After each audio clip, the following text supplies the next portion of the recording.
Introduction. Death on the Downbeat, originally published in 1941, is subtitled An Orchestral Fantasy of Detection. This is a highly unusual detective novel, which is likely to appeal particularly to music lovers. A rare and little-known novel, it has nevertheless been described by the Golden Age mystery aficionado Barry Pike in the Oxford Companion to Crime and Mystery Writing as an epistolary tour de force.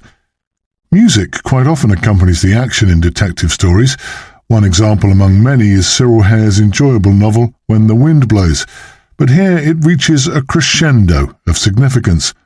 Sir Noel Grampian, the unpopular conductor of the Manningpool Municipal Orchestra, is sensationally shot dead during a performance of Strauss's tone poem A Hero's Life. In many vintage mysteries, readers are provided with a map of the location or the floor plan of a country house which was the scene of the crime. Here, the supplementary material includes a diagram showing the layout of the orchestra, a page from the symphony concert program, and no fewer than 4 pages of musical notation, all of which contain information relevant to the plot. The story is told mainly through letters sent by Detective Inspector Alan Hope of New Scotland Yard to his wife, Julia. These are supplemented by information from newspaper cuttings and an extensive selection of letters from members of the orchestra who might be able to cast light on the killing. The late Sir Noel had the unfortunate habit of making enemies, which characterizes so many murder victims in detective fiction. But there are surprisingly few physical clues to the crime. As Alan complains, at the outset there were over 2,000 suspects. However, the audience is definitely eliminated. The orchestra alone is really under suspicion, and quite enough too. The pool of suspects is reduced further so as to comprise the permanent members of the orchestra. But among them, motives to dispose of Sir Noel abound. A correspondent for a local newspaper advances the argument that, without a study of the score of Strauss's A Hero's Life, no solution of the mystery can be profitably attempted. Eventually, snippets of information gleaned from the documentary material put Alan on the right track. The unorthodoxy of the story is fascinating, and there is some truth in the claim on the dust jacket of the first edition. Here is something new in detective fiction. That said, this book is also an intriguing example of the casebook type of crime fiction whose ancestry can be traced back to the 19th century. Notable early examples include Wilkie Collins' The Moonstone, while Golden Age variations include SS Murder by Q. Patrick and The Documents in the Case by Dorothy L. Sayers and Robert Eustace. This is a form of storytelling which is inherently flexible, and successful modern variations on the theme include Ian Pear's An Instance of the Finger Post and Lucy Foley's The Hunting Party. Edmund Crispin, a leading Golden Age detective novelist who achieved distinction as a composer under his real name Bruce Montgomery, regarded Death on the Downbeat as a masterpiece. Nicholas Blake, in a review for The Spectator, said, "Musicians will appreciate both the deductions made from the musical score and the milieu of a provincial orchestra, to say nothing of the amusing feud between Manningpool's 2 music critics." Sebastian Farr's publishers, J.M. Dent, made a mystery of his identity. This was a marketing gimmick that Victor Gollancz had employed memorably with the first 2 books published by Anthony Barclay Cox under the name Francis Isles. Who is Sebastian Farr, was the question emblazoned on the rear cover of the dust wrapper. According to the blurb on the first edition, Sebastian Farr is the pen name of a well-known musician who is likely to find new fame as a conductor of criminal investigation. His plot is ingenious. He is, moreover, a writer of uncommon gifts. This is, forgive the pun, a far, far better thing than the average detective story. Whether or not one is prepared to forgive the pun, those were bold words. Unfortunately, the book, like so many novels written during wartime, disappeared almost without trace. It may be as a result of disappointment that Sebastian Farr never returned for an encore. However, he achieved considerable success as a journalist and editor. In real life, he was Eric Walter Blom, 1888 to 1959, who was born in German-speaking Switzerland and was of partly Danish descent. He moved to Britain and spent his working life there. While working for a music publisher, Blom taught himself music and started writing program notes for Henry Wood's concerts. His first post as a music critic was with the Manchester Guardian, as it was then known. He wrote notices of events in London from 1923 to 1931. He was with the Birmingham Post for the next 15 years before moving to London, mainly in order to work on the 5th edition of Grove's Dictionary of Music and Musicians, a monumental work in 9 volumes.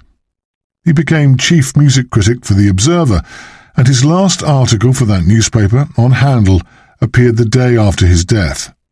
He had a particular enthusiasm for Mozart. According to his obituary in the Times, which made no mention of this novel, he was shy but not unsociable, and he had an almost feline wit.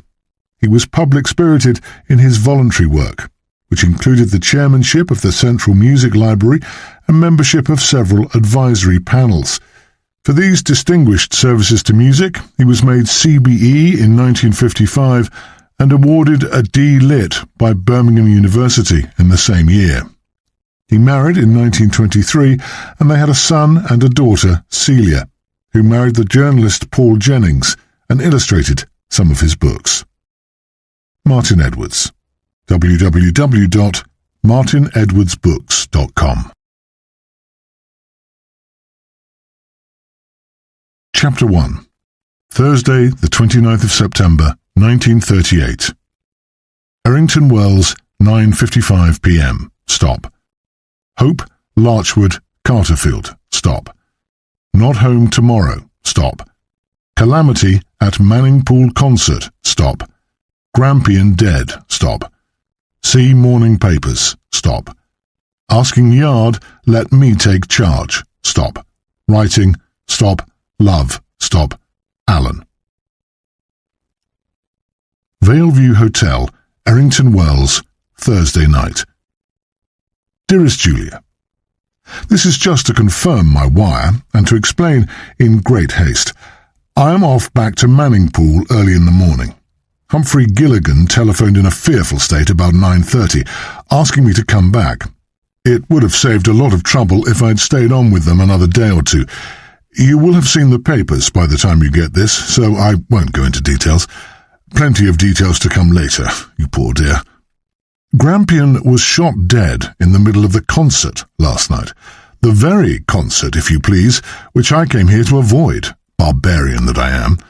Beatrice was to play in the orchestra, and I couldn't have refused to go. It appears that she always plays second harp parts at their symphony concerts whenever they are wanted, not to oblige her precious brother-in-law. I may speak ill of the dead to you, if they are dead of that sort, but simply as a hobby. She loves it. Now, I think it's rather nice of her not to be stuck up about it, just because she's the wife of the Prof of Music and the chairman of the orchestra committee. Same person, she not being a bigamist. The committee, they told me, loves it even more. It saves them a fee. But I mustn't be flippant. It's going to be desperately serious. I've no doubt that old Higgy will let me take charge, as I asked him by wire at once. I shall hear in the course of the morning, I dare say. I only wish now I had gone to the beastly concert, but the prospect bored me dreadfully, and I couldn't confess it to anyone but you, though you are a veritable Saint Cecilia. Well, you just understand not only music, but unmusical me. Too up for you, my sweet. But what a husband for you. Oh, yes, I shan't be back at the G's, of course, heaven forbid. Imagine the fuss in that house. What I shall want is peace and time to think. The Four Georges for me. It's a good pub and no nonsense. That's all, except love to you and the kids. Sorry not to see you. Oh, and of course I'll send you the usual confidential dossier. No doubt you'll help me in solving the mystery, if mystery there's going to be, especially this time, as it's to do with music, and I'm such an outsider. Anyhow, you're always a grand help if you do nothing more than receive my outpourings, which will begin tomorrow, I expect. They clarify my fuddled mind, so bear with me once again. And please keep everything in the order in which I send it, my letters and anything that may accompany them. I needn't ask you to put it all in the safe the moment you're done with it. Yet, isn't that a way of asking? I'm a fusspot. However, I fuss politely, at least. Of course, the old qualms will arise once again, as we both have remnants of a conscience left. Should an officer of Scotland Yard confide in his wife, to the extent even of placing documents or copies of documents in her hands before a case is finished and done with and published? Well, it always comes to this, as far as I'm concerned. Your letting me down in any way is such an inconceivably horrible tragedy that I cannot imagine my wanting to keep my job if that happened. But one must put one's complete trust in someone, particularly if one is professionally so constantly reminded of the appalling variety of frailty and unreliability in human nature. One would go mad otherwise in a life like mine. Take care of yourselves, all of you. Ever thine own, Alan. Chapter 2. Papers, private and confidential, sent to Julia Hope by her husband, Detective Inspector Alan Hope, of New Scotland Yard. Friday, 30th of September. 4 George's Hotel, Manningpool, 30th 9th, 38. Darling, a frantic day. Local police very decent, giving me full details of last night. Their doctor, too. Good chap, though a little long-suffering at first, having to repeat it all to me. There's no doubt I ought to have been at that concert. There's been no time to think. That will come tonight, no doubt. Not that it'll keep me awake. You know how I've learnt from sheer necessity to shut it all out, like a publican at closing time, and make myself go off to sleep as though I'd put a toy away in the cupboard. But no use going into details now. I will tomorrow. It will do me good, and it does always clear my mind, if you can bear with me once again. Not that you need read it, you know that, only you always do, bless you. I'll type my letters to save you eye strain and myself writer's cramp with carbon copies. Press cuttings like the enclosed I'll get in duplicate. Anything else I'll ask the locals to copy. They have admirable typists with nothing to do, so they are kind enough to tell me. Here's the press dope about the affair to start with. It suggests some things. I'm asking the Yard, on the strength of it, to send Aylmer down to Harmsford to ferret out that unpleasantness of Grampians. It sounds promising, and if it does not link up with anything here, it will tell me something about the chap, though you can imagine the Gilligans know a good deal. Beatrice's manner, I noticed, invariably became sub-acid when her dear brother-in-law was mentioned, and why her sister Letty has never lived here I can't yet fathom. The obituary, you see, is non-committal on the point. I'm sending only the stuff from the Pool Telegraph, one of the few decent provincial papers left. The rival one, the Messenger, is no good. That may be amusing, in which case I'll cut it to ribbons for you. But here's enough to go on with. The hotel really is quite jolly. I don't know whether it was founded in the reign of one of its 4 patron sinners, but it does have something of the old coaching inn about it still, including a French-looking porte cochere with a yard behind it, which only needs galleries to look the real thing. And bless it, it has a coffee room and a smoke. No, not smoking room. I don't know why. People can smoke wherever they like, and they don't want to drink the hotel coffee anywhere. At least, I don't.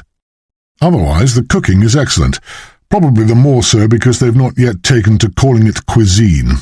It's plain, rather, though we did have guinea fowl tonight with the proper trimmings, and I don't care a rap whether it's wholesome. I simply find it good. And you know I don't suspect cooking merely because it is elaborate, any more than I would suspect your virtue because you use lipstick. But enough, as I said 5 or 6 pages back. Ever in plighted troth, yours, Alan. Love to the kids. When shall I see them? 3 cuttings from the Manningpool Telegraph.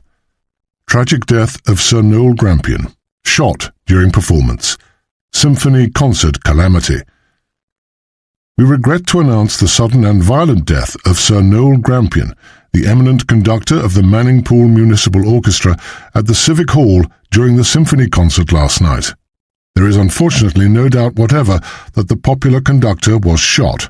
And, as shooting at a concert cannot possibly be an accidental affair, the only conclusion to be arrived at, much as one may hesitate to put the matter into cold print at so early a stage, is that Sir Noel was murdered. Unfortunately, the police have no clue at the moment as to who may have committed so foul a deed.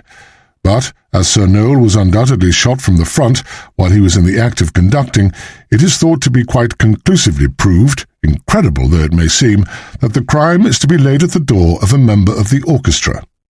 No doubt this seems inconceivable where people engaged in the gentle art of music are concerned, but we must resign ourselves to facts. However, we trust at least that members of the permanent orchestra may be exonerated, for, as it happened, a large number of extra players engaged from here, there and everywhere were performing with the municipal orchestra when this sad calamity occurred. And it is not beyond imagination that some undesirable element may have thus intruded into the rank and file.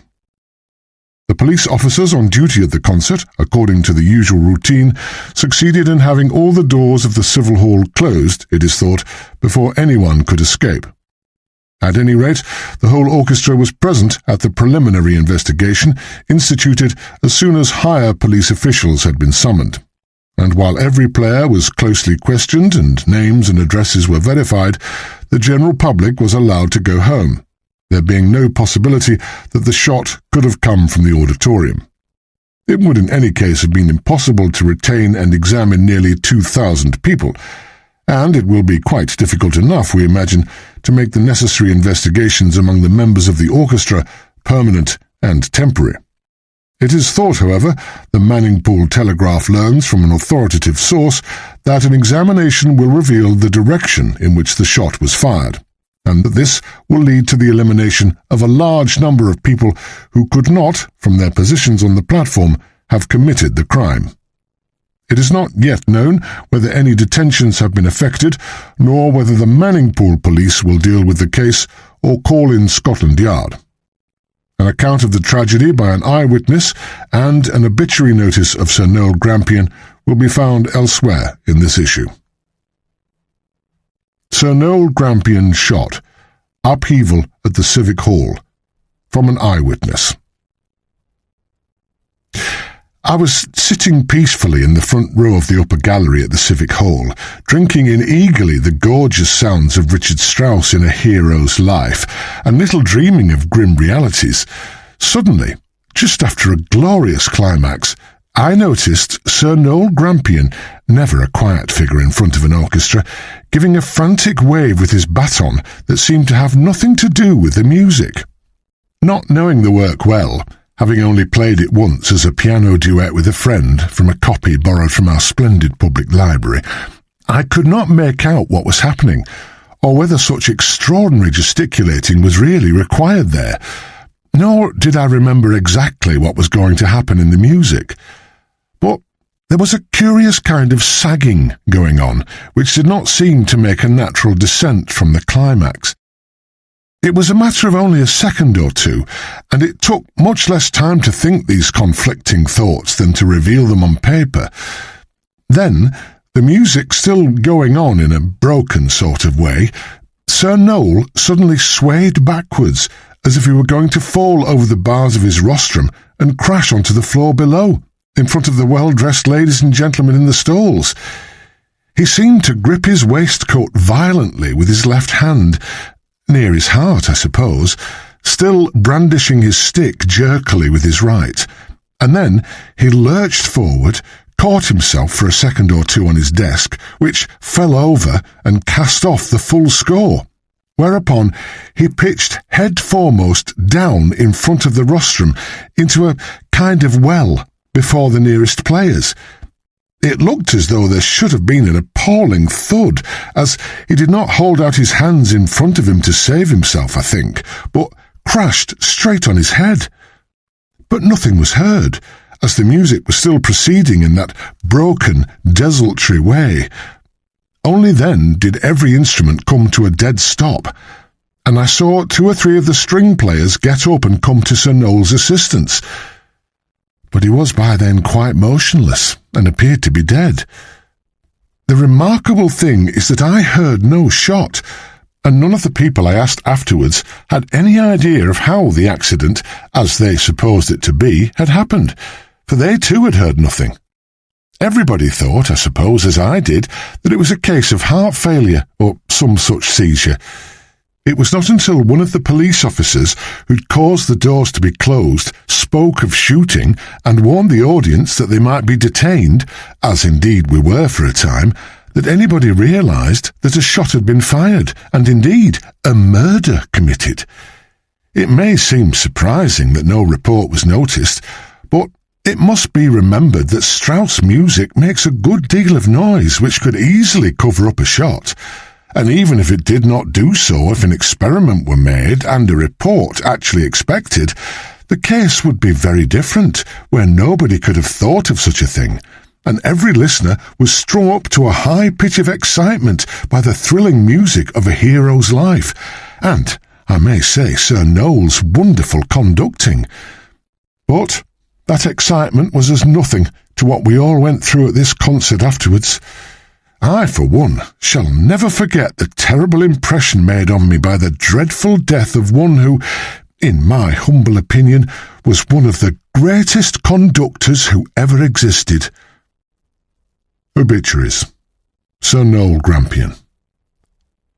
Sir Noel Grampian, accounts of whose tragic death last night will be found on another page, was one of the most remarkable musical personalities of the present day, in this country or indeed anywhere. Manning Poole was nonetheless honoured by his engagement as conductor of the Municipal Orchestra 3 years ago, because the Manning Poole Telegraph has, at times, had occasion to attack his performances, needless to say in a purely professional and impersonal spirit.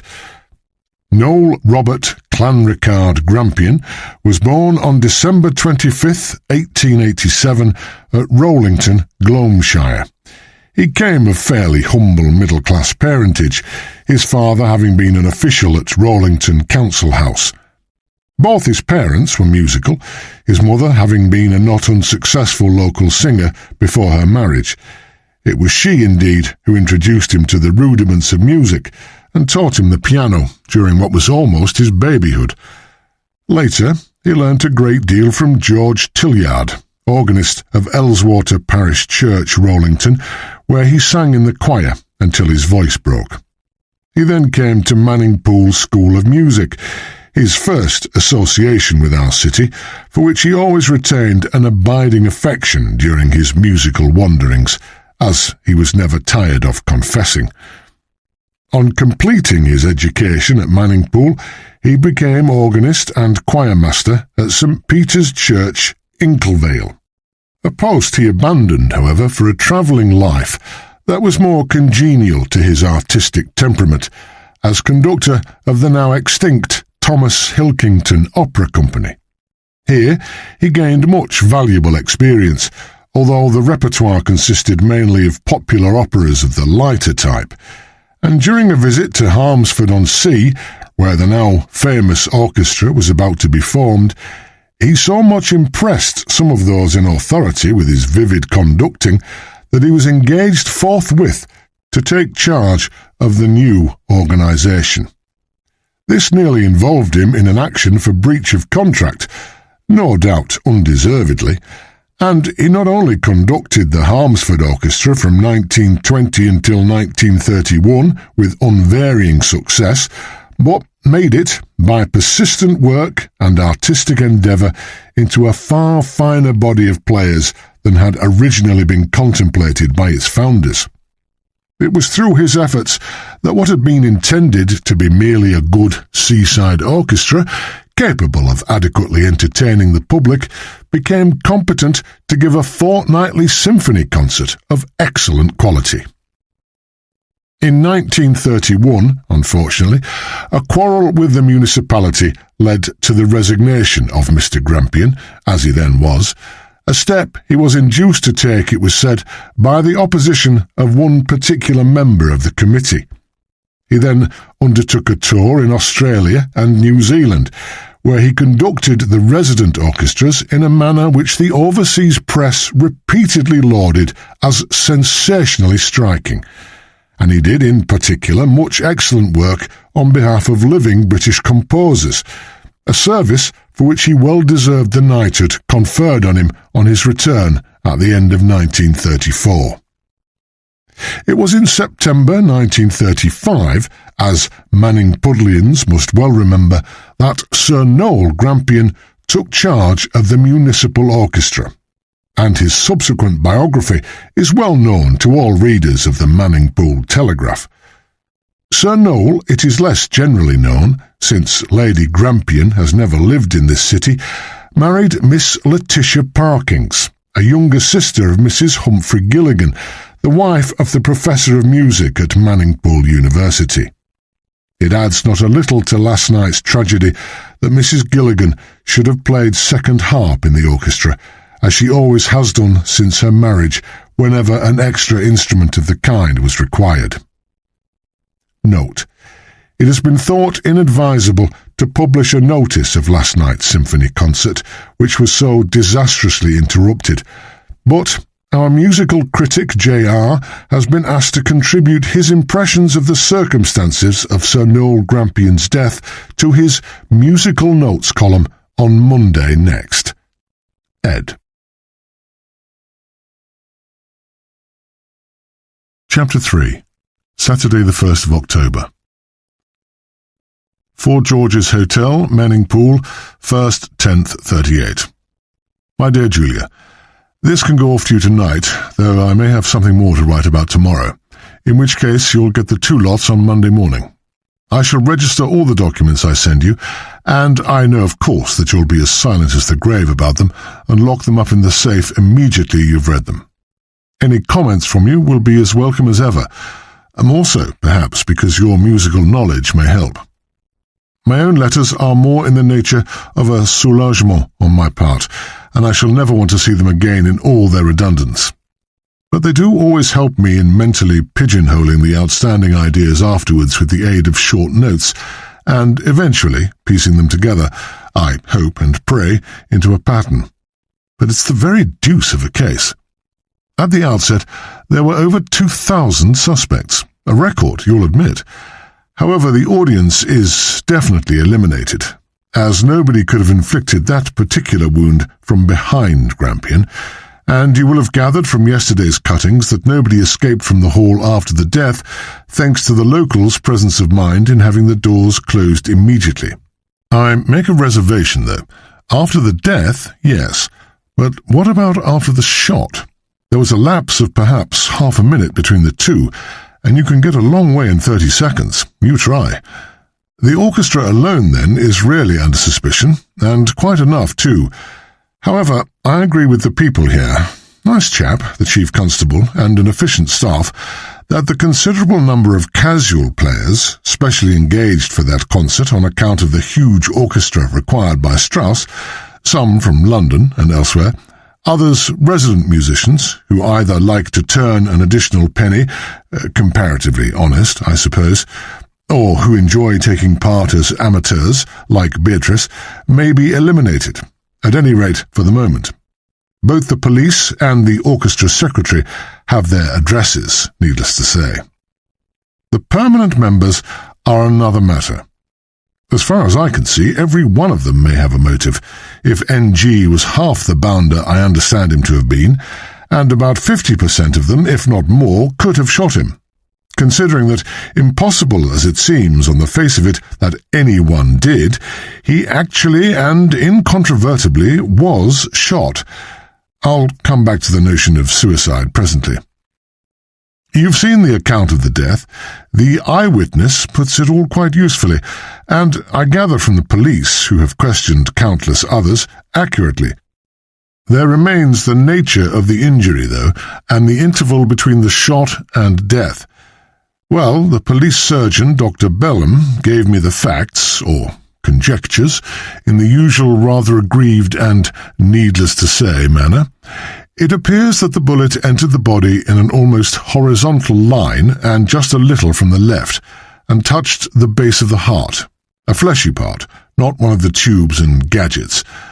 Forgive the non-technical translation of what, true to his kind, the doctor delighted in keeping as professionally obscure as possible.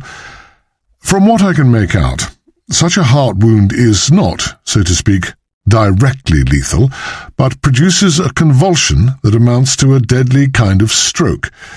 This comes quickly, but not necessarily immediately.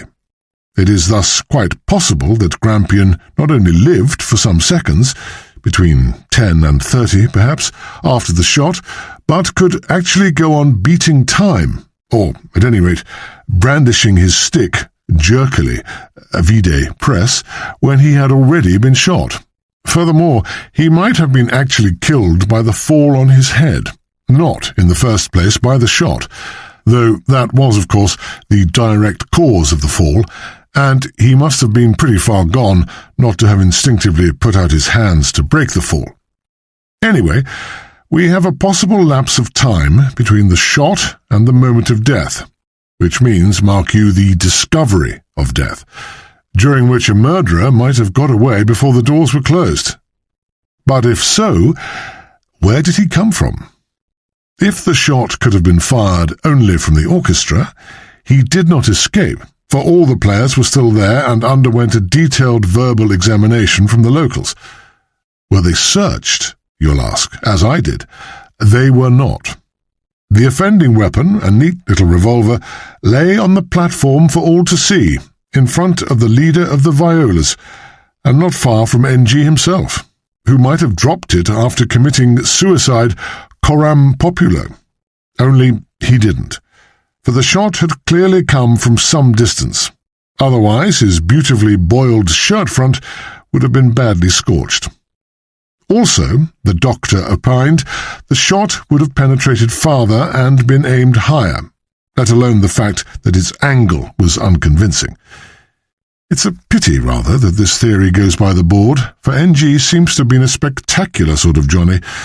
You should hear Humphrey and Beatrice about him.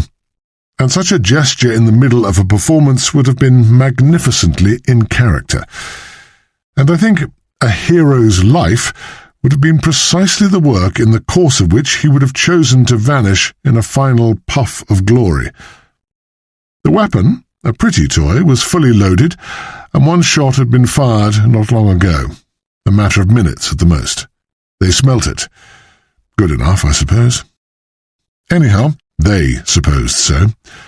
The thing is now at the Central Police Station, together with the bullet retrieved by Dr. Bellum from the body. The two fit, but have not been examined by an expert. The chief constable here doesn't believe in labouring the obvious, and nor do I, in the present instance, and if it should cease to be obvious, we can soon get the exhibits up to the yard. You may wonder whether all these suspects just go about their daily round as usual, or whether they have all been incarcerated. Or am I doing you an injustice? I'm sure I am. They are all at large, of course.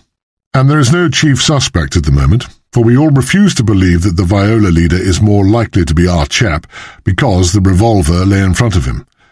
Murderers don't advertise themselves quite so flagrantly. Moreover, it lay in front of quite a lot of people, even though at different distances, and if you're going to chuck a revolver away from you after a shot, you may as well hurl it 10 yards as 10 inches. So they are all at liberty, but continue to report on rehearsal days 3 times a week as usual, although of course no rehearsals are held.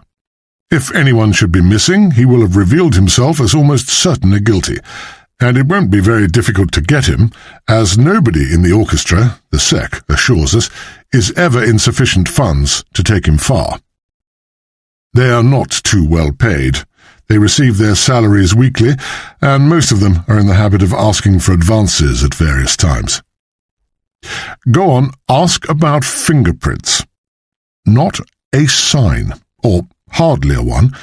So your next question, prompted by me, must be how a man in full view of an audience of 2,000 can not only fire a shot unobserved and fling his weapon down on the ground, but calmly wipe off fingerprints between these two performances.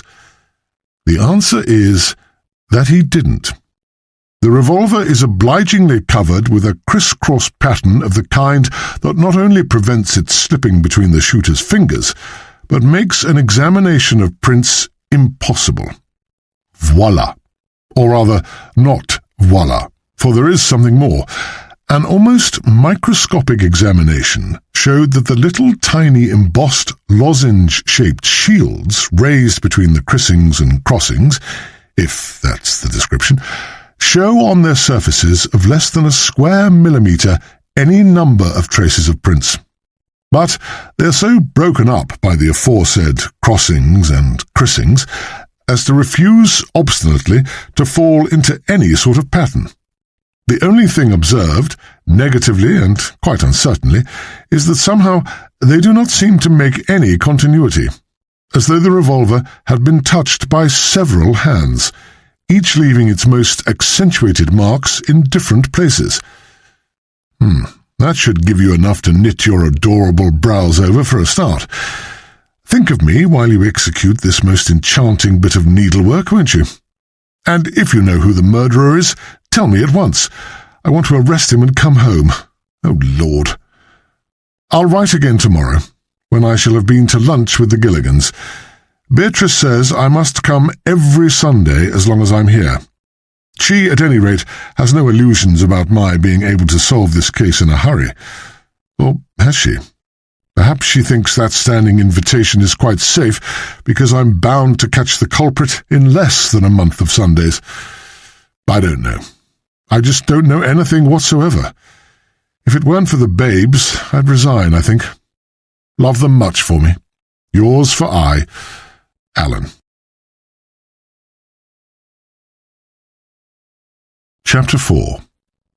Sunday, 2nd of October. 4 Georges, Manning Pool, Sunday morning. Darling Jew, how good early Oct can be in England, even 3 hours north of London. This is one of those days of weather clerkly, or is it weather clerical, repentance for sins committed during the summer. I arrived here in a Cimmerian gloom on Friday morning, by no means dispelled by the dismal happenings at the Civic Hall, and this morning I woke up feeling, somehow, that they can't possibly have taken place, or, alternatively, I'm afraid, that the world is none the worse for the providential removal of Sir N.G.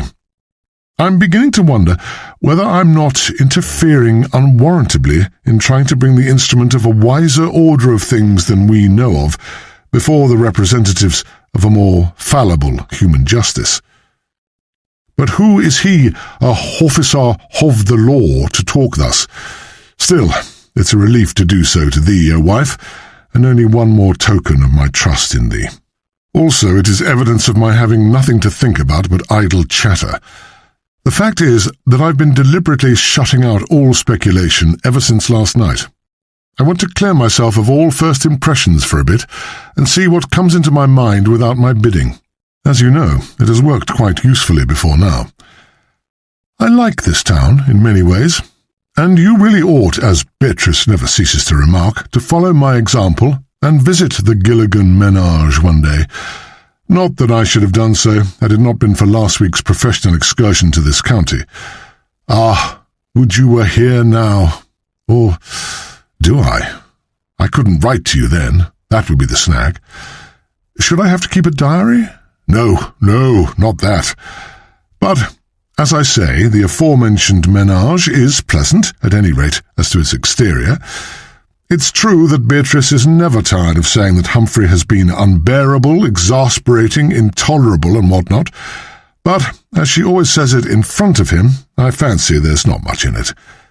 My impression is that he's rather suffocatingly devoted to her, whenever he does not happen to be wholly absorbed in preparing a lecture, or studying a score, or editing and transcribing an old MS, at which moments he seems to be completely oblivious of her existence. Then again, he'd do absolutely anything for her, with a sort of unquestioning adoration that may be rather a bore. But I don't pretend to understand it. I can't say I worship her gushy-washy and aren't-I-sweet type myself. However, I'm spoilt. Don't blush. Humphrey isn't. It's he who does the spoiling. Rather absurd, and a little pathetic. The house is delightful. Very early Victoria, or even William IV, I should say.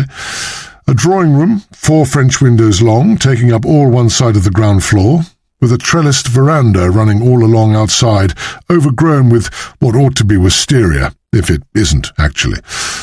On second thoughts it must be, for Beatrice always does the proper and expected thing. It overlooks a lawn with a mulberry tree in the centre. The dining room and a sort of sitting-room study, adaptable to various occasions, are on the roadside, where there is a largish front garden with a drive going round a circular bed, occupied by tubby box trees cut into different squat shapes. The real study, though, full of books on music, scores, complete editions of the musical classics and so on, is upstairs. A lovely sunny den on the garden side, next to the principal bedroom. My room last week was at the side of the house, with a rather grand view over the town from the heights of Rookdale. Why Dale, I don't know. I confess, I am looking forward to a little luxury, though I'm really comfortable here, and refuse all Beatrice's blandishments to return to the Gilliganry, much to her manifest surprise, for she is accustomed to regarding herself as irresistible. I fancy she puts it all down to the hard policeman streak in me. Poor thing, she must explain it to herself somehow. This hotel is very central, almost as much so as the Langdon, which is the new station hotel just opened, I hear, by the Lord Mayor of Empool in full municipal panoply, a pretentious palace of a very white local stone, like an erection made of newly fallen snow about to melt into the surrounding grime. Buildings more than a year old are pretty black here, with something of the fine velvety sootiness of Portland stone, but without its startling highlights. There's nothing like London, says the Londoner who is out of it. I'm not aware that I ever look at it when I'm there. Empool is an agreeable surprise in some ways, seeing that it has long been a stock music hall joke. It is drab, certainly, but somehow spacious, big towny, and in several places almost continental. A big restaurant with stained glass windows with a German touch of home-from-home comfort come fugginess. A travel agent's with a boulevard-like look about it. A motor-car showroom as vast and ornate as a mosque. All this in or near the huge square in front of the central station and its snow palace. A really fine expanse, with a group of statuary and a fountain in the middle, yet with the English provincial reluctance to be picturesque. The one dispirited flower woman, a newspaper kiosk that looks half ashamed of its outlandishness, though it's anything but Turkish, and a couple of half-hearted electric signs at night, one of them perpetually lighting a cigarette at short intervals. All rather jolly, but self-conscious and just not quite genuine. Park Street, the main shopping street, is good enough, very wide and full of clanging trams and agitated buses bearing quite common names of destinations that are yet strange to me.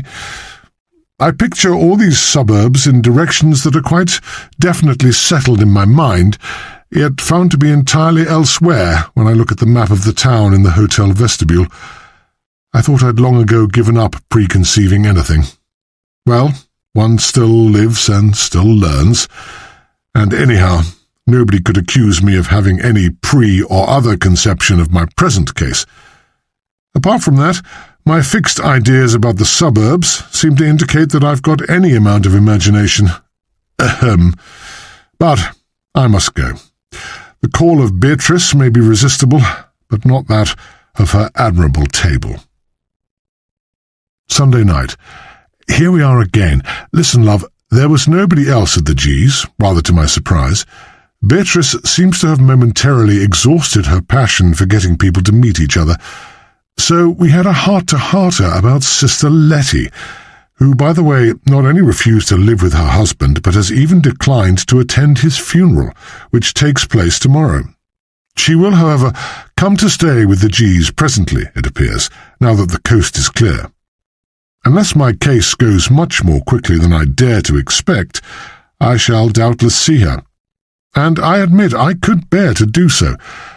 Meanwhile, I have had some distinctly interesting information, imparted with considerable heat by Beatrice, and by Humphrey with a sort of half-amused indignation that gradually, under B's influence, grew into something more like chivalrous wrath, coupled with, I thought, a certain embarrassment, due probably to an obscure consciousness that he was being got at by his adored wife in front of me and made to say more than he really felt. He has an odd streak of shyness in him, or am I being too subtle? The long and the short of it all is that Grampian and his wife got on quite well at first, after their marriage at Harmsford, where of course the Parkings girls came from, as you know. Beatrice has told me a good deal about their early days there. Old Parkings was a prosperous businessman of sorts, a Londoner who'd retired rather early on account of bad health and settled at Harmsford for its supposedly good air, which has always seemed to me to be a judiciously perpetuated myth, the advantages of a very pleasant winter only occasionally interrupted by some Arctic blasts being completely nullified by an insupportably stifling and relaxing summer. But this is neither here nor there, certainly not here, where the delightful weather today does not interfere with the admirably bracing atmosphere of the place. Well, Miss Letitia Parkings, not very long after her transformation into Mrs. Noel Grampian, began to be aware of a subtle deterioration in her husband's manners, always precarious and subject to the influence of moods, as the G's say, and to find that his attentions began to wander from her personal attractions, which I understand to be considerable, in the direction of those of other ladies, and, not always strictly speaking, ladies, who may not have had the advantage of being better looking, but, in the nature of things, had that of being different. Who was it said of Don Juan that his delight was not in the woman, but the chase? But what is even truer of that gentleman, as well as of N.G., so far as he had it in him to emulate such a grandee, is not in the woman, but in change. After some minor episodes, a major scandal or two brought matters to a head, and Letty went home to mother and father, refusing with any amount of spirit not only to have the least thing to do with her husband, but also to oblige him with a divorce for which he had placed any amount of material at her disposal.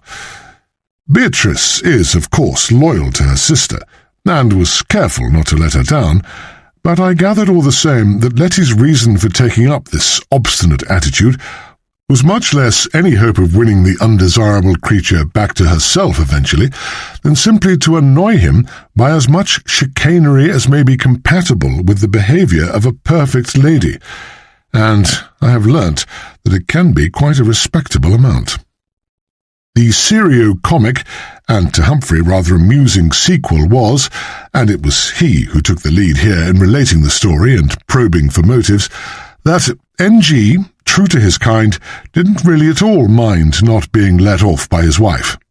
He felt, no doubt, that his enforced grass widowerhood would still leave him plenty of margin for enjoying himself in his own fashion, and save him, at the same time, from any possibility of having to put a matrimonial finish to any of his exploits, as he would almost certainly have been forced to do in one of his Harmsford cases. There were some pretty influential people at Harmsford, and I rather gathered that he might easily have poached all too rashly on their feminine preserves. It wasn't anything the G's said, but I felt that there was a certain significance in their sudden anxiety to change the conversation when I hinted that the opposition of one particular member of the Harmsford Orchestra Committee seemed to me suggestive.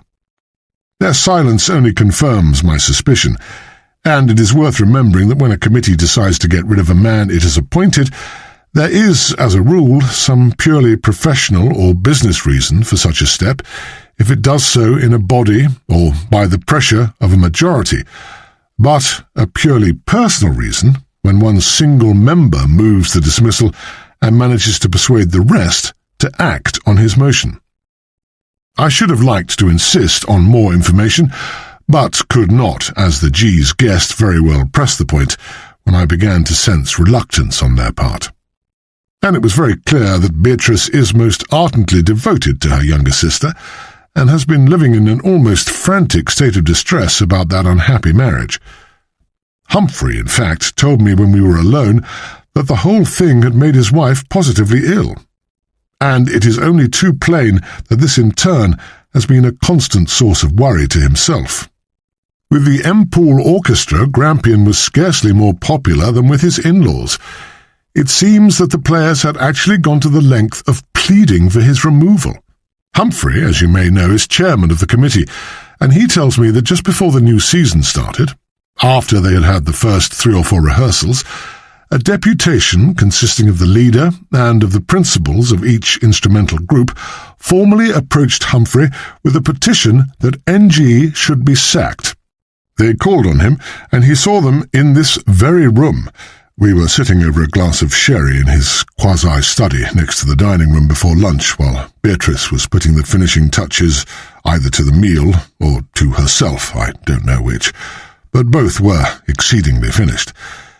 She does know how to keep house, and she is, of course, in her way, a charming woman, as indeed any friend of yours could not fail to be, with her masses of fuzzy ashen hair parted in the middle, and her wide, aggressively frank and yet somehow cat-like, inscrutable grey eyes. Well, I'm afraid I prefer brown, smooth hair, parted at the side, a smaller, less statuesque but equally shapely figure, and eyes the colour of which I have never yet been able to describe, and so much more lastingly loved and admired for that. Do you recognise the likeness? If so, give her lots of my love. Also to her adorable children, which I am not sorry to confess, happen to be also mine. Ever and ever yours, Alan. Chapter 5. Monday, the 3rd of October. 4 George's Hotel, Manningpool, 3rd, 10th, 38. Dearest Julia, do read the enclosed, which appeared in this morning's local rag, or rather the better of the 2 local rags, though the other may be the tougher one. It's not uninteresting, I think, though I'm hanged if I understand the jargon with which you musicians insist on surrounding your precious art. Do I sound peevish? I don't mean to, but this thing is a bit nerve-wracking. I'm dealing with about 60 suspects at the very least, even if I do eliminate, as I'm inclined to, all the temporary players marked on the list of the orchestra I enclose for your delectation. For the moment, I really can't face considering these casuals as well as the regulars. Well, I've come to the conclusion that I can't possibly interview them all, the latter, so, to start with, I've asked the Sec to get them all to write out statements for me, telling me all details of their careers, of their engagement in Empool, and, if they have any, their ideas about the slaughter. I'll see what comes of it, and then begin to talk to those I think suspicious. I hope, that is, their letters will weed out a good many of them straight off. I don't quite know how, but I can only feel my way and trust a bit to psychology, horrified though Higgy would be at the bare idea. I'll send you the stuff I get from them, or copies, also anything else that crops up. See what you can make of it, if you will, in case a musical point arises that eludes me. I've never felt such a fool in my life. 5 dozen suspects and a case touching a field in which I walk about like a blind man in a bog. Help! Many hugs to the children and to yourself. Ever yours, Alan. P.S. Taplow, the secretary, has also offered to make me a sketch plan of the seating of the orchestra. I'll trace you a copy when it comes. But don't puzzle too much over the case. It's overwhelming. Cutting from the Manningpool Telegraph. Musical notes, Sir Noel Grampion's death, possible clues from the score. The murder of Sir Noel Grampion on Thursday last is still haunting the public mind and exercising the police, including, it is now generally known, Detective Inspector Alan Hope of Scotland Yard. We may no doubt confidently leave these highly experienced officers to their intricate work, but there can be no harm in our indulging in some mild speculations of our own, if we happen to be interested in the musical aspect of the case. For it has occurred to me that it undoubtedly does present a musical aspect, and I cannot help thinking that police officials, not being as a rule trained musicians, which on the whole may be just as well for the safety of us all, those of us who happen to know something about music may possibly help the professional investigators by a little amateurish sleuthing. For my part, I'm convinced that without a study of the score of Strauss's Heldenleben, no solution of the mystery can be profitably attempted. I will try to show my reasons for this view. Let us glance at the score at the point where the music broke off on Thursday, that is to say, where Sir Noel was killed. I was following the performance closely with the score, and to the best of my recollection the music began to become unsettled on page 153 of the miniature score, just after the cue number 79, which appears over the first bar on that page. I may say that I saw nothing of what was happening until the conductor had actually crashed to the floor, mercifully for me. And it will be understood that as soon as I found that the music was going to pieces, I naturally looked at the score all the more closely in order to check what was going wrong. For several bars, things did go from bad to worse, and holes began to appear conspicuously in the harmonic texture, where players who happened to be looking at the conductor saw him staggering and left off, while others, of course, who had their eyes on their music at the moment, played on for a few bars. The actual break occurred, to the best of my recollection, on page 154, where the music modulates from E-flat major to B major, but just before the signature of the latter key is established at cue number 80 on page 155. I do not know what the medical evidence is, whether Sir Noel was first killed by the shot or by his fall, or whether each accelerated the effect of the other. I am not competent to decide, but it seems to me evident that he was wounded with an immediately mortal effect. For a man does not continue to conduct if he has only been gravely hurt, nor does he, on the other hand, collapse so suddenly in the middle of his work, unless his injury causes death without delay. Any lighter injury would have caused Sir Noel to stop conducting abruptly, but not to fall immediately, if at all. It follows that not more than a few seconds can have elapsed between the shot and Sir Noel's fall. Here we come upon the question of the inaudibility of the shot, which has caused so much surprise. We can guess from the nature of Sir Noel's collapse, unless I am wildly mistaken, pretty accurately at what moment of the performance it was fired. But why was it not heard? Dismissing fantastic detective story notions of silent pistols and the rest, we are forced to come to the conclusion that a considerable amount of noise must have been going on to cover up the shot. But, although several parts after Q79 are marked FFF by Strauss, the texture there is comparatively sparse, and the effect not what one would call noisy.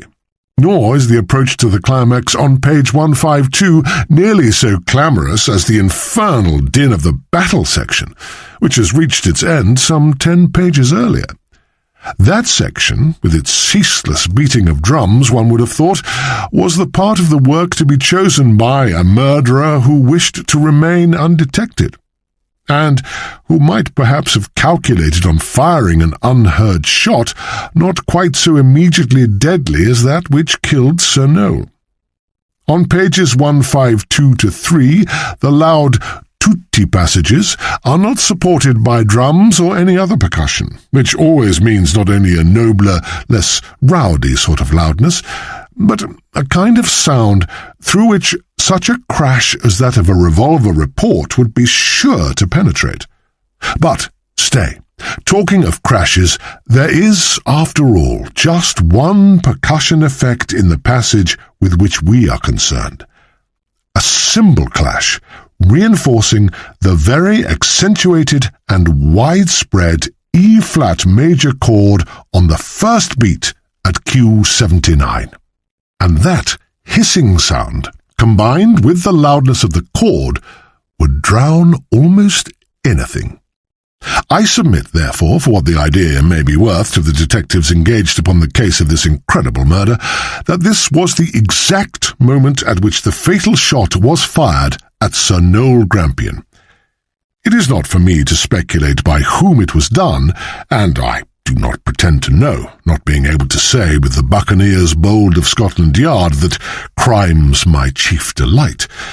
But a study of the score does suggest that there are only a limited number of possibilities, which these highly skilled gentlemen, if they can read music, may be able to sort out for themselves. If the shot was really fired at Q79, it is a simple matter to find out from the score which of the players happened to be busy at that moment. J.R. Page from the Symphony Concert Programme, 29th September 1938. The Manning Pool Municipal Orchestra. Players marked with a star have been specially engaged for the performance of A Hero's Life. Those marked with a cross are giving their services voluntarily. Everyone else is a regular paid member of the orchestra. First violins. Eltham, C. Leader. Holcomb, F.J. Brixworth, W.W., Bell, T., Bowington, K.O., Lark, Miss D., Helper, J., Doyle, Miss C., Starr, Lollington, G.W., Cross, Barker, I.P., Cross, Benbridge, Mrs. A., Cross, Nestling, Miss H. Second violins. Grant, F.D., Principal.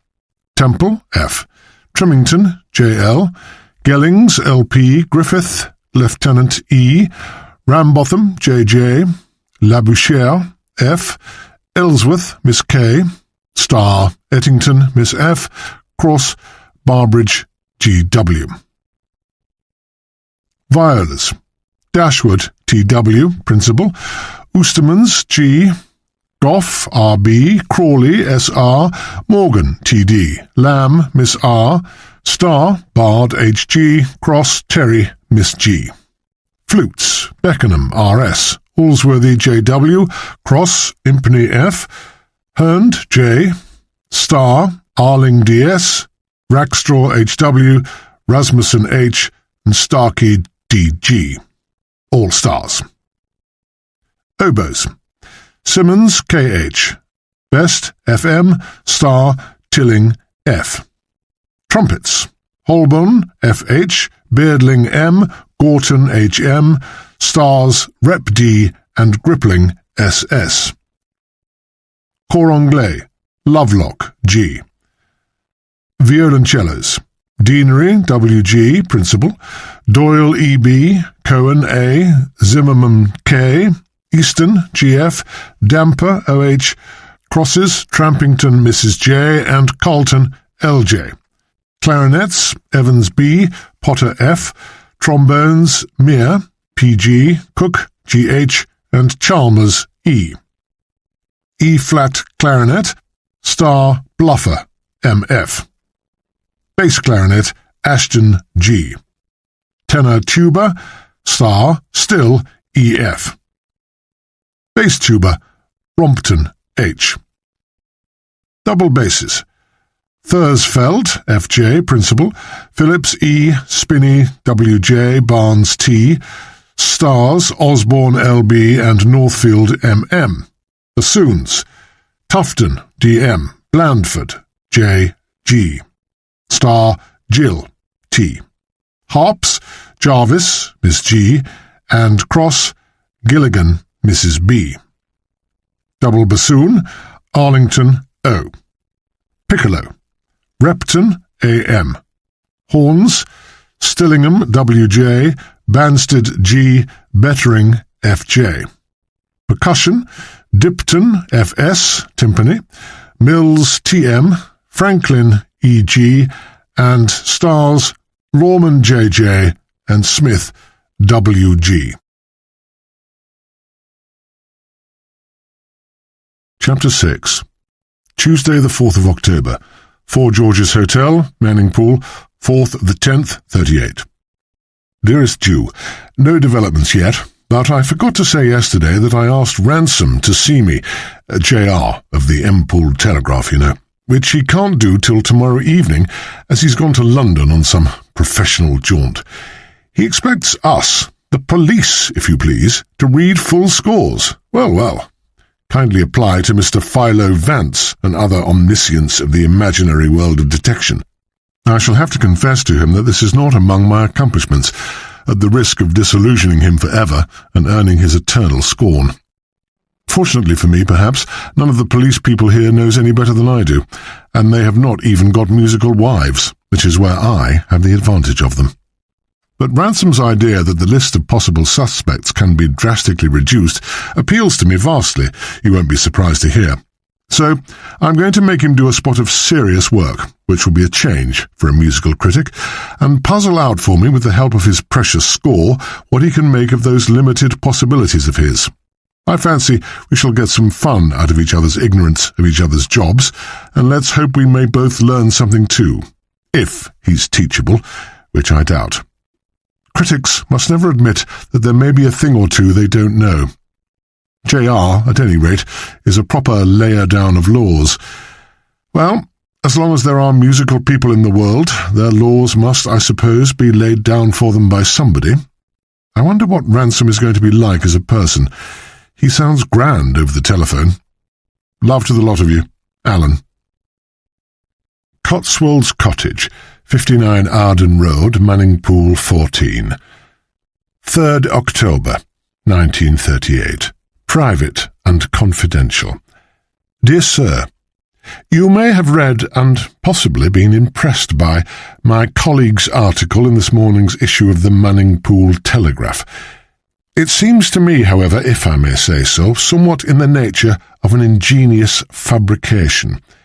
It is perhaps an impertinence on my part to write to you without further reflection, but nunc aut nunquam, if I may quote my old school device. I was at Uptonborough. For all that J.R., who has not had that privilege, would doubtless sneer at such a classical allusion. It has occurred to me that I could perhaps throw a little more light on the tragic death of my excellent friend, our great and much admired Musenzone, than J.R. has been able to do in a column of print. I do not presume to be able to teach you your business, but the onlooker sees most of the game, and not only do I understand that you were not present at last Thursday's concert, but I can assert that J.R. can have seen nothing whatever, as according to his wont, he had his nose buried in the score. Honi soit qui mal y pense, perhaps, but I am bound to say that. Possibly the Telegraph would have been able to publish fairer estimates of the late Sir Noel's wonderful art if their critic had looked at the great conductor a little more closely. But, in spite of the special opportunity given him, he utterly failed to appreciate that unique genius. If you should desire a short interview, perhaps you would kindly ring me at my house, Gimpling 3572, sometime tomorrow morning, when I shall be very glad to call on you at your convenience. I suggest this in preference to asking you here, because this house is somewhat far out, and I, in any case, look in almost daily at the office of the Manningpool Messenger. You know, doubtless, that I am attached to that journal as musical critic. Believe me, yours very truly, Frederick M. Lawwood. Detective Inspector A. Hope, the 4 George's Hotel, Manningpool. Here's something else for you, darling. It came in this morning after I'd written to you about Ransom, whom I'm quite beginning to like after the enclosed. I'll see that pompous ass Lawwood today, if only for the fun of it.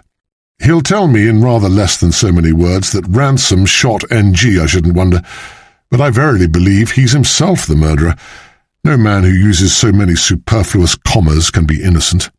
Or is that merely the Uptonborough touch? I've a good mind to tell him I know a man who was there, Charlie Blanson, you know, and then, when he's begun to beam all over, let him know about CB's disgraceful swindles. I know you hope I shan't. Julia, goddess of good breeding, succour me. Later. He's been, gone, seen, been seen, and has not conquered. What a specimen! He's as full of proverbs as Sancho Panza, as great a fool and very considerably less human. But see for yourself in the enclosed notice of NG's first symphony concert. Isn't it a gem? He quoted several German titles apart from Heldenleben and a number of French mots at me. I don't quite know about the former, but the latter were doubly offensive. First, because of an incredible Uptonborough accent, and secondly, because of his bland assumption that a policeman doesn't know French from Frangipan. Yes, he was most entertainingly poisonous about ransom, while he assumed a kind of gentleman's forbearance vis-à-vis, as he would say, a caddish upstart, who is not utterly devoid of a certain veneer of cleverness, and has to be politely tolerated by a man of the world into whose profession he has gate-crashed. That sort of thing. At the same time, he managed to convey to me, who knows nothing about that profession, that he himself is a duffer, whereas I cannot help gathering that Ransom is gifted in some way. Well, it appears that Ransom was sitting in a place right at the side of the gallery entirely by himself, nobody having come with him to occupy his second complimentary seat, hint number 1. But, no doubt in a spirit of contradiction, he had refused to look at NG and buried his head in the scores of all the music done in the first part of the programme, as well as in that of Heldenleben, deliberately refraining from looking up for so much as a second, hint number 2. And dear Sir Noel had been more wonderfully alive and mobile than ever that night, and turned continually from side to side in order to induce this or that group of players to make their points with the utmost eloquence. Hint number 3, do you see it? What did Lorwood's suggestions about the murder and his refutation of Ransom's suggestions amount to? Well, precisely nothing at all. It was all merely important windbaggery, and I saw pretty soon that all he had come for, assuming charitably that he had not consciously done so to throw suspicion on Ransom, was to chuck his weight about, to show how much more impressive he is than Ransom, all because of an inferiority complex bred by his writing for an inferior paper, to find another person whom he could tell how well he has known that great man Sir Noel Grampian, and I have no doubt he has known him much better since last Thursday, and lastly to press that cutting of his notice into my hand in order to let me judge, as he modestly put it, what Grampian was really like as a conductor, since, he added, he should not like me to obtain a warped impression from J.R.'s perverse and ill-natured judgment, due to the fact he had no doubt that he did not enjoy the privilege of N.G.'s friendship. All I do judge, however, is that the Manning-Pudlian dialect of journalese seems to be the most offensive. Another illusion gone. I thought music critics were paid to write about music. And so to bed, my love. Sleep well, and I hope the kids are doing so already. Just one more stroke to my thumbnail sketch. FML prefaced his footling conjectures about the murder, which I have mercifully spared you, with the remark that J.R.'s reference to mild speculations in his article yesterday had doubtless been a misprint for wild speculations. Cutting from the Manningpool Messenger, Friday the 16th of September, 1938. Brilliant First Symphony Concert, Sir Noel Grampian's triumphant return, galaxy of fashion and talent. It was an elegant and intelligent Manningpool that assembled at the always impressive Civic Hall for the season's first symphony concert last night. In the more expensive stalls and the centre of the dress circle sat rows upon rows of well-dressed, eager members of the city's more substantial society, in serried ranks, and, indeed, if so vulgar an expression were not fantastically out of place, almost cheek by jowl. One could not help reflecting thankfully that Manningpool has not yet, like so many other provincial towns, relinquished the gracious garb of evening dress at such functions as these, and all those who have the dignity and good form of the best elements of the city at heart cannot but ardently wish that this state of affairs will prevail as long as the British Empire itself shall last, indeed, as long as art will endure, and art is longer not only than life, but even, if possible, than empires. Our music lovers' attention at these concerts has always been a matter for congratulation and wonder. Only here and there does a member of the audience, quite inadvertently, one has no doubt, have the ill luck to arrive a few moments late. But we are not here, as Hamlet said, the city's tardy son to chide, and the suggestion that was recently made by the musical critic of our contemporary that late-comers should be kept waiting in the corridors, even if the opening work should be a whole long symphony, strikes one as nothing less than monstrous. After all, he who pays the piper not only calls the tune, but is most assuredly entitled to hear the tune, and the whole tune. But this merely by way of hors d'oeuvre. The event of the evening was, of course, the reappearance of the Manningpool Municipal Orchestra, and especially none but envy itself will gainsay it, the return of Manningpool's great conductor, so truly Manningpool's own already, after but 3 years of activity here. This was, can one hesitate to say it, the event not only of the evening, but of the season, nay, of the year, as only a musical disbelieving Thomas could deny. What is more, those of us who have the privilege of enjoying Sir Noel's personal friendship are well aware how happy he is too to be once more among us, and to commence again dispensing music from that bottomless cornucopia of his genius. No doubt, as in his modesty, which is the modesty ever allied to true artistry, he would be the last to deny, something must be booked to the credit of the composers who made up last night's programme by 3 great symphonies. But it was perhaps Sir Noel's cunning juxtaposition of these 3 masterpieces, between which there is nothing to choose in greatness, for a musical Paris would have found it impossible to decide to which of these 3 beauties the prize should be awarded: Mozart's Symphony in G minor, Schubert's Unfinished Symphony, and Tchaikovsky's 5th Symphony. It was that cunning juxtaposition, one repeats, which was the most remarkable feature of a programme in itself, a veritable embarras de richesse. Here indeed was an Epicurean feast, but a feast made wholly delectable only by the hand that had so faultlessly devised it. And then, how perfectly cooked it was. Sir Noel will take no offence at this comparison, purely momentary, of his supreme art to the very minor one of the cuisine, for, after all, do not the French call a conductor their chef d'orchestre? Where is one to begin, describing the art with which a Grampian wields the bâton?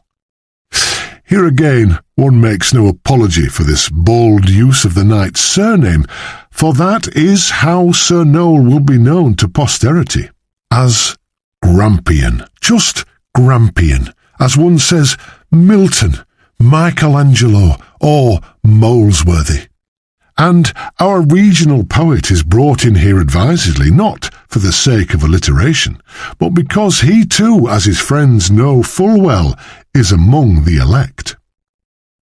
Where begin, indeed, where all is, as Carlyle remarked, significant of much. It is a question rather of ending without undue abruptness, for space will not permit even a modest tithe of discussion of all those fascinating details on which one might expound. Suffice it to say, then, that under the hands of Sir Noel, great music becomes greater. The gentle, graceful Mozart for the nonce becomes almost exciting. Schubert's homely phrases acquire a new passion, and even Tchaikovsky, whose name is persistently misspelt by our contemporary, gains in force and poignancy. Whatever Sir Noel touches with those daring, pouncing, immensely vital and mobile methods of his seems to grow in stature and to shine with a new light, even to the greatest, until one aches to cry to him, Lumen soli mutuum das. F.M.L.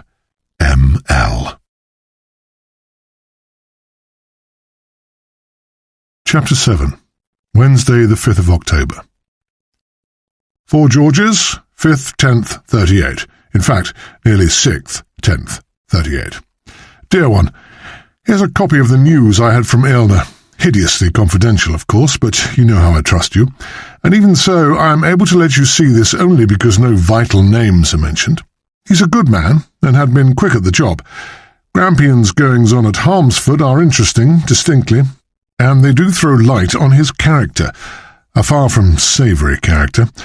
Ransom tells me, by the way, that the orchestra used to call him NG when they happened to feel relatively affectionate towards him, which was, what, never? Well, hardly ever, and NBG otherwise. They disesteemed him, if that's a word, even as an artist, it appears. Too much show about him for their liking, and they saw through it. J.R. says they must have known that most of his anticing meant precisely nothing, and threw no light whatever on the music, which in turn means very little to me. From this you will have gathered that I saw Ransom tonight, but he kept me such an unconscionable time, to good purpose, however, that I can't possibly send you our findings now. Footnote. As regards unconscionable, I feel that Lorwood could never have resisted putting this into inverted commas and adding, as Charles II might have said. It must keep till tomorrow. At this moment the clock strikes midnight dramatically, as they would say in a novel, as though a clock could discriminate between one situation and another. But this must necessarily modify my preceding sentence. I now say with greater truth that I will send you the stuff today. Au revoir. Mais quand? Alan. Copy of Aylner's report, not edited. Detective Inspector Hope. Sir, I went to Harmsford-on-Sea on Saturday, October 1st, as per instructions, and am pleased to report some results re the late Sir Noel Grampion. My investigations began with a visit to the manager of the Harmsford-on-Sea Pavilion Orchestra, Mr. Hilbert, whom I duly interrogated, as instructed, taking particular note of the article on Sir Noel Grampion's past career, published in the Manningpool Telegraph. I may mention that I learned from the gentleman in question that Lady Grampion is still living at Harmsford, but he felt that it would be useless, as well as tactless, for me to call on her, as she had not lived with her husband since he left, and would not be likely to know anything useful. Also that what she did know of events here she would doubtless not feel inclined to divulge. I decided not to interview Lady Grampion and not to bring pressure to bear on her unless all other sources of information failed, and it subsequently transpired that the desired information was forthcoming elsewhere. If it should prove insufficient, I felt that perhaps a higher authority could consult Lady Grampion to greater advantage later on, if necessary. The other information obtained, however, proved interesting, so far as it went. I began by asking who those in authority were who had been so impressed by Grampion's conducting, and was told, a little scornfully I thought, that they were all authorities on municipal affairs, but by no means on music. In fact, they were the committee appointed to form the new orchestra, all of them members of the municipal council, and not a professional musician among them. Some, however, the manager said, prided themselves not a little on their love of music, and it was they who had carried a motion to form a real orchestra out of what had been only the small band usually found at seaside places.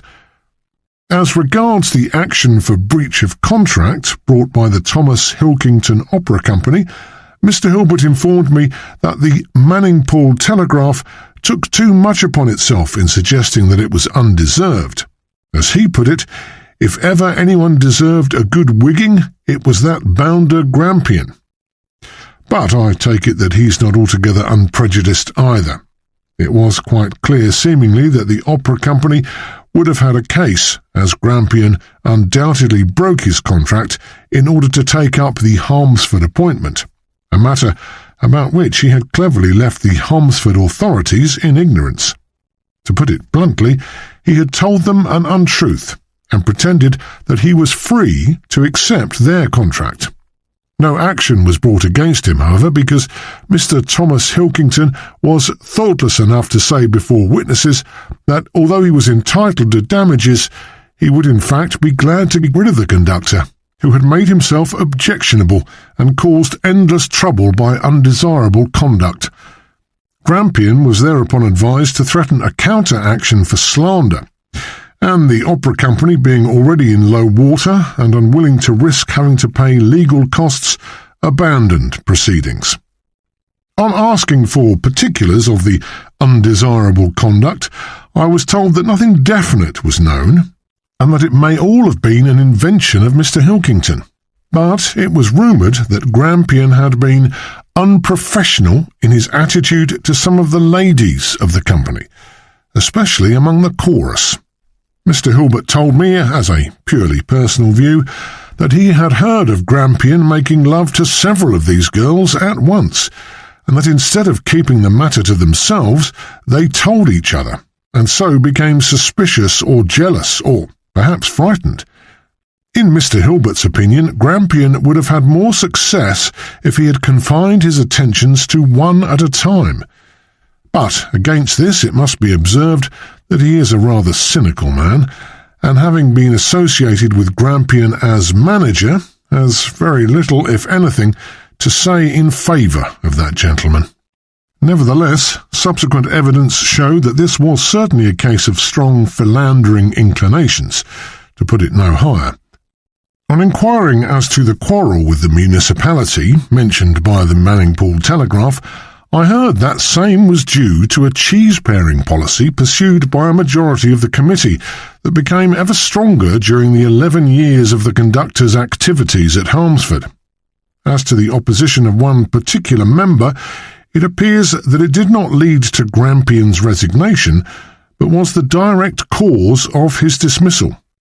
The Harmsford Council, I was told, did not greatly mind him announcing to the world that he was leaving of his own accord, so long as he went, and the member in question in fact preferred that it should be so for personal reasons of his own. This brings me to my subsequent interview with Councillor Rossingham, to whom Mr. Hilbert recommended me to apply for further particulars, as he was acquainted with the exact nature of the personal quarrel, though he hinted that he could tell things if he chose. I found Councillor Rossingham very reserved indeed at first, and most reluctant to discuss the matter in question. It was necessary for me to make strong representations to him about the gravity of withholding information from the police in a case of murder, and only after assuring him that he need not necessarily mention the names of people who might be involved could I elicit some particulars. It transpired that Grampion had by no means relinquished the flirtatious habits he had cultivated when with the opera company, and that there had been various little scandals connected with his name at Harmsford, although nothing of the kind occurred until some 2 or 3 years after his marriage to Miss Letitia Parkins, a young Harmsford lady, in 1922. Matters came to a head, after some small troubles of the kind, when the daughter of a friend and colleague of Mr. Rossingham began to spend weekends in London under the pretext of staying there with a former school friend of hers.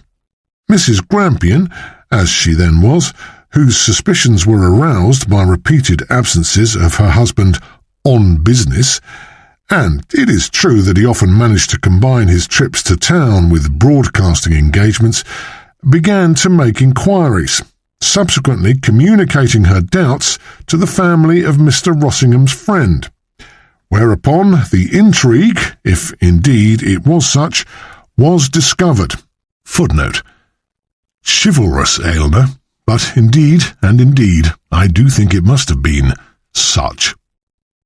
Mr. Rossingham then took it upon himself, in order to avoid exposing his friend's family, to make representations of this state of affairs to the orchestra committee, and he himself moved at a meeting that Grampian should be dismissed his post as soon as possible, a motion that was unanimously carried.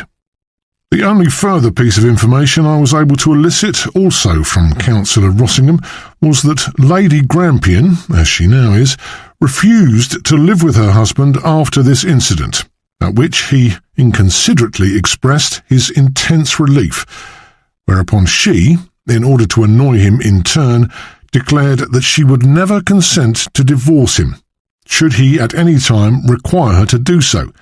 She thereafter returned to her parents, whose home is still at Harmsford, and it is quite true, as the Manningpool Telegraph observes, that she has never set foot in Manningpool since her husband's appointment there, although her sister's house, situated in that city, had previously been almost a second home to her.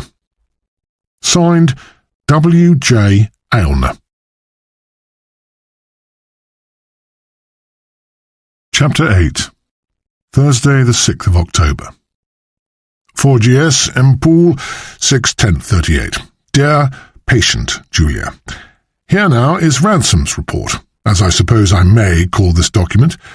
According to that ass Lorwood, Ransom loathes it if anybody calls one of his criticisms a report. Their mutual contempt is most entertaining when you get them separately, and must be even more so when they're together. Doubtless as sportingly amiable as two rivals in front of their lady-love. As I told you, it was nearly midnight when I got back to the pub, and I spent some time copying that list of the orchestra he made for me, with signs against the players, who, in his opinion, could have done the deed. Here it is, together with Ransom's professional observations, and some comments added by me. What do you make of it all? Impossible to write more this morning, frantically busy. Letters have begun to come in from the orchestra. Oh, Lord, am I to ignore most of them on the strength of J.R.'s speculations? It looks like it, but I daren't. They've not only got to be read, but to be followed up, I fear. Thine for aye, Alan. I'll send the orchestra letters as I can spare them or get them copied. They must be in the dossier.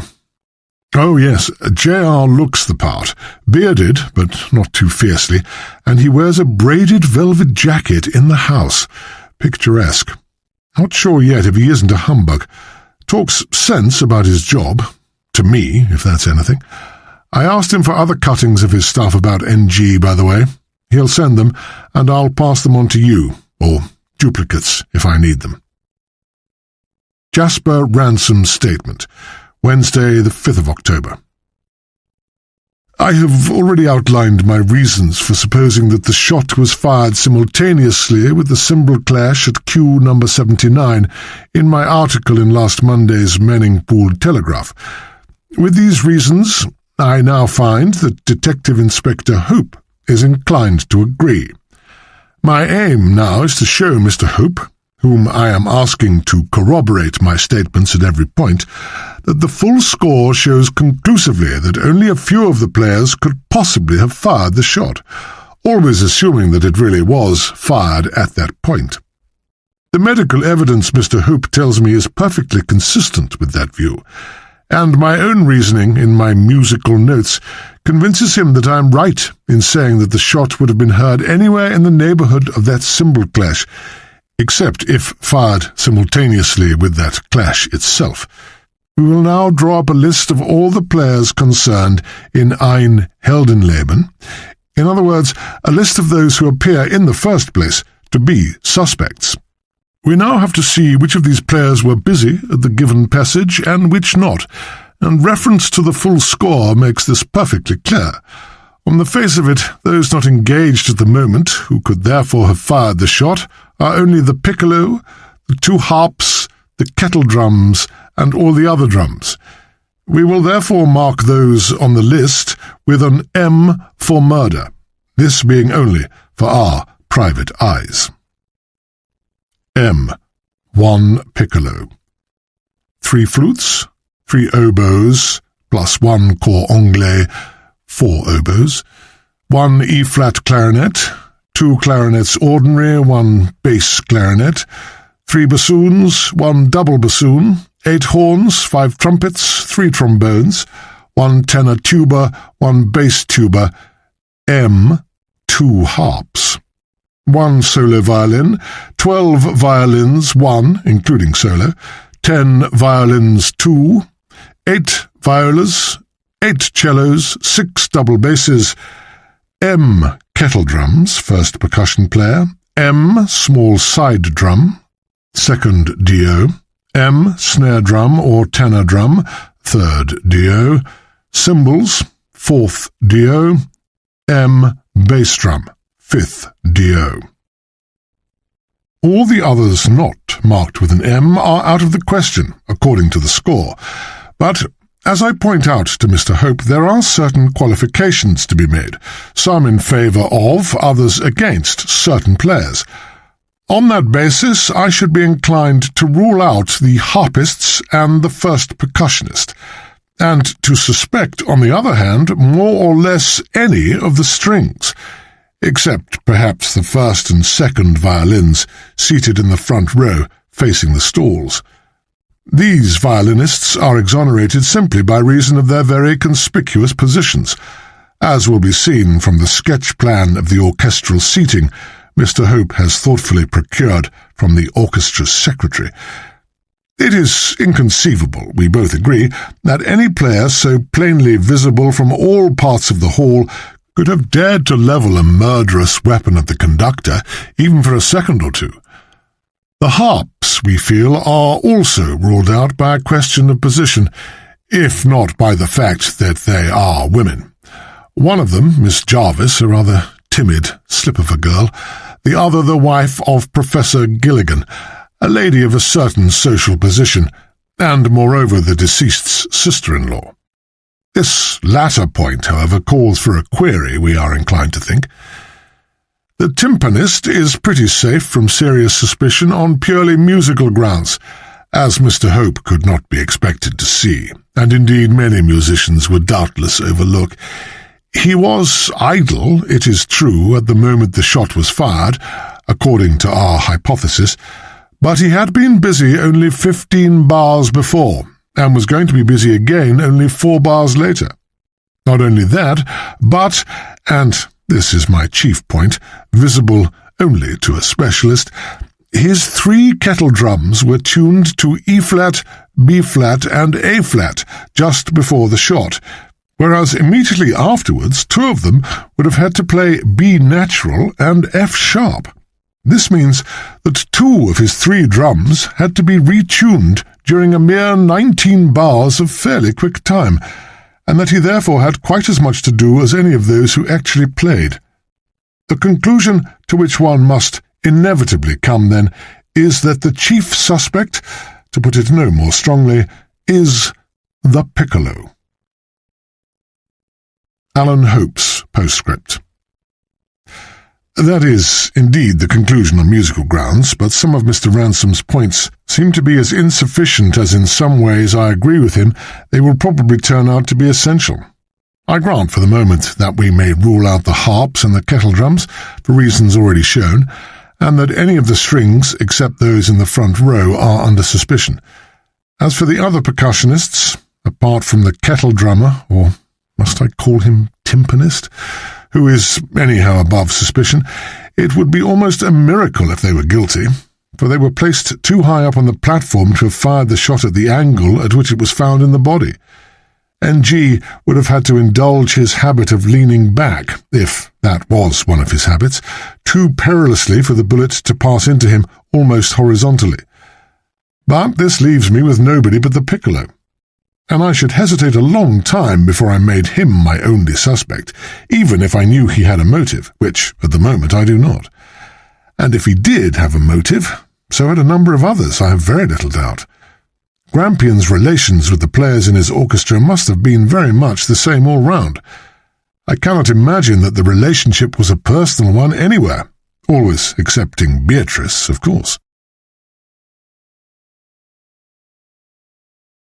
Chapter 9. Friday the 7th of October. 4GS, M-Pool, Friday morning. DJ. Ransom sent the cutting about N.G.'s first symphony concert held this autumn, herewith. What a squirt of venom! Also, unsolicited, a preliminary screed of his about the Strauss, which I send you merely for such special musical interest as it may have. It looks sound to me, what say? Love to you and the infants, Alan. P.S. Tell them to look out for a parcel of M-Pool lumps, a kind of local toffee of which the town seems as proud as if it had given birth to Shakespeare. It's good, though, and won't upset them. 2 cuttings from the Manningpool Telegraph, Friday the 16th of September, 1938. Season's first symphony concert, Sir Noel Grampian's return. Programme of 3 symphonies. The Municipal Orchestra reappeared at the Civic Hall last night before a large assembly that was ready to welcome a new series of symphony concerts with much warmth and a certain amount of curiosity, justified by a not unadventurous season's programme. The public was also disposed to give a rousing reception to Sir Noel Grampian, who is in charge of Manningpool's orchestral music for the 4th season running. There was the sort of uproar it gives an audience peculiar pleasure to indulge in to the top of its bent, and which Sir Noel himself shows no signs of disliking. Be that as it may, however, it is yesterday's music that matters, whatever people who care more for social than for artistic events may say. Let us, therefore, proceed to its discussion. The programme, though conventional and not too well balanced, consisted simply of 3 symphonies, Mozart's in G minor, Schubert's unfinished, and in the second part, Tchaikovsky's No. 5. No overture or other short piece preceded this scheme as a concession to the usual stragglers who cannot forsake their dinner or high tea tables, or is it their dressing tables, in good time.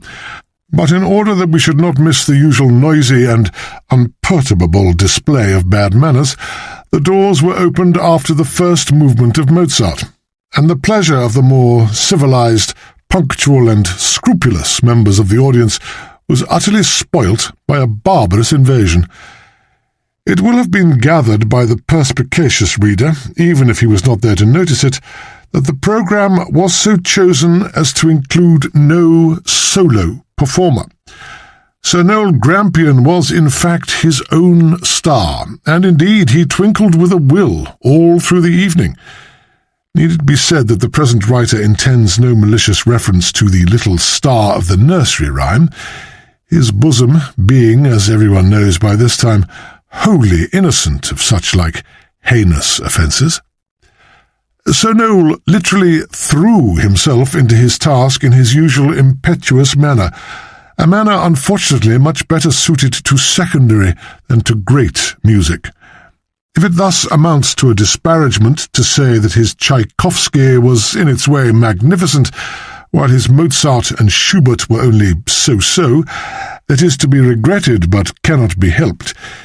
It is the simple truth that the G minor symphony sounded on the whole strident and hectoring, the slow movement being, for compensation, made almost degradingly sentimental, and that the unfinished at once got itself into a distressing state of unhealthy excitement, from which it never recovered, not even in the most serene moments of the andante con moto.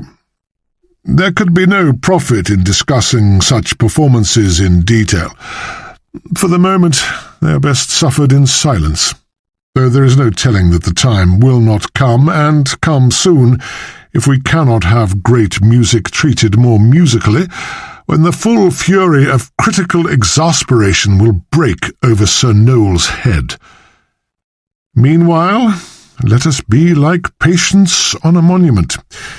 In this particular case, a monument erected to the memory of two mangled masterpieces. As for the Tchaikovsky performance, it hit us all where we live. There is no gainsaying the immense effectiveness of Sir Noel's methods in music so self-centred and exhibitionist as the Fifth Symphony, and one does not deny him a certain virtuosity in conducting, any more than one denies a certain virtuosity in flying to a seagull. But even here, one is bound to say that there is at once more and less in the work than he succeeds in bringing out. There is more sheer music and less hysteria. Still, as a piece of ranting theatricality, the performance was magnificent, and the only question is whether those who showed a quite immoderate, indeed almost immodest, admiration of Sir Noel's treatment of Tchaikovsky are right in being quite so willing to sacrifice Mozart and Schubert to such a frenzied orgy as we were treated to last night. Well, there is no disputing about taste. As my esteemed colleague of the Messenger would no doubt say, in the original Latin, it is all a question of whether one would rather see Sardou played by a Sarah Bernhardt or Shakespeare by the often no more than moderate talents of Stratford-on-Avon. All the same, there is a peculiar danger about such playing as Tchaikovsky received last night. It was very decent so far as the orchestra was concerned, and an early opportunity shall be taken of discussing its present quite adequate constitution and capacities further. This danger is that such conducting as Sir Noel's makes it almost superfluous to listen to music at all. His antics on the rostrum, which have certainly lost none of their extravagance since last season, are so graphically revealing of what the composer intends that very soon the public will no longer come to a concert to hear the message of a symphony, but merely to see it, as interpreted by the conductor's actions. The time will come when we shall be asking that Sir Noel should be compelled by the orchestra's committee to conduct behind a screen, lest he should corrupt our listeners into spectators. In any case, it is becoming positively dangerous for all but those with the strongest hearts, and perhaps the most susceptible ones, to watch him at his work. His violent striding from side to side of the rostrum to its very edge, his precipitate leaps and collapses, and his giddy lurchings backwards and forwards are becoming too much of a good thing, if indeed they have ever been that at all. J. R. Chapter 10. Monday, the 26th of September, 1938. Musical Notes, Strauss's Heldenleben. It appears that there has been some disagreement among the members of the Municipal Orchestra's Committee as to the desirability of performing Richard Strauss's symphonic poem Ein Heldenleben at the season's Second Symphony concert next Thursday. I understand that Sir Noel Grampian, at a rather stormy committee meeting, had to go to unprecedented lengths of plain speaking, coupled with veiled threats of resignation, before even a slight majority of votes was to be gained in favour of what one of the more classically minded members picturesquely described as this feast of Trimalchian extravagance. Now, I am far from wishing to suggest that a performance of a hero's life will fulfil one of my heart's more ardent desires, and it is possible that readers will have gathered before now that I could probably survive Sir Noel's withdrawal from our musical scene. But there can be no doubt that the Manning Pool public is entitled to such experiences, and since the city has never before heard this work, which is, after all, a remarkable and representative one, it is about time that it were produced 40 years after its composition, which was finished in December 1898. Our orchestra is kept going with funds derived from the proceeds of its concerts and from the rates. In other words, by the public's money, and it seems too high-handed for the committee to try to prohibit a performance merely because it is expensive. There is no moral objection, at any rate of a kind discernible by a body of estimable citizens who are not musicians, and for the most part not even musically cultivated laymen, to this work by Strauss. And, failing that, one does not see why the symphony concert audiences should not be given a taste of it, even if it proves to be unpalatable to a majority of hearers. If only on principle, I'm glad that the performance is to take place on Thursday. Anything else would have been as intolerable to myself as to Sir Noel, if he can bear the idea of my seeing eye to eye with him for once in a way.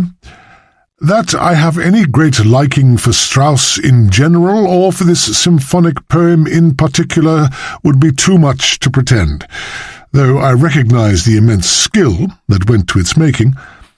Its general scheme, which is that of a megalomaniac's autobiography, does not commend it to one's affection, and the musical material is, as usual with Strauss, a mixture of good, not so good, and downright bad, blended without the least evidence that the composer had any notion of the difference.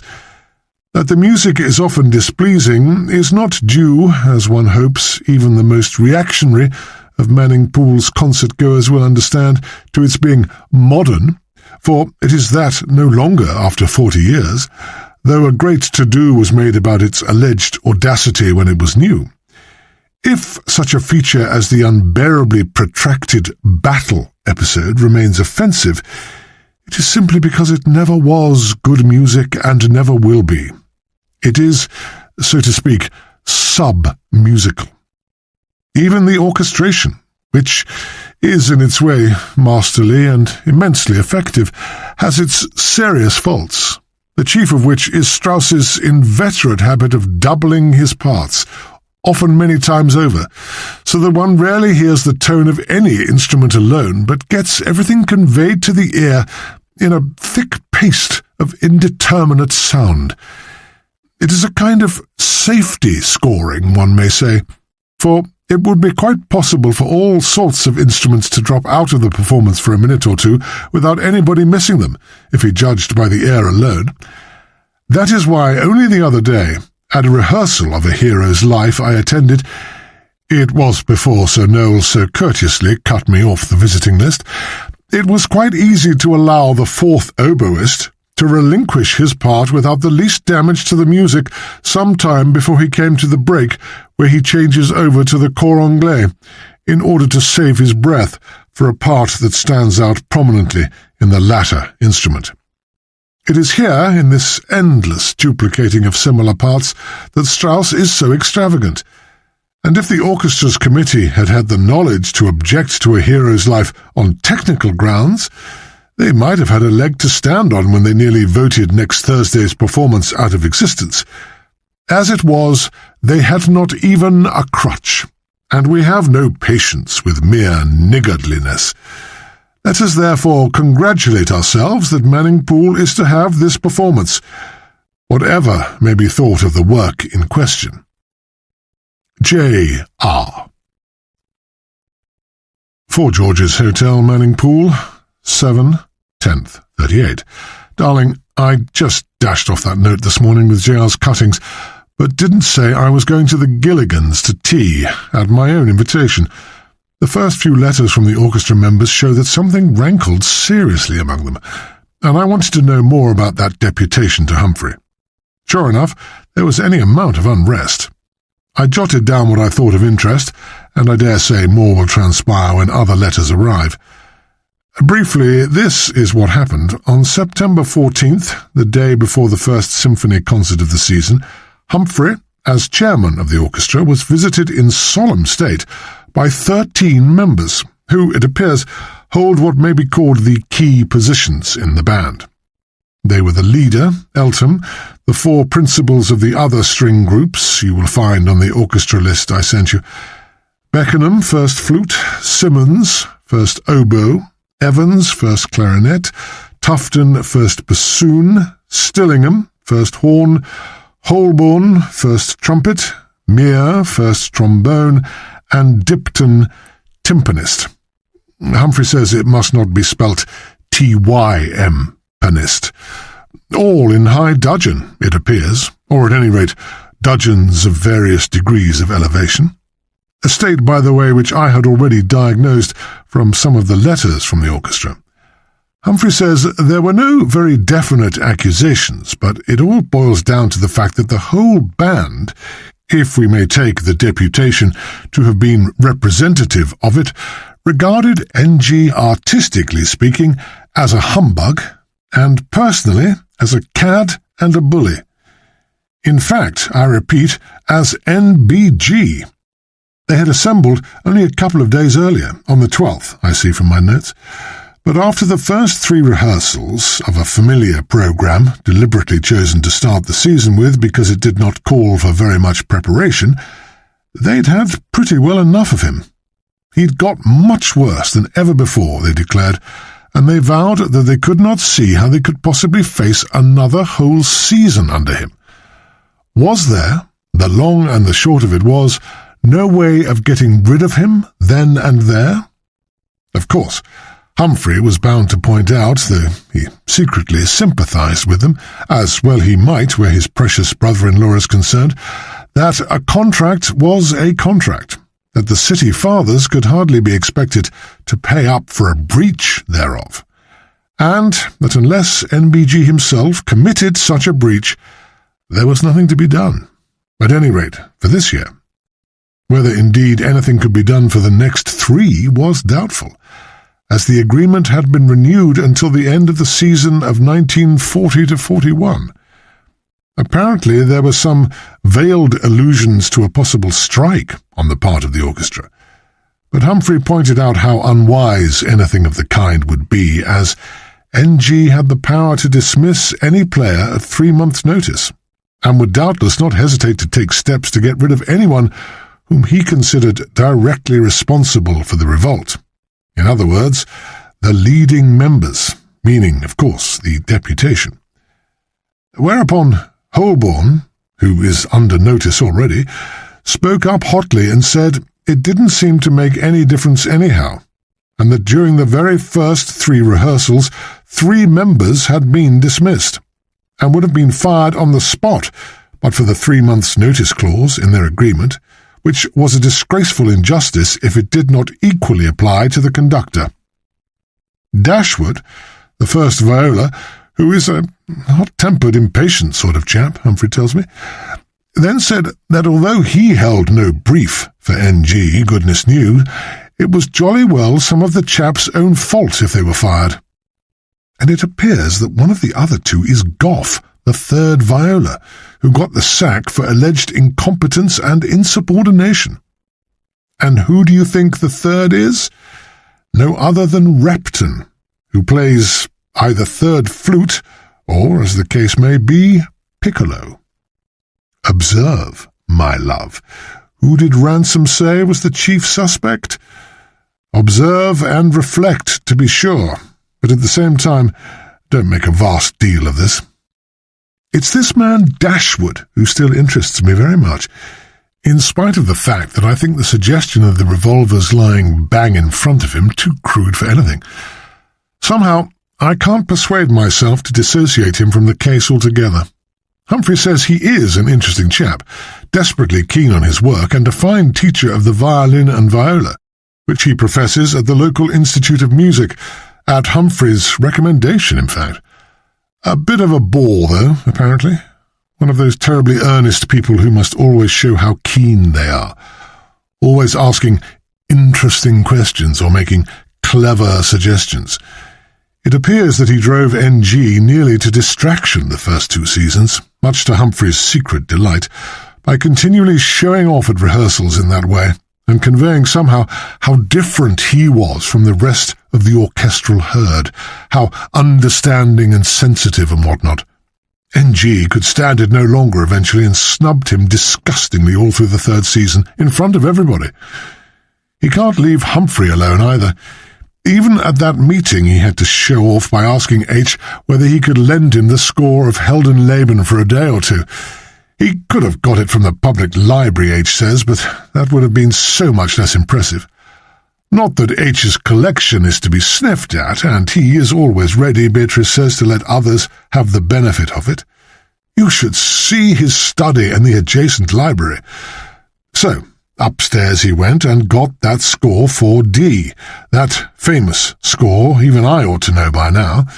And then, of course, D had to make a number of interesting points then and there, asking the prof questions, but really telling him all the time.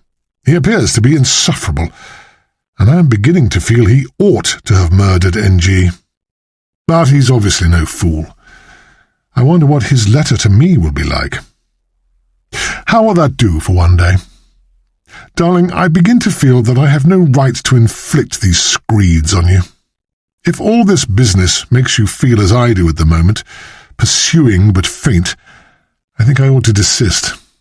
Only it does seem to sift things, putting them down like that, all in a heap, and then getting rid of all the entangling rubbish, keeping only a few notes of each day's salient points in a notebook that partakes of both a calendar and a chart. Bless you for your help, which would be enough if you merely accepted these outpourings, though your suggestions are always helpful, whether they lead to anything or not. Eternally your own, Alan. P.S. I refuse to take any notice of your would-be shrewd guess, and no doubt you don't want me to, since Aylmer's document was sent to you so horribly confidentially, that the lady in question was the sage Mr. Rossingham's own daughter. Beware! Shall I have to turn Petruchio and indulge in a little taming of the shrewd? Chapter 11. Saturday, the 8th of October. Forge, yes, Empool, 8th of 10th, 38. Darling Julia, yes, you were clever. I couldn't trust myself to say so, but Ransom acknowledges it, and he knows. I submitted your suggestion to him, and he was ready to kick himself for not seeing the implication of his own criticism of Strauss's scoring. Of course, he saw at once that you're right. He did say in his article of September 26th that so many parts were doubled in the score of Heldenleben that any number of players might drop out for a moment without its being noticed. Good Lord! What then becomes of his suggestion that only a few people could have done it? Now it seems that almost anyone could. At a pinch, absolutely anybody but the cymbal player. So, where are we? Here is a list, drawn up with ours help, showing by various signs how things now stand. Study, ponder, and digest it, my pet. My head reels. What now, eh? Yours, distractedly, Alan. If we bear in mind Mrs. Hope's just observation that, supposing J.R. is right in saying that many players might momentarily drop out of the performance of Strauss undetected, then according to the score of Heldenleben, almost any member of the orchestra might have shot NG. The list of possible suspects is thus once again enormously enlarged. Not quite so enormously, however, as would appear from a glance at pages 152 to 3 of the score, which would seem to show that, so far as dropping out goes, almost anybody but the cymbal player could have fired, nobody being for the moment absolutely essential to the sound. There are no solo leads here, and all the parts are doubled over and over again, except the repeated chords in the trumpets and trombones, some notes of which, and especially the bass A-flat, which is not supported elsewhere in the score, it would have been dangerous to omit. Actually, there are only 3 separate parts going on apart from those brass chords: the high E-flat for flutes, E-flat clarinet and first violins, the fervent tune played in octaves by the 4 oboes, 2 B-flat clarinets, bass clarinet, the 3 bassoons, second violins and violas, and the sprawling principal theme rising high up from the bass and divided between the double bassoon, the horns, the low second, fourth, sixth, and eighth, playing the first phrases, and the high first, third, fifth, and seventh, continuing with the second, tenor tuba, cellos, and double basses. Nearly everybody is busy, and we have marked the performers actually engaged in playing, so far as the score can tell us, with an E. Those which happen to be idle, on the other hand, we have marked I. But we have been obliged to use another set of markings, showing not what the score tells us, but what J.R.'s suggestion about ceasing to play against the composer's instructions implies. We have given up our M for murder, such a hypothesis having for the moment become untenable, and are now marking some of the players with a P for possible murderers, others with a D for doubtful ones, and a few, only 4, unfortunately, with an O for being out of the question. Even that small number may be reduced if one cannot agree that the kettle drummer was too busy retuning 2 of his instruments to have got in a shot, and we may also have to bear in mind that if he knew he was going to kill NG and that the performance was going to stop, he need not have retuned at all, though that might, if discovered, have exposed him to instant detection. But he is, at least, very doubtful, like the rest of the players seated on the top range of the orchestral platform, which is almost certainly at the wrong angle for the shot. In other words, if he were not eligible for O, he would certainly be for D. We have marked all the players at the top D for another reason that has already been shown as almost conclusive proof against the murderers being seated so high up and so far away. The revolver could almost certainly not have been flung into the well in front of the viola leader from so far off. On analysing the above, we find that the only player who is marked possible and idle is the piccolo. He was, moreover, seated in a straight line opposite the conductor and just above the spot where the pistol was found, all of which makes him, purely theoretically, our chief suspect for the moment. Let us therefore give him an additional mark of S. But that is hardly fair if we can possibly find others who may look particularly suspicious according to some special theoretical point. And here again we must consult the score. We have no reason to change our view that the shot was most probably fired on the cymbal clash at cue number 79. And although we have learnt to distrust the evidence of the score, we have no right to ignore its indications altogether. Among these indications we see, for instance, that the 2 B-flat clarinets and the bass clarinet have 3 bars rest before figure 79 and half a bars after. Hardly enough time to level and fire a gun if the music is actually played as written, but enough to justify our giving these players an S too. The cellos also have the 3 bars rest, but come in on the first beat at 79. Still, one of them might have failed to enter, so that they too receive an S. The double bassoon and bass tuba both leave off playing 1 bar after 79 and do not resume for some pages, and the flutes leave off for a moment 2 bars after 79, and one of them might have dropped out earlier, since they play nothing more conspicuous than a high sustained E-flat in unison. The same is true of the E-flat clarinet. If we assume that the shot could have been fired unheard after the cymbal clash, any of these people come under suspicion, except the tuba player, who is ruled out by his position in the orchestra. We therefore give an S also to the flutes, the E-flat clarinet, and the double bassoon.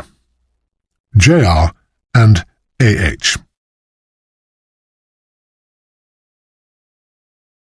Chapter 12.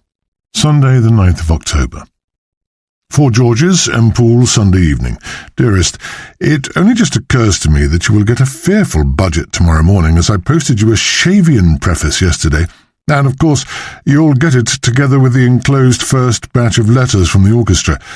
I'm not sending them all. Some are mere biographical précis, and others the baldest statements of no significance and arousing no possible suspicion. especially in conjunction with the eliminations Ransom and I have attempted. But some may amuse, touch, interest, or disquiet you, each after its kind. Here they are. I am myself uneasy about one or two. I have asked Mr. Goff, for instance, to grant me an interview tomorrow at the orchestra's office, for his letter is altogether a little too detached for my liking. I want to ask him why it has not occurred to him that he need not leave at all, now that the man who sacked him is no more. Is it natural that he should not have thought of that? Beatrice insisted in her charmingly unyielding way that I should lunch out at Rookdale again. Well, I don't mind. It was a delightfully Indian summerish sort of day, and the old gardens and brick walls and trees of that pleasant suburb were perfectly matched by the weather, and then again by the Gilligans' always inviting table. A nice change from the square-cut excellence of the bill of fare, one could not possibly call it a menu there, of the 4Gs. I'm sure Rookdale, being very much aware of its dignity, is the standing joke of all the Manningpool pantomimes at Christmas, and I shall probably see them, as my case shows so few signs of moving. But it is none the worse for that. Even the tram ride from here is pleasant on such a day. You first walk down the crooked and rather narrow but really distinguished Saltergate, Empool's Bond Street, with its old-fashioned confectioner's shop, Pollock's, where I got the children's Empool lumps, and which is one of the 6 or 7 original ML shops in the town. The most real thing in apothecaries, not chemists, I've ever seen. Its arty and crafty depot for Galpin's pottery, its smart modern Jaeger branch, its Tudoresque W.H. Smith, and so on. Then you board, why board, one of those narrow affaire cream and pale blue trams, and off you go through 1 or 2 streets of what they call the city here. And they look it, especially on a Sunday morning when they're absolutely dead and deserted.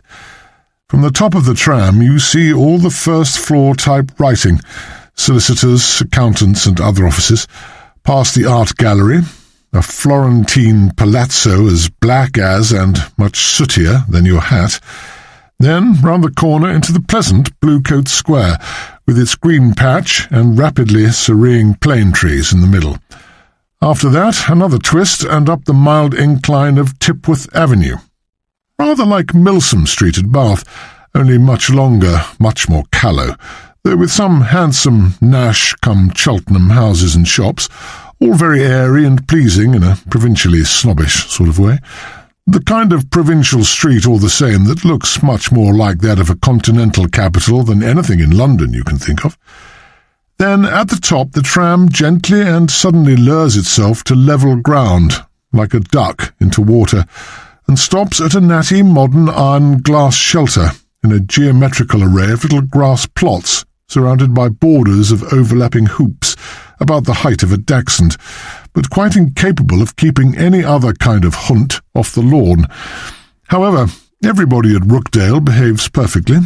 2 stops after that along a main road bordered mostly by low stuccoed terraces with pretty pillared and pedimented doorways, separated from the pavement by trim privet hedges and broad driveways, you alight, since you must do something corresponding to boarding, and sufficiently genteel for Rookdale, you alight, say I, where Oakwood Avenue, the Gilligans Road, and Acacia Drive, the late lamented NG's, meet you at right angles on either side, and so into the hospitable arms of Beatrice and Humphrey.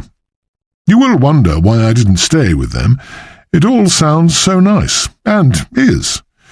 Well, perhaps that's the very reason. Or possibly the fact that Beatrice declared that you can't stay at the Four Georges. Oh, can't I?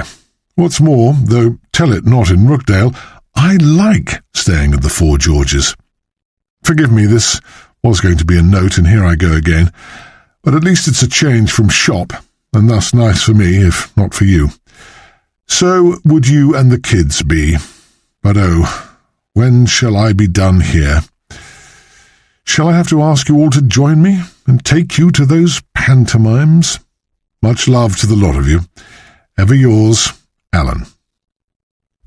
37 Frampton Road, Rookdale, Manningpool, 7th October, 1938. Dear Sir, as leader of the Manningpool Orchestra, a position I have occupied since its inception, not only because of such competence as I may flatter myself to possess, but also perhaps because I have been a resident musician of some reputation for a good many years now, I feel it to be incumbent on me to answer your questions, or rather to anticipate questions which you have not yet put to me, as carefully as possible.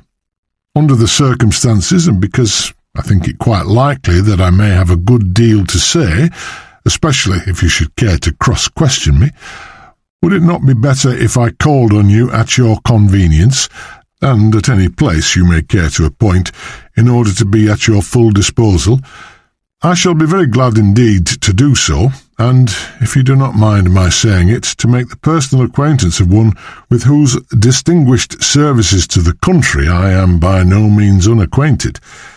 I may add that I fully realise how impossible it would be for you to grant a personal interview to every member of the orchestra, or possibly, I should say, any, but we both hold responsible positions, and I hope I am not presumptuous if I feel that you may care to make an exception in my case.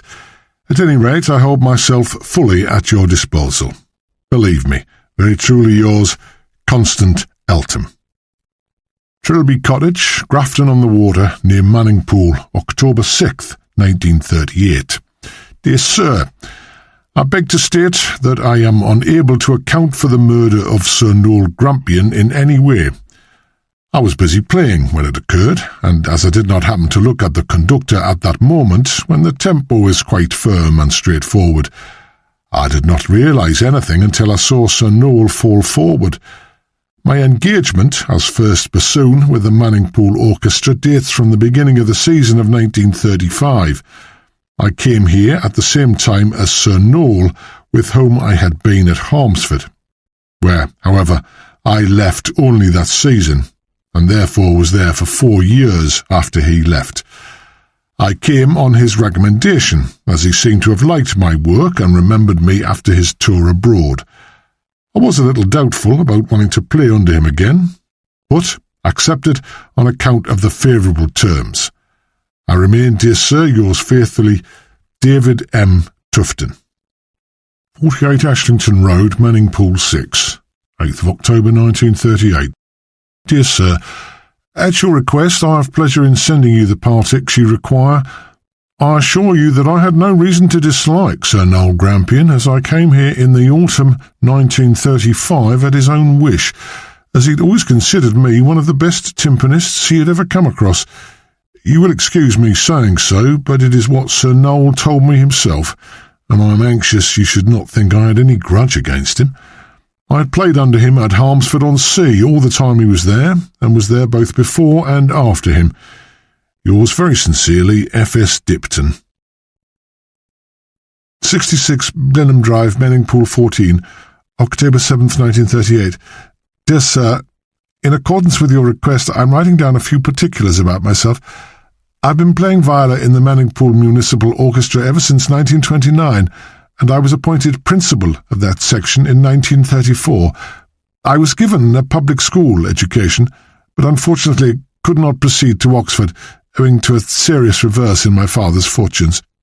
But these details can be of no value to you, and I will therefore proceed to outline my ideas concerning the death of Sir Noel Grampian. I do not know whether the fact that the revolver was found lying in front of me has brought me under any serious suspicion in your mind, but I am fortunately blessed with sufficient imagination to realize that an investigator of your standing, and, if I may say so, of your fame, could hardly proceed on so elementary an assumption. I can only assert with all the emphasis of which I am capable that I had nothing to do with the case, and that I am wholly at a loss to explain to myself how the revolver could have come to lie where it was. What is more, I place implicit trust in your powers of deduction, and do not for a moment suppose that I have anything to fear. I repeat, I am innocent. Again, bearing in mind your reputation for more than ordinary subtlety, I feel I can do myself no harm by referring quite frankly to the fact that I was by no means on pleasant terms with the late conductor. On the contrary, I am convinced that such frankness can only impress you in my favour. I'm afraid Sir Noel was not a man capable of making himself liked by an orchestra. Indeed, he often seemed deliberately to go out of his way to court dislike, not to say detestation. I cannot well speak for other members of the orchestra, with whom I have very little to do, finding them, with few exceptions, far from congenial, and rarely disposed to take any real interest in music, or any other subject that matters. Sir Noel's attitude towards me was cordial enough during his first 2 seasons here, and he was at least enough of a musician in a technical sense to be aware of the fact that I can play my instrument. He was not even disinclined at first to answer the questions relating to an orchestra's work which I felt it to be my duty to put to him occasionally, though my colleagues are far too much given to letting everything a conductor does or a composer demands pass unchallenged. Unfortunately, at the end of the 2nd season, a serious quarrel broke out between us, due solely to Sir Noel's annoyance at having quite unintentionally exposed his ignorance of a musical term that is unusual enough, but occurs in an excessively familiar work every aspect of which a musician, and especially a conductor, may be expected to know. The point arose from Tchaikovsky's 5th Symphony, a work Sir Noel must have been fond of, since he has done it twice in 3 seasons here, for we again had a shocking performance of it at the opening concert of the present season. I do not know whether you are interested in music, but if you are, the matter will, I am sure, appeal to you as worthy of consideration. It concerns the slow movement, marked by the composer Andante cantabile con alcuna licenza, which, as everybody with a smattering of Italian, such as a musician ought to have, knows as meaning with some freedom. This, of course, was enough encouragement for Sir Noel to play Old Harry with the music in practically every bar, never taking 2 of them at the same speed, and this despite the fact that throughout the movement the frequent licenses indulged in by the composer are expressly indicated, animando, sostenuto, con moto, and so on. When I took the liberty at rehearsal to point this out to Sir Noel, he curtly dismissed my observation by saying that alcuna licenza meant every freedom, a statement I was bound, in sheer fairness, to contradict. For where should we be if nobody ever tried to set mistakes right? We should live in an intellectual morass, even worse than that in which our orchestra festers as it is. Finding himself defeated, Sir Noel then took the line of saying that as the violas nowhere had anything of outstanding importance to play in this movement, the matter was no possible concern of mine, to which I could only retort, with some heat, I'm afraid, that, as nobody else ever had the pluck to dispute anything, I felt bound to take it upon myself, as I maintain I have a perfect right to do if I find that a composer's work is being deliberately distorted. Sir Noel afterwards spoke to me in a manner that I can only describe as unpardonably insulting, and actually tried to make out that it was I who had been insolent, when I had been merely intellectually honest, and, if I may say so, more courageous than any of my colleagues. He then took the usual line of the moral coward who knows himself in the wrong. He merely declined to enter into any further discussions with me, particularly in front of the whole orchestra. It was this that nettled him, I've no doubt, and he actually had the temerity to threaten me with dismissal for insubordination if I did not refrain from challenging him in this manner in future. To this I was obliged to retort, first of all, that I would not mind submitting to anyone who could persuade me that he knew what he was talking about, or words to that effect, and secondly, that the committee might have something to say to my dismissal, as I should certainly not hesitate to appeal to it, and to state precisely what had led to our quarrel. That, I think, sufficiently intimidated him to make him refrain from acting upon his threat, for he knew perfectly well that he was in the wrong, and that I might expose his appalling ignorance to the committee, which has for its chairman a musical scholar like Professor Gilligan, for whose learning I have the greatest respect. But he went so far as to urge the committee to request me and, quite unnecessarily, the rest of the orchestra not to enter into any dispute with the conductor in future. Another most cowardly and despicable act. I need hardly add that we were not on speaking terms after that, and I resolutely declined to make any response to his feeble advances towards a reconciliation. Please forgive me for having gone at such length into this unfortunate affair, but I felt I had better put my cards on the table without delay. I need hardly add that I should be delighted to meet you if you wish to discuss the case in greater detail. Yours very truly, Thomas Willoughby Dashwood.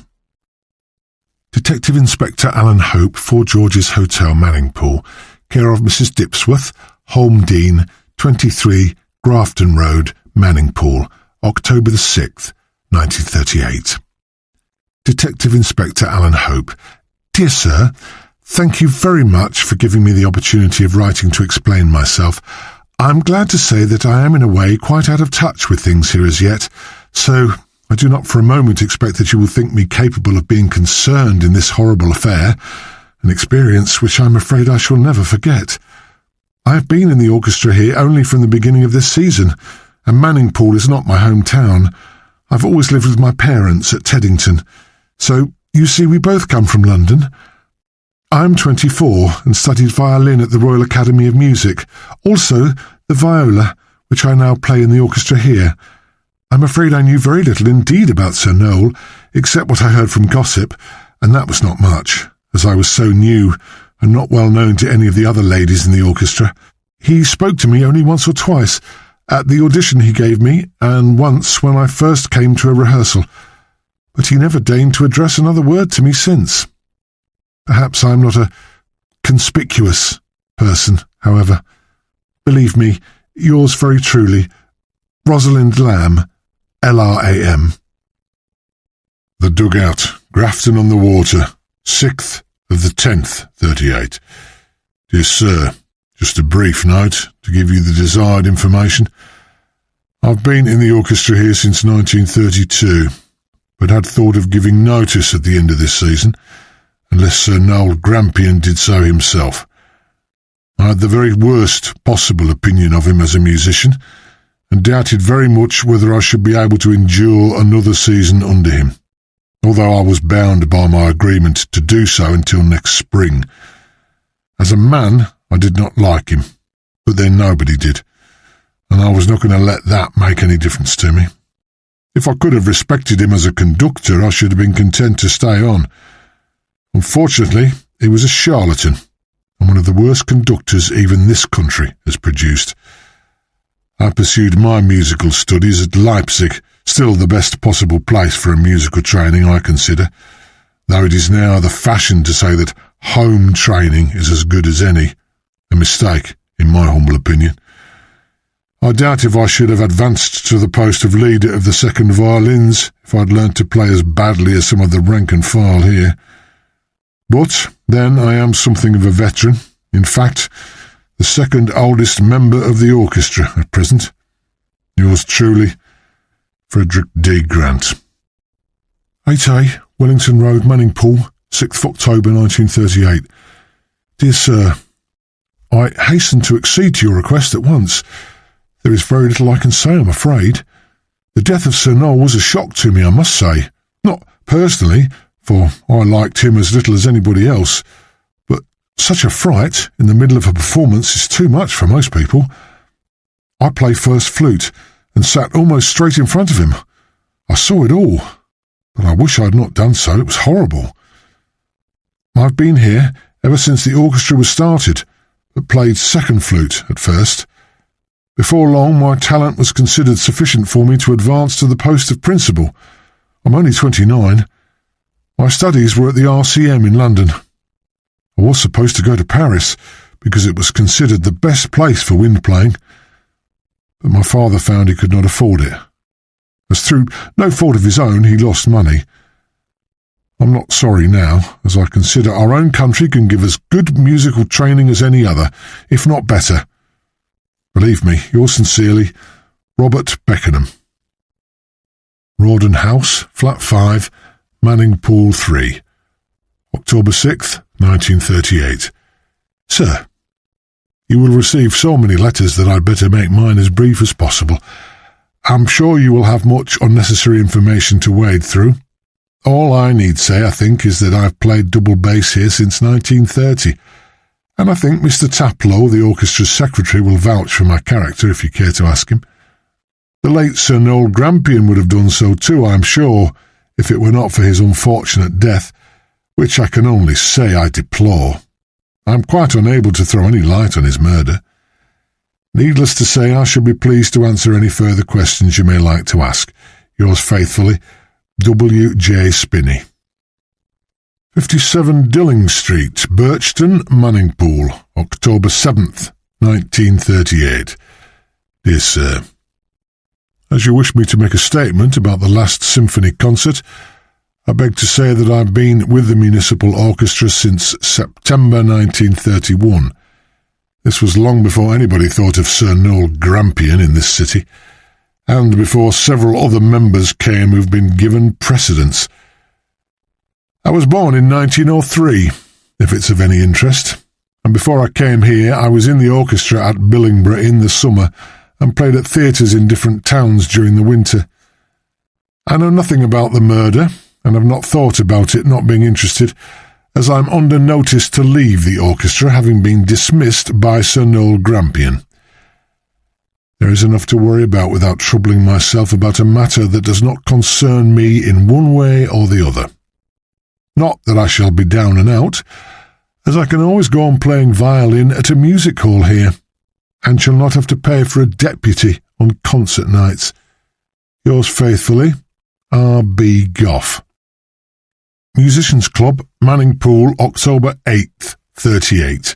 Dear Sir, in answer to your demand, I should be only too pleased to help, but can at present think of nothing of any special interest. If you would care for me to call on you and have any questions to ask, shall be very pleased to do anything I can. Perhaps you will let me know. I'm here most days, and it reaches me quicker than at home. It is some way out. Also, there is a phone here. Allport 2976. My instrument is second trumpet, since 1934 at M. Pool. Yours truly, M. Beardling. 29 Allport Street, Manningpool 4, October 8th, 1938. Dear Sir, having received your request from Mr. Taplow, here are a few partics, re myself. I've been with the M. Pool Orchestra since 1928, but played second oboe before Sir Noel Grampian came, playing cor anglais as well when wanted. He insisted on engaging another player, so that works with two oboes and cor anglais could be played.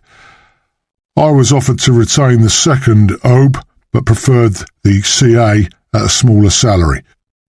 As I play OB at the M. Pool Hippodrome and have to get a deputy when wanted by the Municipal Orchestra, so I only play there when a cor anglais part or three oboes is in the programme, and otherwise at the Hippo.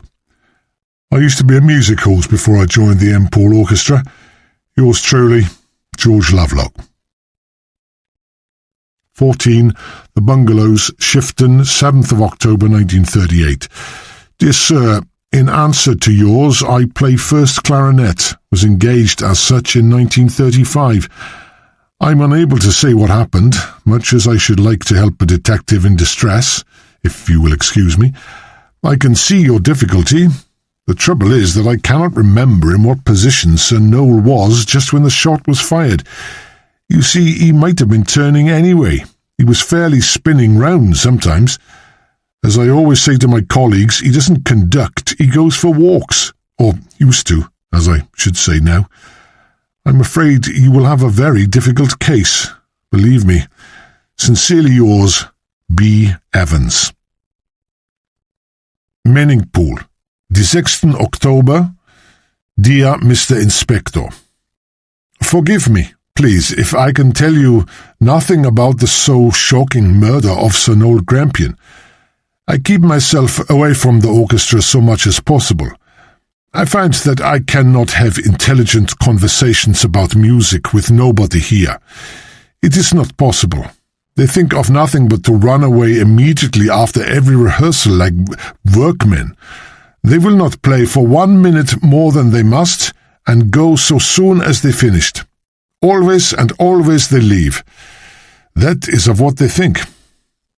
I was here 4 years, before which in Germany, Wiesbaden Kurorchestra in the summer and at the opera in Darmstadt, very fine, in the winter. Kapellmeister Dr. Fritz Schleichmann. You may have heard his name, a very famous conductor. I could never become accustomed to Sir Grampian after this. Of course, it is different in England. The public will only something to look at. A musician can tell. I do not know what the other players think, because I never see them to have conversations. I can say nothing. I studied before to begin my work at the music school of Winkelbergen. That is my home.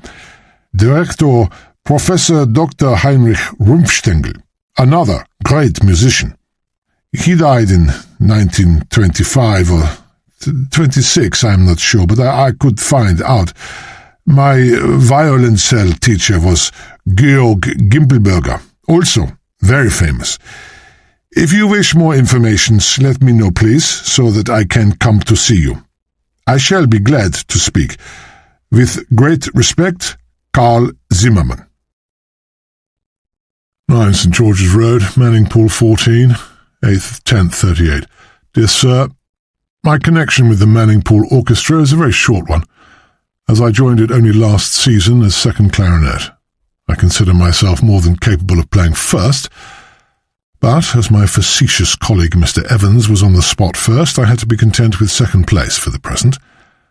I'm afraid I do not consider him a very good player, though I would not deny his competence, and I admit that it is sometimes a little galling to feel oneself subordinate to a musician who, as such, has much in his favour perhaps, but whose unfortunate would-be humorous manner is hardly that of a gentleman.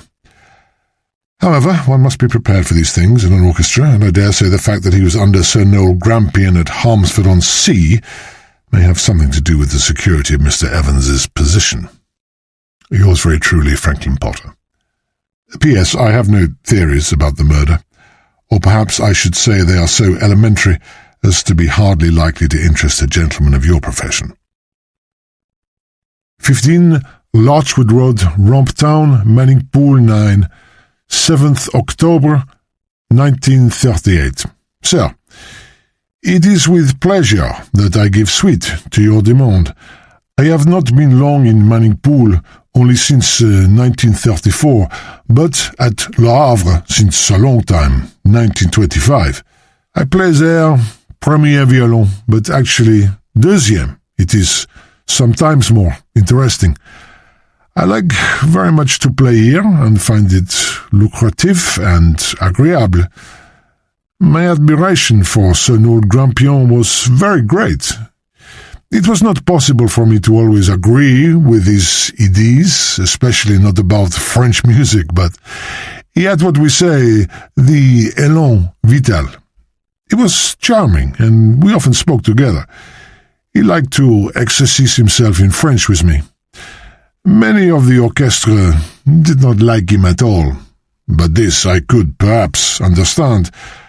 For myself, I was content.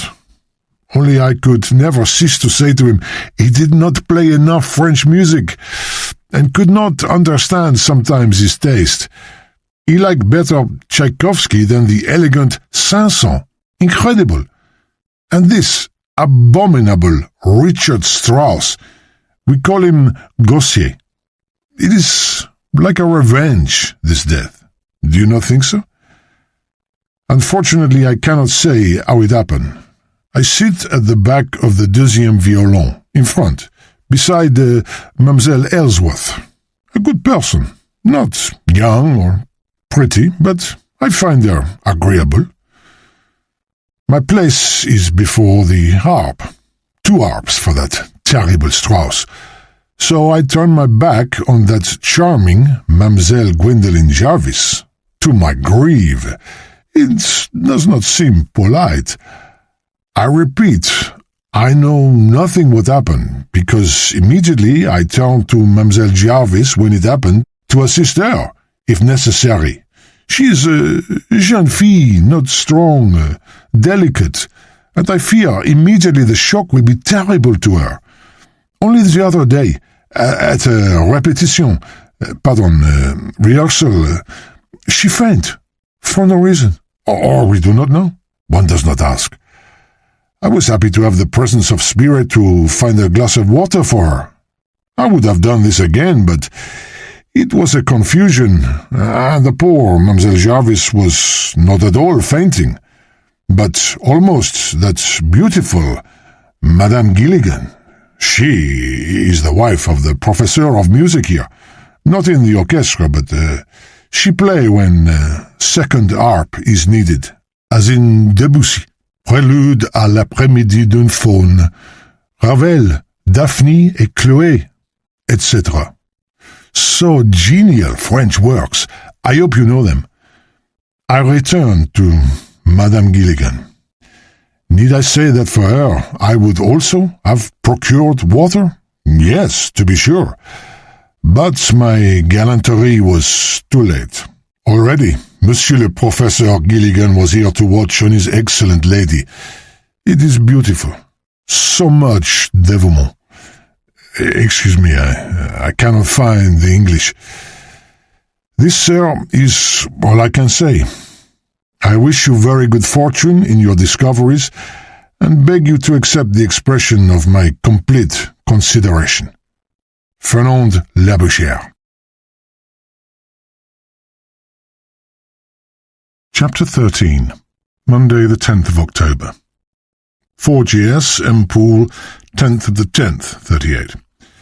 Dearest of Julias, I've interviewed a few people whose letters seem to me worth following up, but I can't say I find much in them to make me point an unerring finger at the culprit. They all have grievances, but it's difficult to estimate the relative seriousness of their complaints, and I can't help feeling that their frank airing of them is in their favour.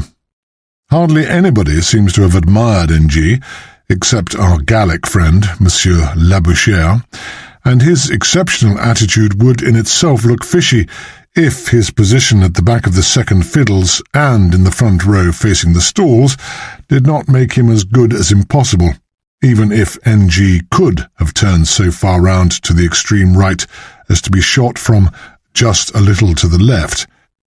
The fellow I don't trust is Gough, the third viola. His letter, you will have seen, is disgruntled, but he does not vent his grievance frankly. Something rankled there. Well, I thought I'd better give him a gruelling, and he was among those I asked to call. He was mulish at first, but I think it was due to a lack of personality, a singularly unfortunate provincial want of savoir-faire, and that desire to obstruct authority which is nothing more than a resentful awareness of inferior manners and intelligence.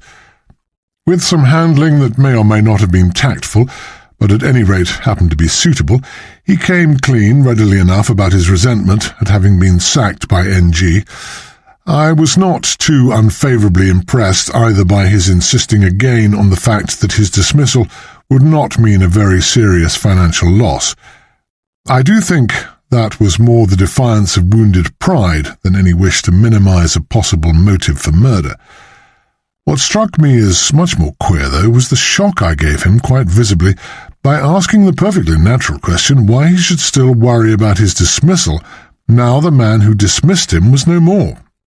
Nothing had been done about it in writing as yet, Taplow told me when I rang him up, so that Gough is not now under notice at all, as he knew perfectly well, I could see. And yet he did not simply leave it at that, as he might quite well have done if he wanted to stop my asking further questions. If he'd merely said, "Thank you for pointing that out," there would have been nothing more to it. But no, he went all dithery, and became 10 times as recalcitrant as he had been at the beginning, so that I had to extort further answers from him with a corkscrew. He began to blink and stutter.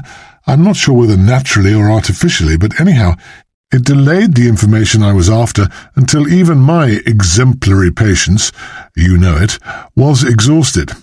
In the end, I got it out of him that he got the sack at the suggestion of Dashwood, the principal viola, who had pointed out to Grampian that Gough was not up to orchestral work above the average difficulty.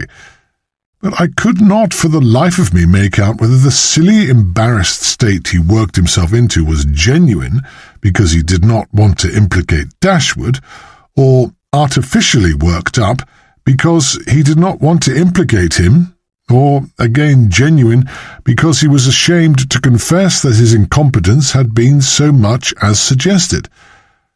I think it was this last, for he very emphatically proclaimed his being an artist, more so than some people he could mention, that Mr. Dashwood could not possibly judge, as he did not sit at the same desk with him, that many eminent musicians, whom he forbore to name, had thought a lot of his playing, and so forth.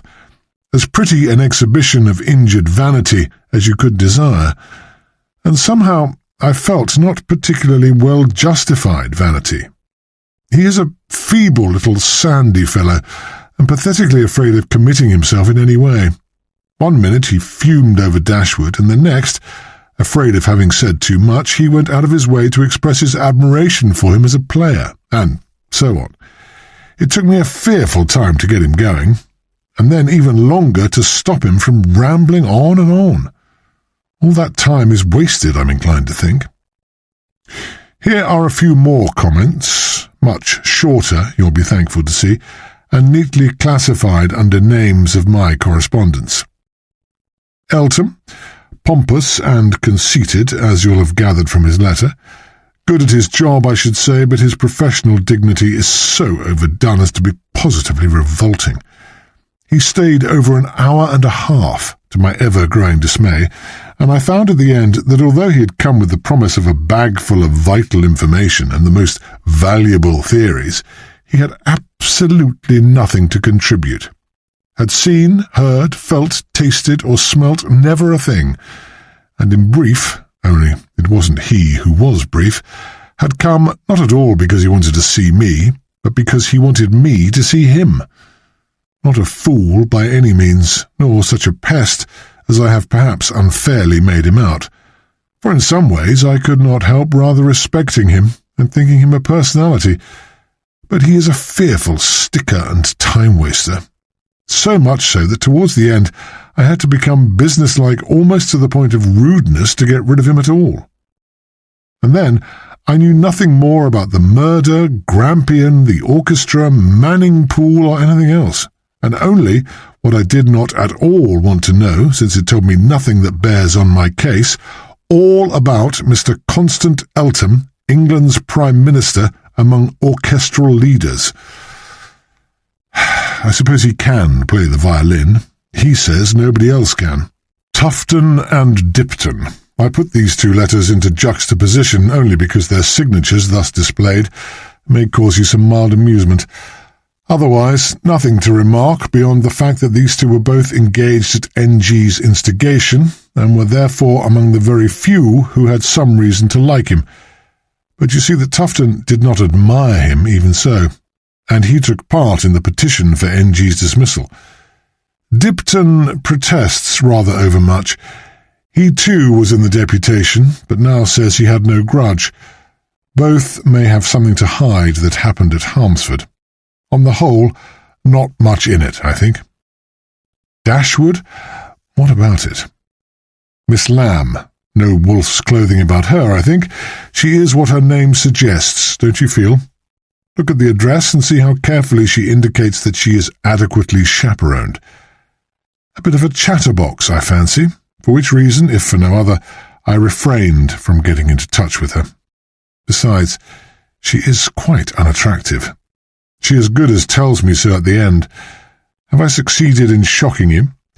But being aware of the fact, and of N.G.'s consequent disregard of her, was she inwardly boiling with rage?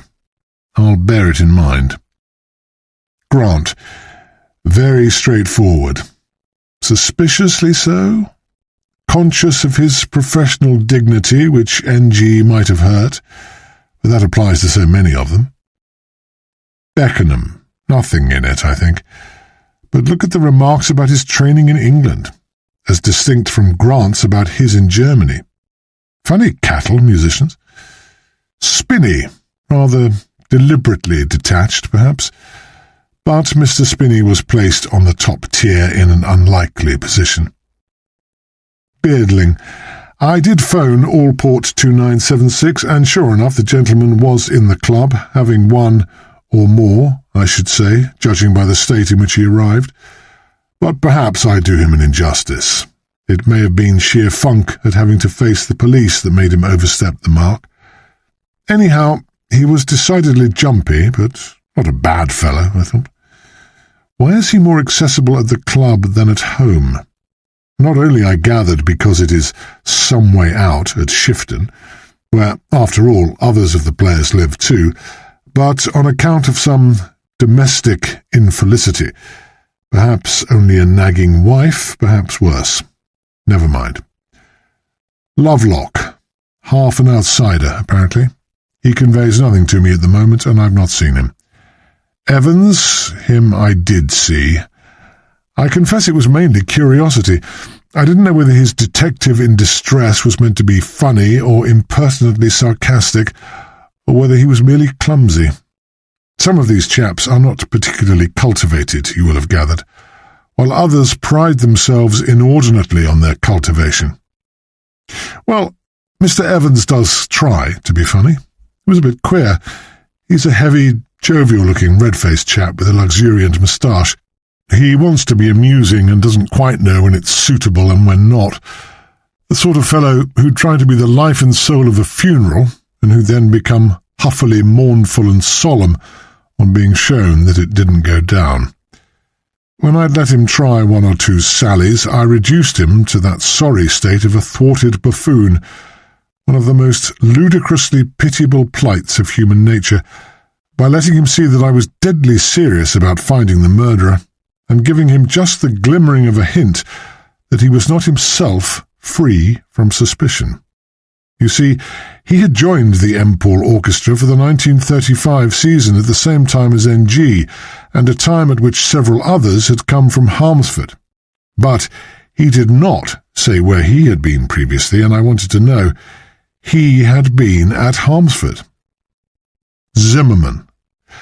Letter mainly for your delight. I did not see him. I don't see people who would be glad to speak about themselves, as this solemn Teuton would certainly have done. I've had enough of that sort of thing from Elton. Potter. Nothing in it to my mind, except that it was he who told me that Evans came from Harmsford, which was useful, though I should certainly have asked Evans anyhow. If Potter had a grievance, it was against Evans rather than NG. Labouchere.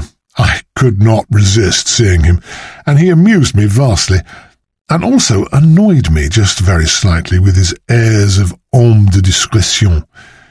I wasted his time, and he mine, but I deserve a little relaxation, don't you think? Even and ever your Alan. Chapter 14. Tuesday, 11th of October. 1 Garchester House, Shifton, near Manningpool, October 9th, 38. Dear Sir, I am sorry if my reply to your request comes rather late, but I've had my mother ill in bed, and I've been unable to settle down to anything, and even to think about anything but household duties. Also, I've been very much upset by the dreadful happening at the last symphony concert, and hardly able to collect my wits to give you a coherent account. Even now I'm bound to admit that I can think of absolutely nothing that might help you to form your conclusions, but perhaps you've been able to do so without my assistance by this time. My connection with the Manningpool Municipal Orchestra dates from quite a time back now. I joined it in September 1932. Before that I did not play professionally, but as I am well up to standard, there is no reason why I should not earn my own living. Concerning Sir Noel Grampian, while wishing to speak no ill of the dead, I can only say that I never cared for him. But of course, one has to take these things as they come. Yours sincerely, Catherine Doyle. 12 Shifton Mansions, Rampton, Manningpool, 9th of the 10th, 1938. Dear Sir, I regret to say that I cannot throw any light on the most unfortunate death of Sir Noel Grampian, under whom I've been playing for some years now, i.e. the whole of his time at Harmsford-on-Sea, and from the time of his appointment here, when I was one of the players from the Harmsford Orchestra engaged by the Manningpool Orchestra at his recommendation. There is no need to point out that I was naturally very grateful to the late Sir Noel for having obtained me a post that has yielded me better returns than those at Harmsford, and afforded me the pleasure of continuing to work under him. There's been a good deal of criticism of Sir Noel in this city, but personally, I've always found him pleasant to work with, perhaps because I'm not a person who cares about making trouble. As for his conducting, to my mind, it was magnificent. Believe me, yours faithfully, Abraham Cohen. 15 St. Paul's Gardens, Manningpool, 9th October, 1938. Dear Monsieur Inspector, I regret my inability to tell you anything, and my writing in English is so bad that if you would permit me to write in French off to see you, I would be under great obligations. But I know nothing, absolutely nothing, but I will tell all I know when I can see you of writing French. I was born at Ghent and study under the great Isaïe. Never will I forget this. I was in Manningpool since the before last year. Accept, Monsieur Inspector, my sincere salutations, George Oosterman. 17 Branston Drive, Manningpool 3, 9th of October, 38. Dear Sir, as Deputy Leader of the Manningpool Municipal Orchestra, I share the first desk with Mr. Constance Eltham and frequently lead the concerts during one of his illnesses or other absences. I feel it incumbent on me to voice to you a theory of my own I formed on the murder of Sir Noel Grampian, although I need hardly explain that it would have been quite impossible for me actually to see anything, as I was playing at the time. But I am convinced in my own mind that nobody in the orchestra could possibly have fired that shot.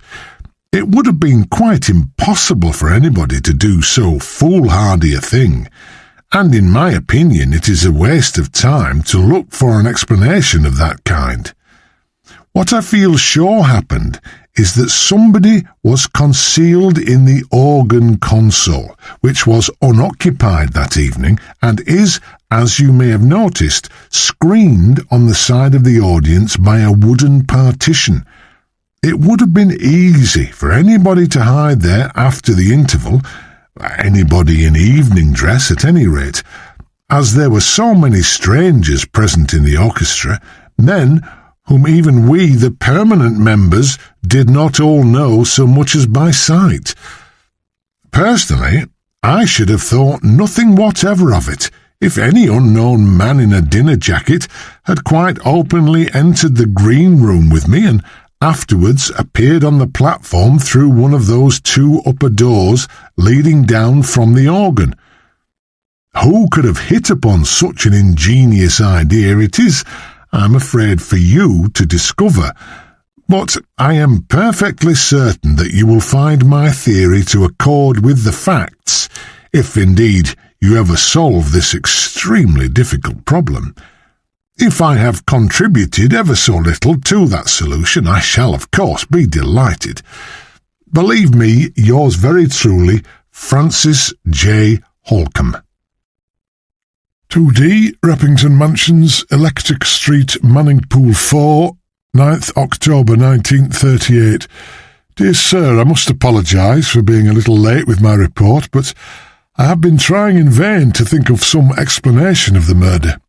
Unfortunately, the case still mystifies me completely, and I can only hope that you'll be able to solve the matter without my assistance. If I can be of any help at all, I shall willingly place myself at your disposal at any time, if you will kindly let me know. Meanwhile, I need only say that I've been in the orchestra here, second flute, for 5 years. This will be the 6th. I am rather worried, wondering what is going to happen now, as we have no conductor, and shall, I suppose, have to put up with visiting conductors for the rest of this season, which is never very satisfactory. However, we shall almost certainly do better from a personal point of view. Sir Noel Grampion's sarcastic and sometimes downright rude and overbearing manner has been a great trial to us all. There was not a single member of the orchestra who did not cordially dislike him. Yours faithfully, J.W. Allsworthy. Musicians Club, Manning Pool, 9th, 10th, 1938. Sir, in answer to your inquiries, I can only say that I am unwilling to go into any questions connected with the murder in writing, or to commit myself to any other statement except the following particulars about myself. I play third horn in the orchestra, which I joined the season before last. I was at Llanffonwy until then, but I'm not Welsh, a native of Lancashire, and learnt music in my hometown, Blackpool. If you wish for any further information, I'm quite willing to be interviewed, but I cannot take the risk of putting any theories or personal feelings in writing. Not that I have any. Yours truly, F.J. Bettering. 4 Campden Street, Manning-Pool, October 9th. Dear Inspector Hope, I've not been well. Otherwise I would have written before. This business has quite knocked me flat, and I've not been able to think straight since. I wish I could tell you who did it, sir, but as I was only saying to a man at the club yesterday evening over a spot of something, I don't know from Adam. I should like to help. Sir N.G., as we often called him, if not worse, was a fair specimen. That's all I know. I always said something was coming to him, only last week at the club, and many times before. I play trombone, and I've done here one way or another since a youngster. I am M-Pool, and never been out of it professionally. It is thirsty work, if you ask me, sir. I beg to remain, Inspector, yours faithfully, G.O. Cook. 33 St George's Road, Manning-Pool 14, 10th of October, 38. Dear Sir, I regret not having written to you before, and I did not think that you would regard the matter as of so much importance as to insist on letters from those who have nothing to tell. Neither did I feel inclined to bow to authority by hastily and servilely answering to what I regard as an unwarrantably peremptory order. My principle is not to obey orders if it can possibly be avoided. I am proud, sir, to call myself a communist.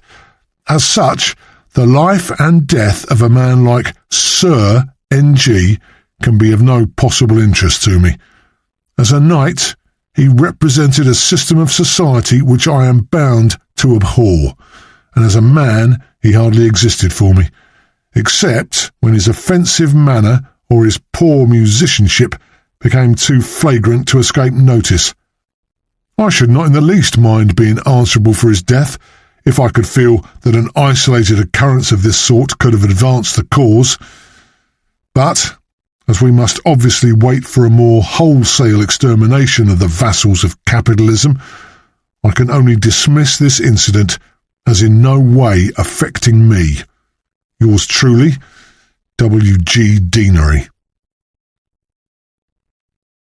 Care of St Stephen's Vicarage, Grafton-on-the-Water, October 10th, 1938. Dear Sir, please forgive me for not answering your inquiry earlier, but I've been away for a few days, trying to recover from the shock of that dreadful evening. I am now more or less myself again, and able to think more or less coherently, yet I fear it will take me a long time to get over this appalling experience. The worst of it is that it is all so mysterious. and if only I could feel that I could be of the slightest help to you, I assure you that I should not rest for a moment. If you wish to dispose of me in my spare time, I shall be only too glad to assist you in any way I can. I can type quite nicely and even know a little shorthand, which can never hurt an artist, even if music naturally comes first. I also have more than a smattering of French, which enabled me to offer my services as interpreter to my neighbour, in the orchestra, I mean. We actually live a long distance apart. Monsieur Labouchere, when he first came to England, but he said he preferred to battle with the intricacies of our language by himself, as he would overcome them more quickly that way. It was brave of him, I thought, and I suspect that he was chivalrous enough to wish to save me trouble. I need only add for the moment that I studied at the RCM, Royal College of Music in London, played for a time in the South East London Orchestra, partly amateur, but I was professional, of course, for the sake of experience. Then I came to Manningpool, where I have relations, at least at Grafton, to be precise. The vicar of St. Stephen's is my uncle on my mother's side, and I'm quite one of the family. It was at my uncle's suggestion that I tried for an appointment in the municipal orchestra here, and perhaps a little through his influence that I obtained it, although I think I may say that I am a competent player. Even Sir Noel, who had little use for women, as performers, once went so far as to admit it. I have been trying to form a string quartet with Monsieur Labouchere as viola, which he plays beautifully, as well as the fiddle, but little petty jealousies and other difficulties have so far prevented my doing so. However, I shall persevere. Hoping that I've not wearied you with this long recital, and that you may possibly find some use for me in your very difficult task, I remain sincerely yours, Katie Ellsworth. Alan Hope, Esquire, 59 Doughty Road, Shifton, October 10th, 1938. Dear Sir, I'm sorry you had to send me a reminder via Mr. Taplow. The fact is that I could not quite make out what it was you required, but I think I'd better sit down the bare facts, and then, if you desire any conjectures, and will kindly let me know, to ask if you will see me. My engagement here dates from the season of 1935, but although I came at the same time as Sir Noel Grampian, it was not at his suggestion. I doubt whether he would have cared to have me, if he had had a say in the matter, as we had some fairly high words at Harmsford once or twice, where I was with him, and remained until I came here. Nor was I very anxious to play under him again, but it meant an improvement in my finances, and I could not very well offend the gentleman at Harmsford who recommended me to the committee here, where he had an influential friend. He has a good deal of influence himself, for that matter. Trusting that I may hear from you, if I've not said enough, I remain yours truly, Arthur M. Repton. P.S. I play third flute and piccolo here, as the case may be. Brownie Nook, Fillingham Gardens, Manningpool, 10th of October 1938. Dear Sir, kindly accept my apologies for not letting you have the required particulars earlier. I'm afraid I've nothing to say about the murder. Nobody liked Sir Noel Grampian much, but it is unusual to kill anyone for that reason, especially in such a spectacular way. In my opinion, it must have been the act of a lunatic. I played first oboe at Harmsford, long before Sir Noel came to that place, and I stayed there after he'd left. I came here when he took up the conductorship and, for the present, play second oboe, which is still better than the Harmsford job, though, of course, less interesting. But Councillor Rossingham, at whose instigation I came here, knew from his friends here that Mr. Simmons, the present first oboe, was getting old, and would be due for retirement soon, so that if I were on the spot, I should be sure to advance to his post. I therefore decided to accept. If there's anything else you desire to know, I shall be pleased to write further. Yours faithfully, F. M. Best. 4 Georges, Empool, 11th of the 10th, 38. Darling J. Here are the last of the orchestra letters. You've not by any means had them all, but quite a number of them are of no interest whatever. Just plain autobiographical facts and various negative references to the murder, free from conjectures, accusations, self-defence or other suspicious indications. I've kept the originals, of course, but did not want to burden my amiable assistants at the police station with unnecessary copying work, or with a glut of food for thought that is sure to prove mere husks. I've had a bad enough time myself weeding out the improbable to want you to do the job over again. Still, I have included some of the more characteristic specimens, chiefly for your entertainment and such enlightenment as you may deem it interesting to have about the extraordinarily heterogeneous and socially unstable constitution of an orchestra. Did you have any idea that an assembly of musicians whom we all think of, I suppose, as more or less alike, could contain such incompatibly different people? Well, there it is. And that's why I let you have some of the documents from players who are not in a position, physically speaking, to kill NG. I hope you'll find them good reading. Some of these last letters are from people who had not replied in a reasonable time and had to be reminded. They are all a bit questionable on that account. I almost expected a wire from you this morning urging me to interview our Mr. Dashwood without delay. How you do trust me. But no, I had not forgotten him or overlooked the fact that he must not be entirely cleared of suspicion, merely because the revolver lay so openly and accusingly in front of him. That's the sort of psychological subtlety that drives Higgy crazy. He would have not only arrested Dashwood, but executed him on the spot, I verily believe, on that very evidence of the revolver. For he has great faith in the obvious, which I have learnt to distrust. On the other hand, as in your blind confidence in that genius of a husband of yours you seem to have guessed, I have not entirely overlooked Mr. Dashwood. Actually, I meant to act upon his generous offer to favour me with his conversation and observations without delay, after my talk with the unsatisfactory Mr. Goff.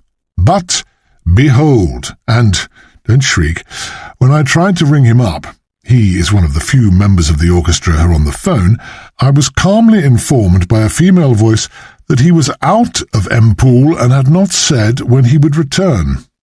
Tableau!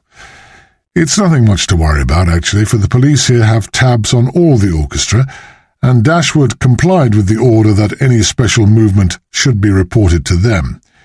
He has gone to play in the orchestra at the Knowlwich Festival, and duly applied for permission to do so, as it is a long-standing engagement. He will be back on Friday, or if he is not, the Knowlwich police will know the reason why, as they are looking after him, none the less tenderly because he is unaware of the fact. And now for my second commentary, the final one, for all the players have now replied. Miss Doyle. Nothing to report. I like her philosophical conclusion. If she takes these things as they come, she also puts them from her as they go, judging from her indifference to NG's departure. Cohen. He has been at Harmsford and should have known NG inside out. Then why this excessive admiration? Did you notice, by the way, several players say that nobody in the orchestra liked NG, yet several others profess that they did. Again, why? Oostermans, included mainly for its quaintness. I may see him sometime for the fun of it. If he is really going to tell me all he does not know, it ought to be jolly. Holcomb, another one on his dignity. I have seen him and found it hard, without hurting his feelings unduly, to persuade him that his important discovery amounted to extremely little. He simply would not even try to understand when I showed him that the organ loft, which I had fully considered long ago, is much too high up for that particular shot to have come from there. Also, anyone sticking his head over that partition to fire it would really have been a bit too conspicuous, much more so than he says anyone in the orchestra would have been. But, convinced against his will, he was of the same opinion still. I was rather sorry to prick this gaily coloured bubble of his. He was so delighted with it, and he is a nice, sensitive chap. Allsworthy. The end is curious, not because it throws any light on Mr. Allsworthy, but because it does so on others. What, not a single member who did not cordially dislike NG? But that makes Cohen's statement, and those of one or two others who go out of their way to express admiration, look still a bit more queerish-like. Bettering. I did wish for further information, if only because I did not want this chap to get away with his silly quibbling and rudeness so easily. As I had expected, he was quite meek when it actually came to the point, and as he so comically observes at the end of his letter, he had nothing to tell. Then why all this pother? Cook. This by way of diversion. Evidently the funny drunk of the party. Not been well, he means tighter than usual. Now we come to the laggards who would not perform their duties, and all of whom are beauties. Deanery. Uh-oh, that was my first reaction. But nothing here, I concluded. Much too deliberately truculent. But I treated him to a long and uncomfortable interrogation, not at the hotel, the bourgeois comforts of which might have offended him, but at the chilly office of the orchestra. We parted quite amicably. Miss Ellsworth. Her I did not see. I dreaded her devotion to duty much as, no doubt, Monsieur Labouchere dreads her devotion to himself. But isn't it a revealing letter? Her statement that she has been away is a fib. We know she hasn't, because she reported at the office all right every other day. Away for a few days is merely a conventional effect, like not at home. Repton and Best. Oh-ho! They both came here from Harmsford with NG, but not at his suggestion. Well, well. And who is the gentleman at Harmsford? I did not know when I read Repton's letter, but enlightenment came with Best's by the following post. Or am I wrong? Did Mr. Rossingham not send 2 of the Harmsford players to Empool, and if he did so, why? Rhetorical questions, but if you know the answers, tell me. Note, moreover, that Repton does not mention that he was under notice. Why? Kiss the sweet babes, but don't as yet break it to them that their daddy is the worst detective in England. For the first day or two of a case, he knows nothing. Then he knows so much that he can't see the wood for trees. I give it up, but only for tonight. Perhaps I shall dream the solution. All my love, Alan. Chapter 15. Wednesday, 12th of October. 3. Back of 61, Barrows Row, Winterdale, Manning Pool, October 11th. Dear Sir, I hope as you will excuse me for writing the murder, but I think I have a clue for you, sir. Making so bold, has to say, I cleaned up under the platform this AM and noticed a hole in it where I stood, looking straight at the conductor, sir. Only, of course, he wasn't there, being dead, poor gentleman, and I shall be pleased to show it to you any time, sir, if convenient to your good self. Yours respe, Mrs. Horsfall. Wednesday. My dear Jew, I went to see the estimable and respectful Mrs. Horsfall this AM. Incidentally, I saw a part of the town that was new to me. Winterdale is far from resembling the spacious residential place of the Gilligans & Co., but though a slum now, not a depressing one somehow for all its soiled appearance. The Barrows Row houses must have been pretty once, like Mrs. Colling-Jones. But while she is still more genteel than shabby, it is just the opposite with them. They have that warm, irregular red of old brick, late 18th century, I should say, and keep some of the more permanent original features.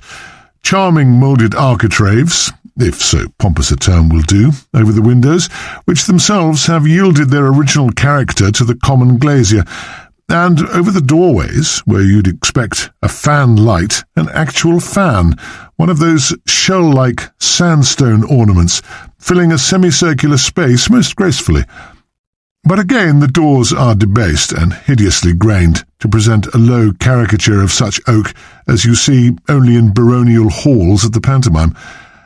The street is drab, but not dull.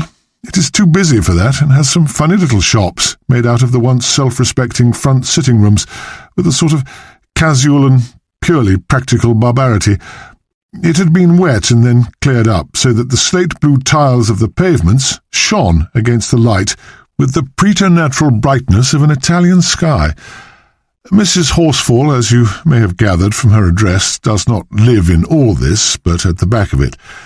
That is to say, when you have agitated a hysterical doorbell at one of those impromptu shops, and made polite inquiries from a fat woman whose initial courtesy rapidly dwindles into a superb detachment, you go through a narrow passage between two of these houses and emerge into a place that partakes of the nature both of a backyard and a front garden. There are little low fences and gates all round 4 small but quite friendly cottages, also of red brick, but of a newer and cruder variety. And if you have succeeded in detaching number 3 from these, you have also found yours respe, Mrs. Horsfall. I am afraid I caught the good lady at a disadvantage, and dragged her in a state of ruffled and panting embarrassment from some fierce household job. Obviously she had not expected her invitation to draw me to her home, but had hoped to act, decked out in all her finery, as my personal guide to the secret recesses of the Civic Hall. However, she got over her flurry and showed me into the parlour, into which the front door opened straight onto the flank of an old cottage piano, a most conspicuous piece of furniture, if only because it had a look of virginally disdainful disuse, with its spinsterish fretwork bosom backed by a piece of faded green— what was it? Bombacine, do you think? I hope so, for the sake of my description, which would somehow be incomplete without that. Mrs. Horsfall so far defied convention as to have no aspidistra in the window, and to refrain from hastily dusting a chair with her apron. In fact, I'm not sure, but to your more practised eye the room would, I think, have looked quite decently dusted already. The truth is that Mrs. H. had no reason to resent my call, and indeed she got over the shock long before I left. Well, it appears that the space under the platform at the Civic Hall is used as a sort of storeroom, and that the door to it is always open. It is rarely cleaned, but Mrs. H. keeps her mops and pails there, and has been told to give it the once-over now and again. But she has not held her appointment with the orchestra, as she put it, long, and it was her first attack on the place yesterday. She hadn't noticed it particular before, it appears. Needless to say, she had the crime on the brain, and as she gave the dungeon a sweeping yesterday, she was struck all of a heap by that hole in one of the partitions in the platform. As a matter of fact, there are 3 such holes, as I had indeed known from the first, only I did not tell her so, not wanting to spoil her innocent pleasure at having discovered something the police hadn't noticed. As a matter of fact, she did contribute something by inducing me to give my attention to a thing I had allowed to stand over. I hadn't even told you about it, but I may tell you now that when I investigated the matter on the Saturday after the murder, with the help of the doorkeeper, I found 3 openings, like little oval portholes, about 4 inches in height and 3 inches in width, some 6 feet from the ground, in that partition behind the violas. See sketch plan of the orchestra I sent you. 1 in the centre and the other 2 roughly behind and between the 2nd and 3rd and the 6th and 7th player. Well, that between the 2nd and 3rd looked rather promising, I was bound to admit. By standing on a packing case, and there are packing cases in plenty, it would have been quite possible to aim and shoot at NG through it. Also, I think just possible to jerk the revolver out through the hole immediately afterwards to make it land somewhere between the 1st and 2nd viola. The ideal solution, you will say. For a story, yes, but not for me. For do you realize, my good child, that it would again open up an infinity of possibilities, though against that we must bear in mind that we know positively that no outsiders left the hall after the shot. Or don't we? Also, I can't really see anyone hurling the revolver through that small hole with sufficient force to make it go so far. You try. You could drop it through easily enough to make it fall immediately below, behind the players, but to throw it in front of them, some 8 feet away, you would have to take aim several inches from the hole, and could not be sure of clearing the space once in a dozen times, to put it very moderately. I tried it with my pocket-knife, a much smaller object, and succeeded only in my 11th attempt in both clearing the hole and getting the knife to fall sufficiently far away. With a revolver, it would have been at least twice as difficult. All this is far from conclusive, of course, and I am perhaps trying to argue myself out of accepting such theory, which would make the problem even more fiendish. I've got to bear it in mind, of course, and Mrs. H. has, I confess, brought it more urgently to my mind again. By the way, those holes have not been cut, 3 of them, expressly for his fell purpose by the murderer. They have always been there, and are a neat, regular carpenter's job. The doorkeeper thinks they're there simply to admit some light and air into that otherwise quite unventilated space, and I little doubt he's right, though they might have been some fanciful acoustical experiment, like the felt covering on the platform. One never knows with acoustics, does one? I could find out if it were worthwhile. It isn't. That felt covering, by the way, is another thing I didn't tell you about. It's a thin layer put all over the platform to reduce its excessive resonance. It would also, mark you, reduce the thud of a falling revolver. But to return to Mrs. G. Tumble, I took the opportunity of drawing her out a bit about the orchestra. Not that she knows anything much, but these people often get vivid impressions they are capable of reproducing with illuminating results, of which they remain perfectly unconscious. Well, being pretty new to the place, she has not seen much of them, but has already formed the conclusion, at rehearsals, which seem to coincide with her own civic hall activities, that musicians are a rum lot. Most of them is stuck up, especially the ladies, it seems.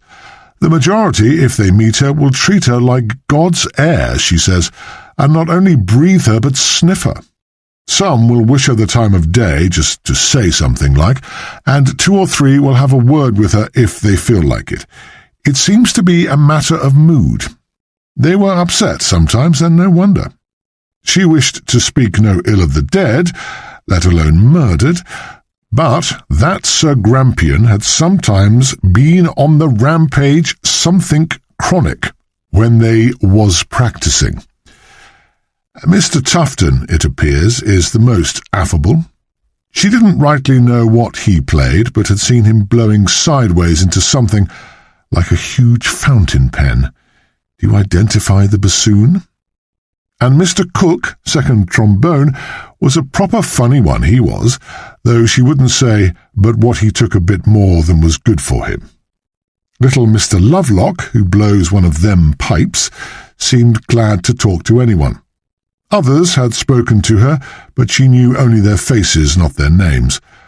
One of them, with a fiddle under his arm, had come tearing down to her to ask for a glass of water for Miss Jarvis, who was feeling faint. Her that plays the harp. As pretty a piece of goods as ever you saw, and not above saying good morning, but a proper little flirt, if you asked Mrs. H. Talk about bees round the honey-pot. Fair gone on her, some of them seemed. Always hanging round the entrance door waiting for her. More than one had asked her to lunch, and she had heard her refuse, very nicely, to go with that Mr. Dashwood. Even N.G. had offered to feed her, and been accepted, what's more, though nobody knew but she, who was at that moment having a word with Mr. Lovelock. And oh, the gent with the fiddle had spoken with a foreign accent. We know him, of course. But enough for today. Ever thine, Alan. Chapter 16. Thursday, 13th of October. 4 Georges, Manning Pool, 13th, 10th, 38. Darling, as I write down the date, I reflect that the 13th is indeed an unlucky day. No, this does not mean that I've become superstitious. I'm not asking to be disqualified for my job. It simply means that any day is unlucky. The truth is, dearest, I am making no headway at all. You may ask if I'm putting my back into it. Am I not? Yesterday, after all the probably futile horsefall episode, and my full account of it to you, I spent the rest of the afternoon and evening rushing round after the 3 trumpeters and the Belgian viola player who sat in front of that suspicious hole with our Mr. Goff, whom I did not particularly want to see again so soon.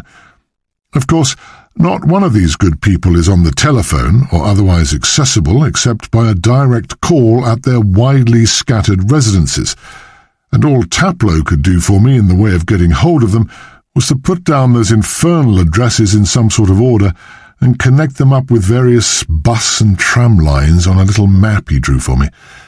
That at least saved me from blinding and blundering about the town like a blue bottle in a meat safe.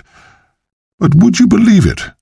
Having found Mr. Oostermans and the first trumpet Holborn at opposite ends of the town, I went to Beardling's place, not far from the latter's in the Birchton district, only to be told by a rather huffy Mrs. Beardling that he was not in and that there was no telling when he would be. My next visit was to Gorton's, at yet another end of a city which by this time seemed to be bigger than Vienna, and I heard there that Mr. Gorton would probably be at the Musicians' Club, which is infuriatingly a stone's throw from the 4 Georges. Not as grand as it sounds, but a place up a steep, clattering wooden staircase over a bicycle shop, like a dusty and cheerless tea-room from which the general public is excluded in favour of a number of dismally convivial, draught-playing, dart-throwing, have-another-charlieing fellows who earn their livings at music in one way or another. Theatre players, bandsmen, and the lower orchestral ranks mainly. And again, would you believe it, I here not only found Mr. Gorton, but the elusive Mr. Beardling as well. Such is my lot. But no, I will not sink to a quotation from Gilbert, not yet, but you will find the appropriate passage in the 2nd act of The Pirates. And the results? Oostermans, whose own lingo is clearly Flemish rather than French, since in conversation as in writing he persistently uses of for all, was effusively polite, with that implication that politeness was rather a special concession than a habit which we used to notice in Brussels, you remember, still could tell me nothing, absolutely nothing, but evinced an astonishing amount of surprise when I mentioned the hole behind him and its possible significance. That may have been his natural and national sense of the dramatic, of course, but I wonder, his want of knowledge thereupon became positively vehement, if anything so negative can be that. As for his reaction to Dashwood, with whom of course he shares the first viola desk, I am learning the technical terms, you notice, here again I was struck by a curious exaggeration. Their relations may be cordial, but I wonder why the deuce they should be quite as cordial as all that. It isn't human, somehow, when 2 people continually work in such close association. Mr. Oostermans is to be borne in mind most decidedly. On the whole, a decent chap, I thought, according to the Belgian variety of notions of decency, and he lives in quite pleasant diggings, in a red brick and stucco house with bow windows, one of which is that of his sitting-room. All of this, the comfortable body of a landlady included, he rather goes out of his way to despise, with the ostentation of one who probably has never been used to anything better. What he was used to in Belgium was probably merely different, perhaps not so good. The trumpeters came next. Holborn showed every sign of contentment with his portion, which is that of having a wife who is anxious to please by servility, and some by no means despicable remnants of earlier prettiness, and 3 nondescript children, 2 boys and a girl, ranging from about 7 to 3, whom they were both pathetically eager to show off before me, with no very spectacular success, I'm afraid. Somehow I couldn't help feeling a little uncomfortably that they were both trying to impress upon me that this undistinguished offspring could be advanced as an excuse for something or other. I can't quite tell you what it was like, but it was as though they felt they had disarmed me once they had produced their progeny, whereby they were bound to good behaviour. The woman, who in ordinary circumstances would really mean it when she says, "Pleased to meet you," people here don't say, "How do you do?" perhaps because it is a question nobody ever answers, has in fact long ceased to be a question, had fear in her eyes, and was miserably anxious to please, which of course may have been attributable to a natural timidity in front of a policeman, or perhaps to a state of apprehension bred in her by the character of her trumpeter husband. She has a way of furtively looking to him for confirmation before she does or says anything that seems to set him down as something of a bully.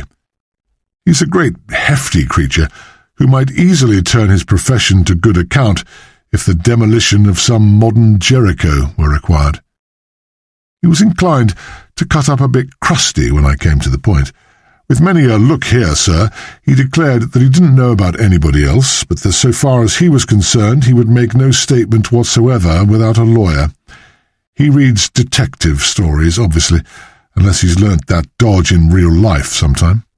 I had to make it quite clear that he was no more under suspicion than anybody else, and a good deal less than some, but that I merely wanted to talk to those who might know something in order to clear things in my own mind, that those holes in the platform could not be disregarded, though I knew positively that the trumpeters could not have fired the shot, since they were back on the platform long before, and would obviously have chosen the battle section for the crime if they had wanted to commit it.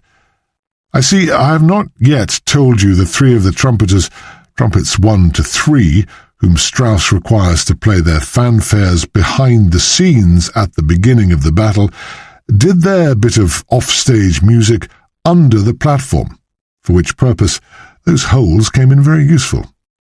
That pacified him and relieved her, but I did not depart without being made to feel somehow that they were now completely unable to account for my visit at all. Well, perhaps they were right.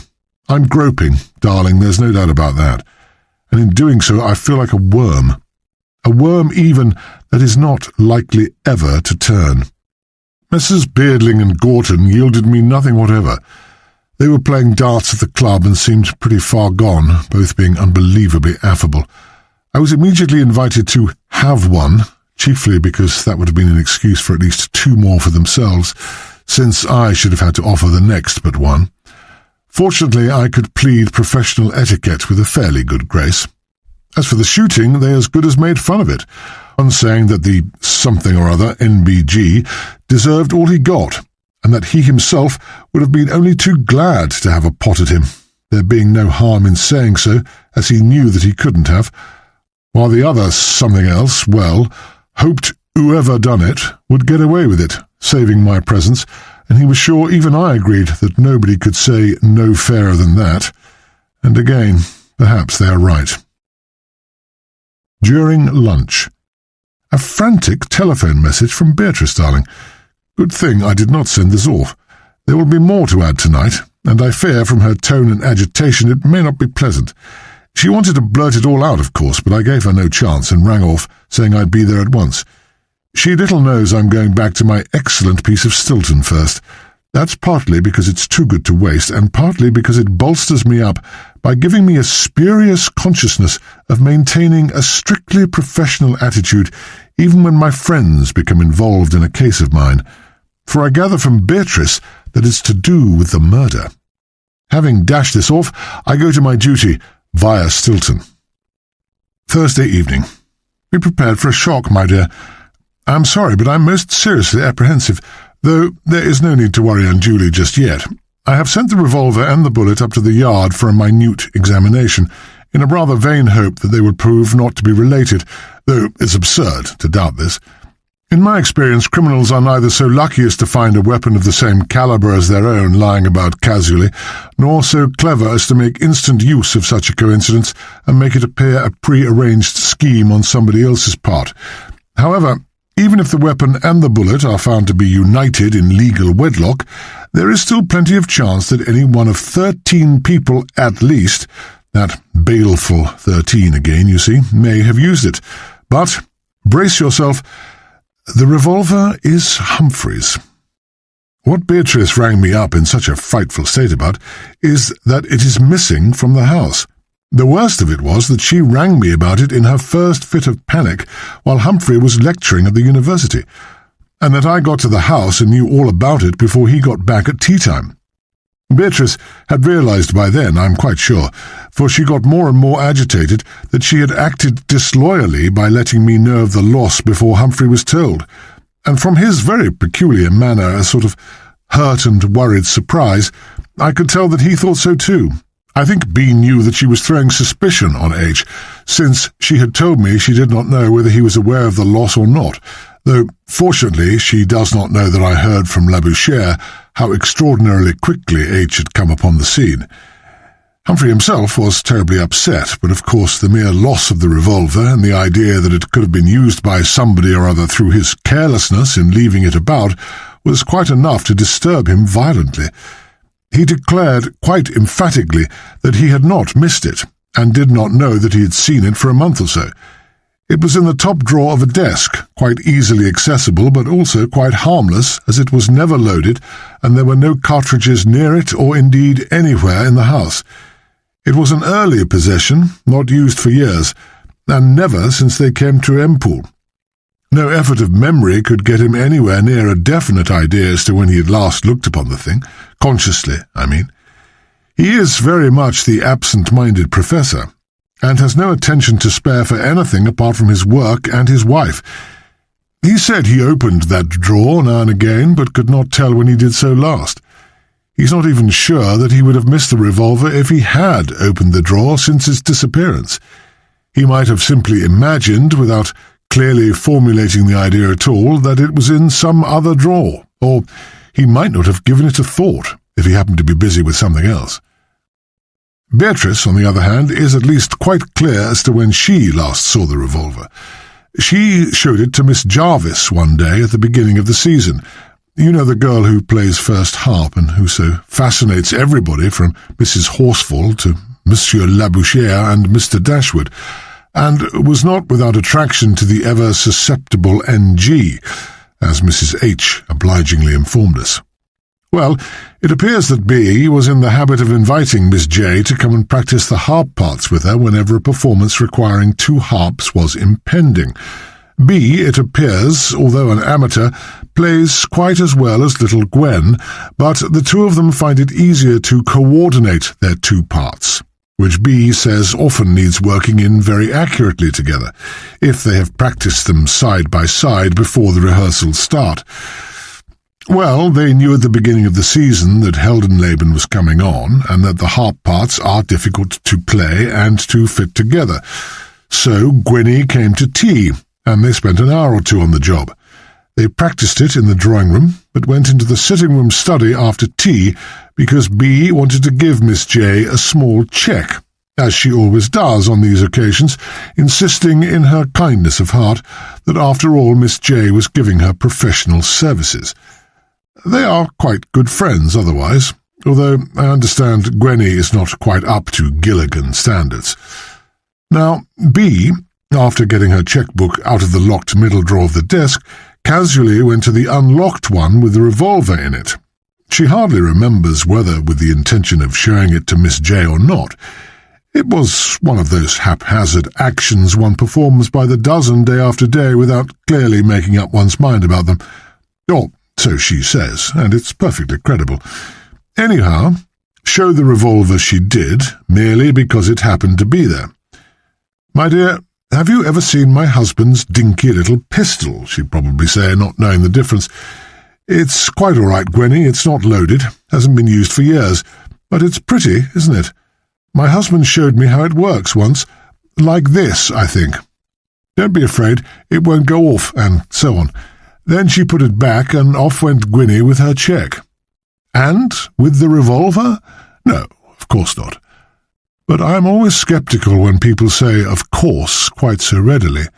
So I asked further questions, only to find that B was by no means as sure as all that.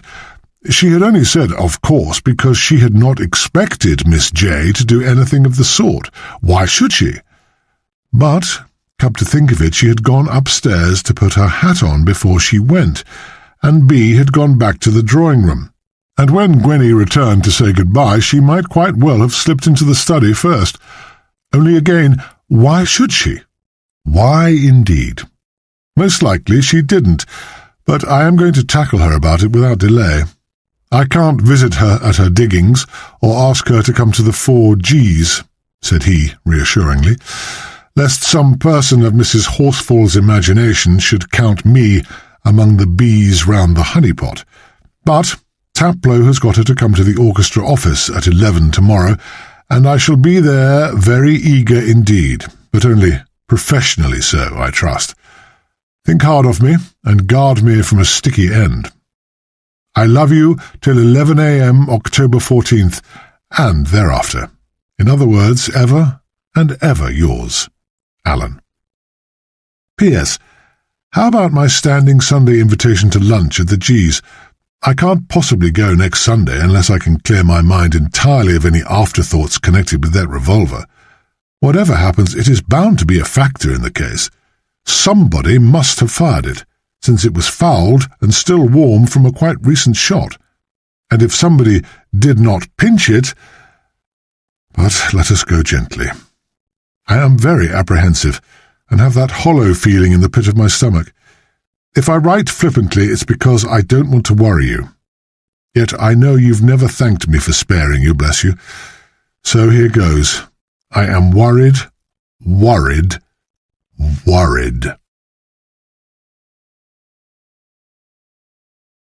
Chapter 17.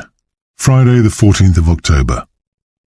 4 Georges, Empool, 14th, 10th, 38. Dearest Jew, I've just had my lunch, not taken in the company of Miss Gwendolen Jarvis. You may breathe again. She is a pretty and quite charming little thing, but not my cup of tea. One of the china blue and gilt-edged kind. Frail, as Monsieur Labouchere so admirably suggests.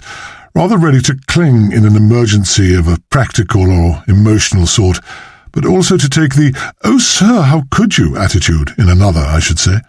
On the whole, stupid, but quite able to turn even that to good account on first acquaintance, and quite incapable of committing a petty theft for the purpose of taking part in a scheme for murder, except perhaps under some special pressure or urged by some exceptional emotional exaltation. The bare suggestion that she could have taken the revolver produced a wide-eyed and wounded astonishment in her. In fact, a perfect specimen of the "sir, how could you" reaction. The notion that she might have returned to the study before she said goodbye to Beatrice utterly bewildered her. Why should she? Oh, I ventured, she might have thought Beatrice was still there. No, she knew she had gone into the drawing-room. Anyhow, this with some faint glimmering of spirit, she loved Mrs. Gilligan and would never dream of doing anything of the sort to her. I believed her and said so. This restored her confidence, and so far we got on all right. The date of her visit to Beatrice, which the latter could not remember exactly, turned out to be Monday, September 12th. Miss J could not at first recall it either, but she knew it must have been during the week of the first symphony concert, which took place on Thursday, September 15th, as she had got back to Empool from her home only on the previous Saturday, the 10th.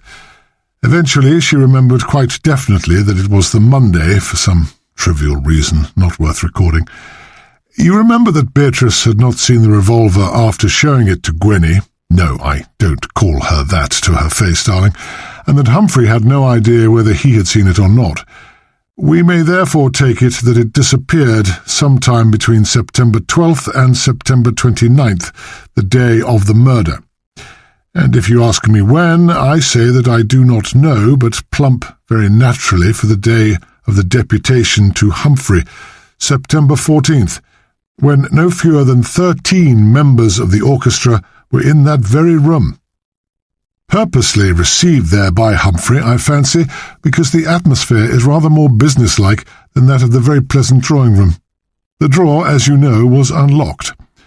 Now, you will object to this, perhaps, that there is safety in numbers in such a case, that any one of 13 people would find it very much more difficult to abstract a revolver from a piece of furniture in another man's house, where he has no right to open drawers, than a single person would have done at any time during these 17 days.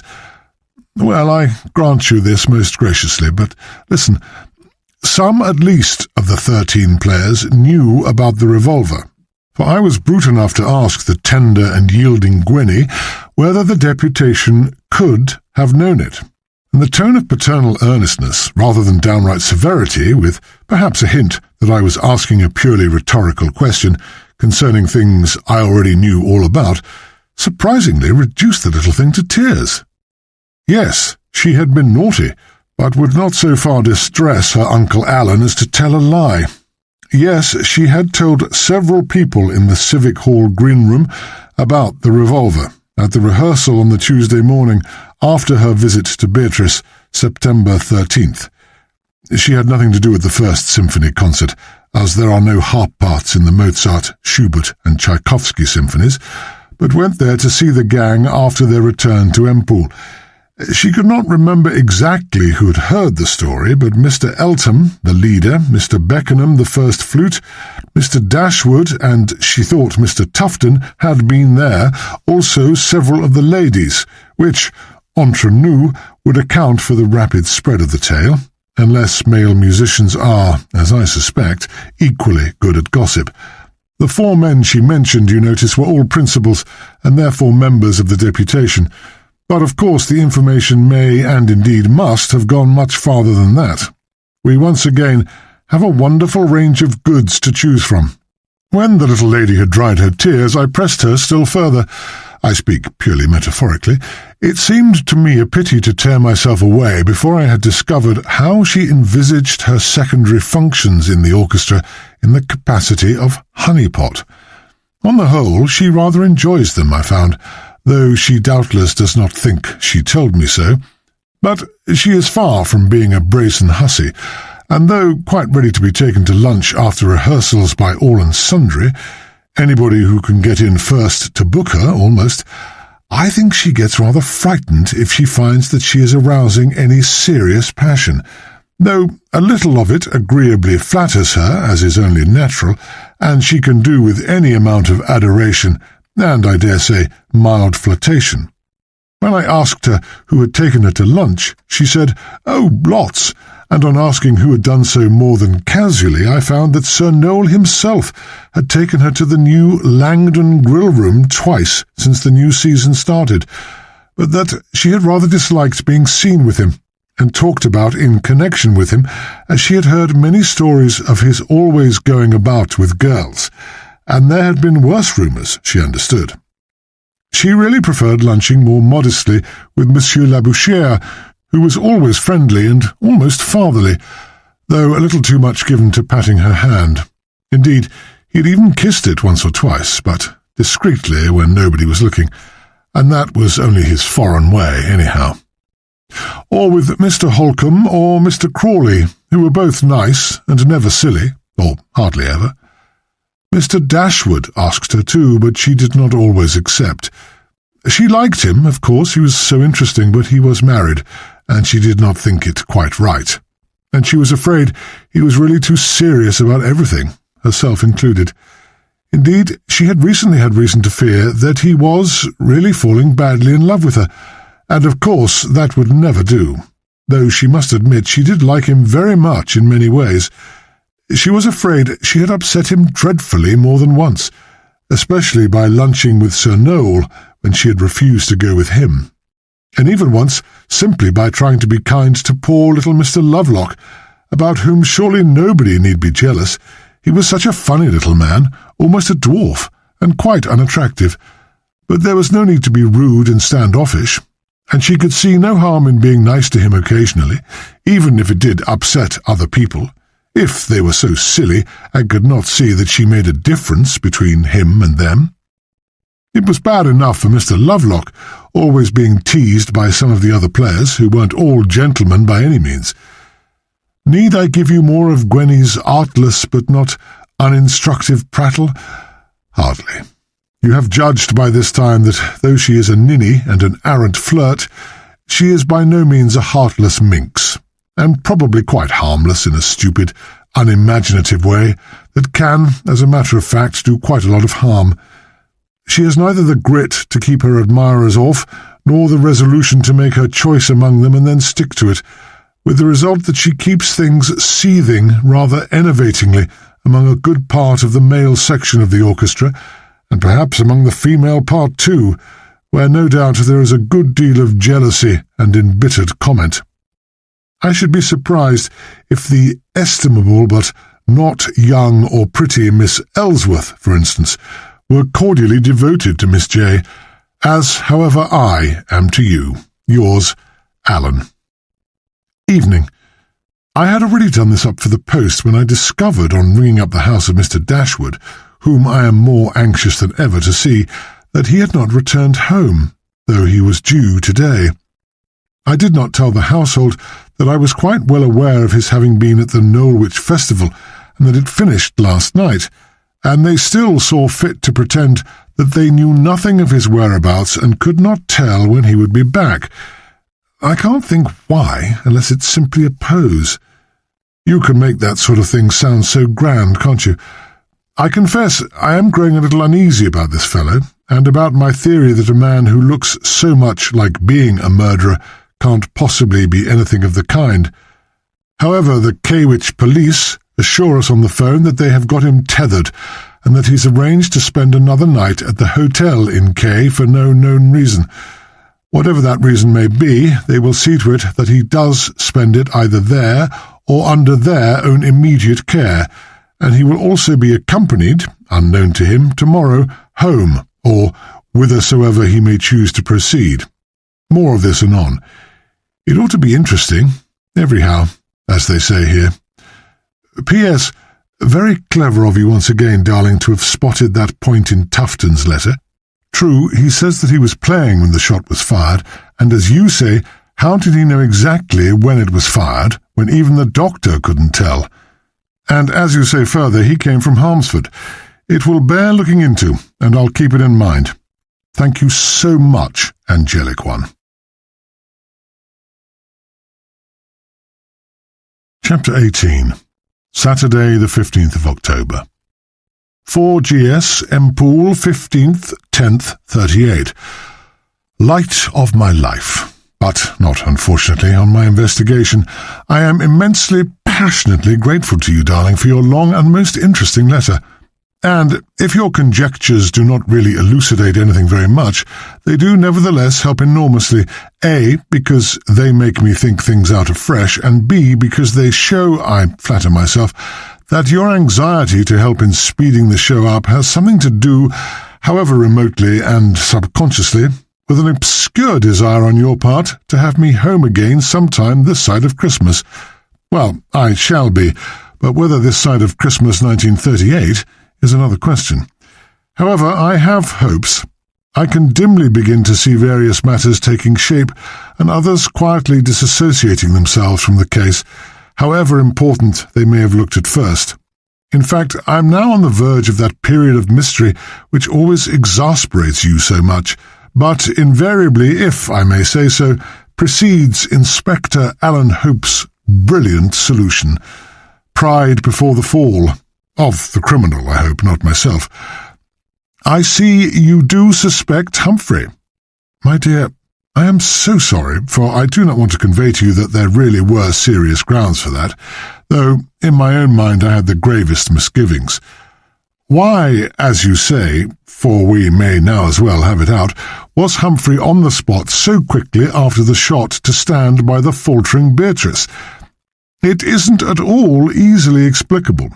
For you're quite right in supposing that he must have been in the auditorium during the performance, not behind the scenes.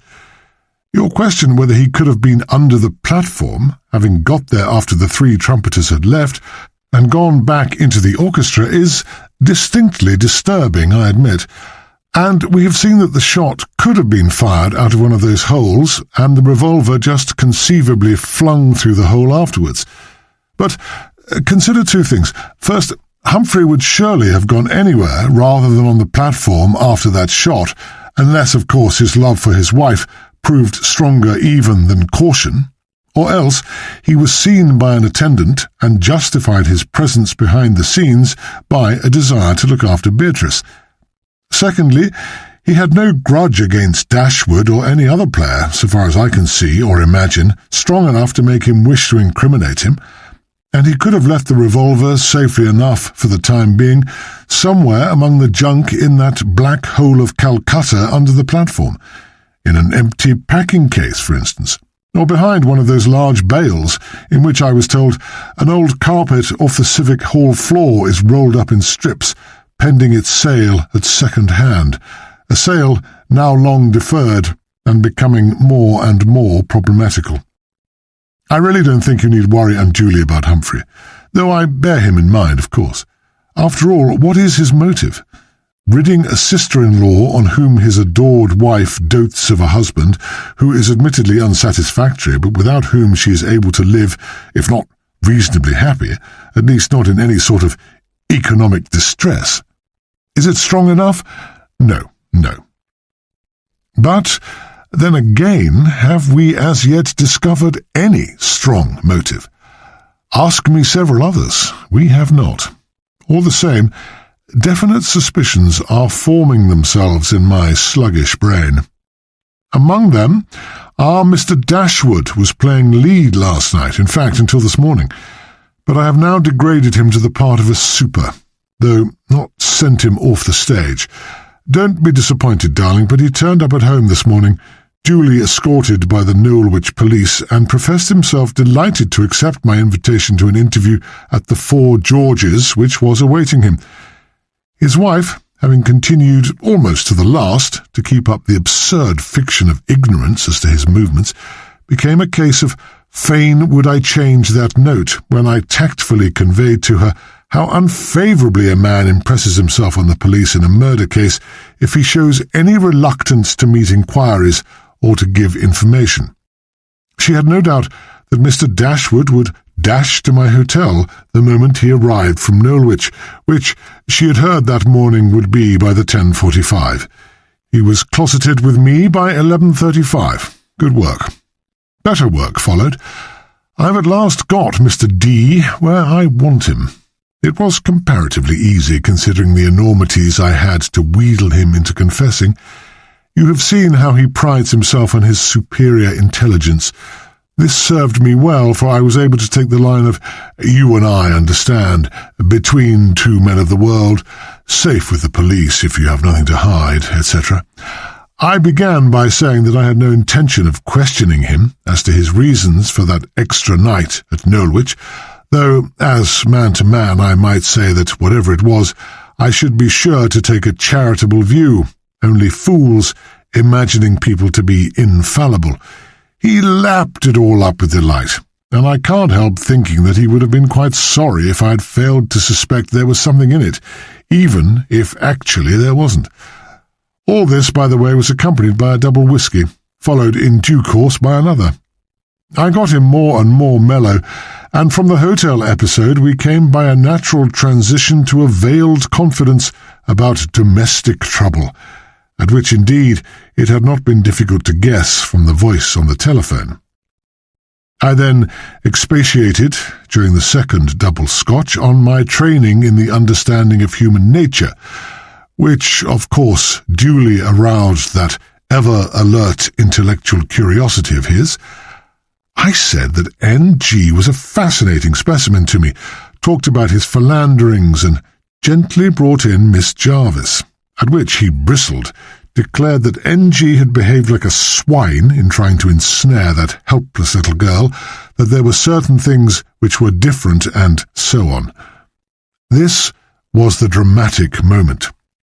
Having him as mellow as a medlar, I suddenly pounced with the observation that he was too intelligent not to know that I must have got him there with a definite purpose, to ask him some very serious questions, which I hoped, since I had taken a real liking to him, he would be able to answer to my satisfaction. I told him that the revolver had disappeared from the Gilligans' house after Miss J had seen it there, And did he think she had taken it? Indignant denial, as I had expected. Then who had taken it? Obviously, one of the deputation, a statement he did not have the presence of mind to dispute. Indeed, I left him no time, but went on immediately to point out that unfortunately suspicion fell in the first place on himself, as he had asked the professor for a score of Heldenleben which had to be fetched from upstairs, and that only during Humphrey's absence could the revolver have been taken out of the drawer. And, shot in the dark, he, Dashwood, was standing nearest the desk. My dear, this was astonishingly, staggeringly successful. I had at the most expected a lead to somebody else, possibly some false or random accusation. But no, out tumbled a nervous, fidgety confession, curiously mingled at the same time with that odd predilection of his for imparting interesting information. Once he had got over the first shock and adjusted himself to the necessity of taking this new turning, he really quite enjoyed telling me about it, and perhaps thanks to my having begun by establishing an atmosphere of gentlemanly confidence, which he somehow seemed to take to be mutual, though I had not told him a thing, and he was spilling information all over me, he was perfectly frank about it all. Not that, according to him, he had anything to fear, but I doubt whether without his extraordinary conceit, and perhaps without the double Scotch, I should have got such a story out of him. And here it is. Yes, he did pinch that revolver. It was quite easy, it appears. Not that Gwenny had said exactly where it was, and of course he had not been able to ask questions. But he had simply kept near that desk all the time, and knowing that the thing was in a top drawer, had contrived to locate it even before Humphrey had left the room. The middle one, with Beatrice's cheque-book, as we know, he found locked. The one on the left, which he managed to open while the others were gazing out into the garden, on which he himself had complimented Humphrey in order to distract their attention, was not what he wanted. So it must be the one on the right, which he left until Humphrey had gone upstairs, and he had drawn the men's attention to Grinston's Academy portrait of Beatrice at her harp, which hangs in the study, and about which I have no doubt he had some particularly interesting point to make that sent them all across the room with their backs to him. He was able to make this amazing confession to me because, he said, he had not, after all, shot N.G., though he had fully intended to do so, if he could find a suitable opportunity. He had not even bought ammunition for the revolver, not knowing exactly how to set about that sort of thing. And it is surprisingly difficult to the amateur murderer who has no license. After going about with the wretched thing for several days and finding it more and more of an incubus, he decided to get rid of it. But again he came upon those queer difficulties and came to the conclusion that nothing is harder than to rid oneself of an unlawfully acquired and in itself unlawful object secretly. Presently he hit upon the idea, very interesting, Inspector, that it could be got rid of much more easily if he made no secret of it at all. So when they were all washing in the men's cloakroom after a rehearsal, or at any rate 15 or 20 of them, he just calmly put it down on the marble shelf above one of the wash basins, said, "Hello, what's this?" Picked it up again, exclaimed, "Who the deuce leaves things like this about?" And everything was perfectly all right. If anybody was now under suspicion, they all were, and every one of them, to everyone else, rather more than he. But of course, there was no cause for any particular suspicion at all. Nobody knew that there was going to be a murder.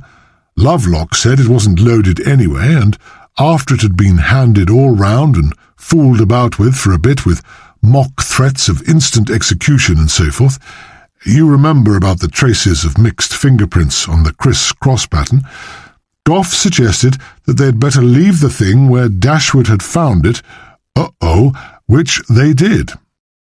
Who went back to retrieve it afterwards, whether Dashwood himself or any of those people, or whether anyone else found it later, is what I should like to know. but cannot find out by direct inquiry, for I am not likely to get another confession of the Dashwood variety. Even one is almost too good to be true. Nevertheless, I vow I have told you the truth, dearest, so far as I know it. What I'm not telling you is all I think, for, believe it or not, that would be a waste of my time, since 90% of those ideas will inevitably have to be discarded again.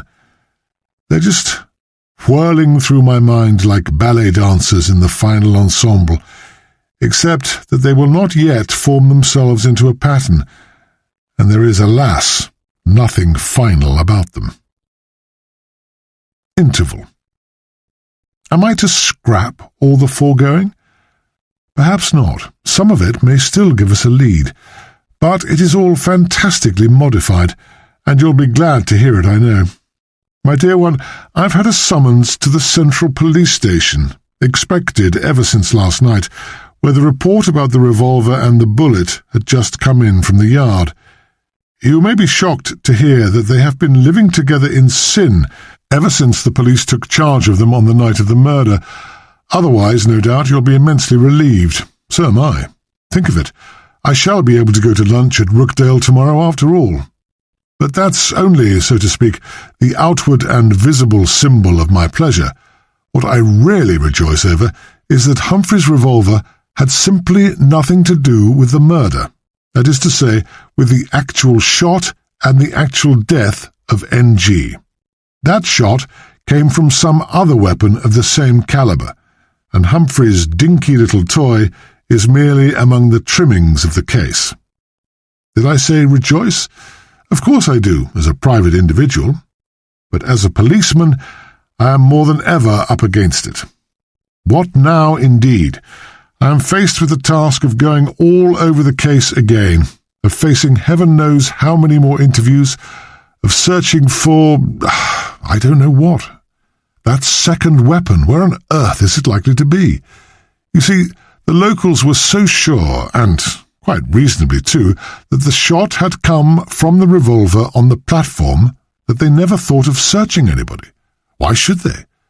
I could so easily say that I should have searched, but although I do think so now, I can't really be too sure. It's so easy to be clever after the event. Oh, Lord, I must rush to the Empole Telegraph office before it closes. Excuse me, I'll resume this once again and tell you what I want there. It gets madder every minute. Later still. What I wanted at the telegraph office were some more cuttings. You'll think I've gone crazy, and you're quite right, but encouraged by your ingenious findings in Ransom's newspaper stuff, I went through it again and twigged something that has sent me to the paper's files, and behold! But more of that tomorrow, when I will write another budget and enclose the cuttings, with which I must meanwhile at once tonight, by hook or by crook, confront Ransom. Meanwhile, here's another small matter I had better get rid of tonight, as I shall have a frightful lot to say tomorrow, I'm sure, for on ringing up Beatrice at once to reassure her, poor thing, about the revolver, I hear that Letty has arrived and is dying to meet me. The mortality among prospective meeters of B's acquaintance reaches positively alarming proportions. Now for the matter in hand, which concerns another of your clever, if perverse, suggestions. No, my love, there's nothing in your theory about the 3 trumpeters who go outside before the battle section, though you are right in reminding me that they did produce their far-off effect under the platform. You're quite right, too, in saying that the battle makes such an infernal row that anybody who wanted to shoot N.G. during the Strauss piece would, one would think, have chosen that part of it. Well, so would the trumpets, if one of them were guilty, and the fact that they missed this first-class opportunity shows, surely, that they're innocent. They would not have shot afterwards from an unfavourable position when they could have done so quite easily from under the platform. You have contributed something useful by actually eliminating them in trying to throw suspicion on them, and you may now take our second list, the one I sent you on Saturday, and cross out the D for doubtful in front of them, and mark in O for out of the question instead. You see, they really had a first-class opportunity under the platform. The difficulty of throwing the revolver through the hole no longer matters, since the shot was fired by another weapon. And, although no man is infallible, our medical evidence shows that the shot could not have been fired so early. A man cannot be wounded mortally and carry on conducting so long and during such strenuous music. And don't tell me that NG was not in the first place mortally hurt, but made the wound mortal by abnormal bodily exertions. That's too far-fetched to pass except in the very last resort. The doctor would have to be found incompetent, which is only just thinkable in the case of a police surgeon. The odd thing is that the greater we see the three trumpeters' opportunity to have been at the beginning of the battle section, though the biggest row of drums and so on does not actually start until they've returned to the platform, JR tells me, the more certain can we be that they are innocent. For undoubtedly one of them would have shot then, if he'd wanted to, and Taplow tells me, in answer to my inquiry, that the three trumpets actually did stand on packing cases or something, each behind one of the holes through which they could see the conductor's beat. Aha! But observe, darling, that the partition behind the violas curves in such a way that the three chaps playing behind the holes could not see each other. Voila! If you can prove to me that the shot was fired at the beginning of the battle, you have as good as proved that the fellow at the hole between violas 2 and 3 did it, and that the other two knew nothing about it. After these few hasty jottings, I can only say good night, or rather, good morning, for I'm well into Sunday now. I got hold of Ransom, but must go to bed and continue tomorrow. But he and I don't like each other so much now. Lots of love, Alan.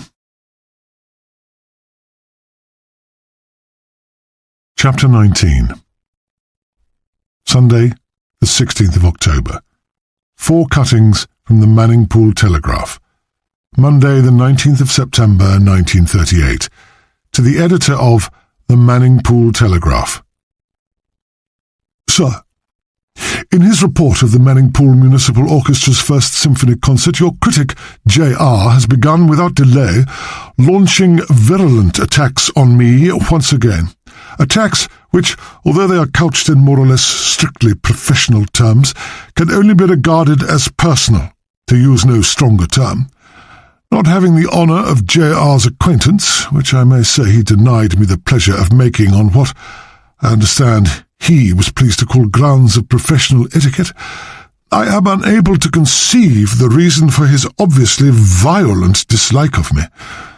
Such a situation being difficult to bear for any length of time, I am quite prepared to give your vitriolic contributor a perfectly sound basis for any future expressions of his spite.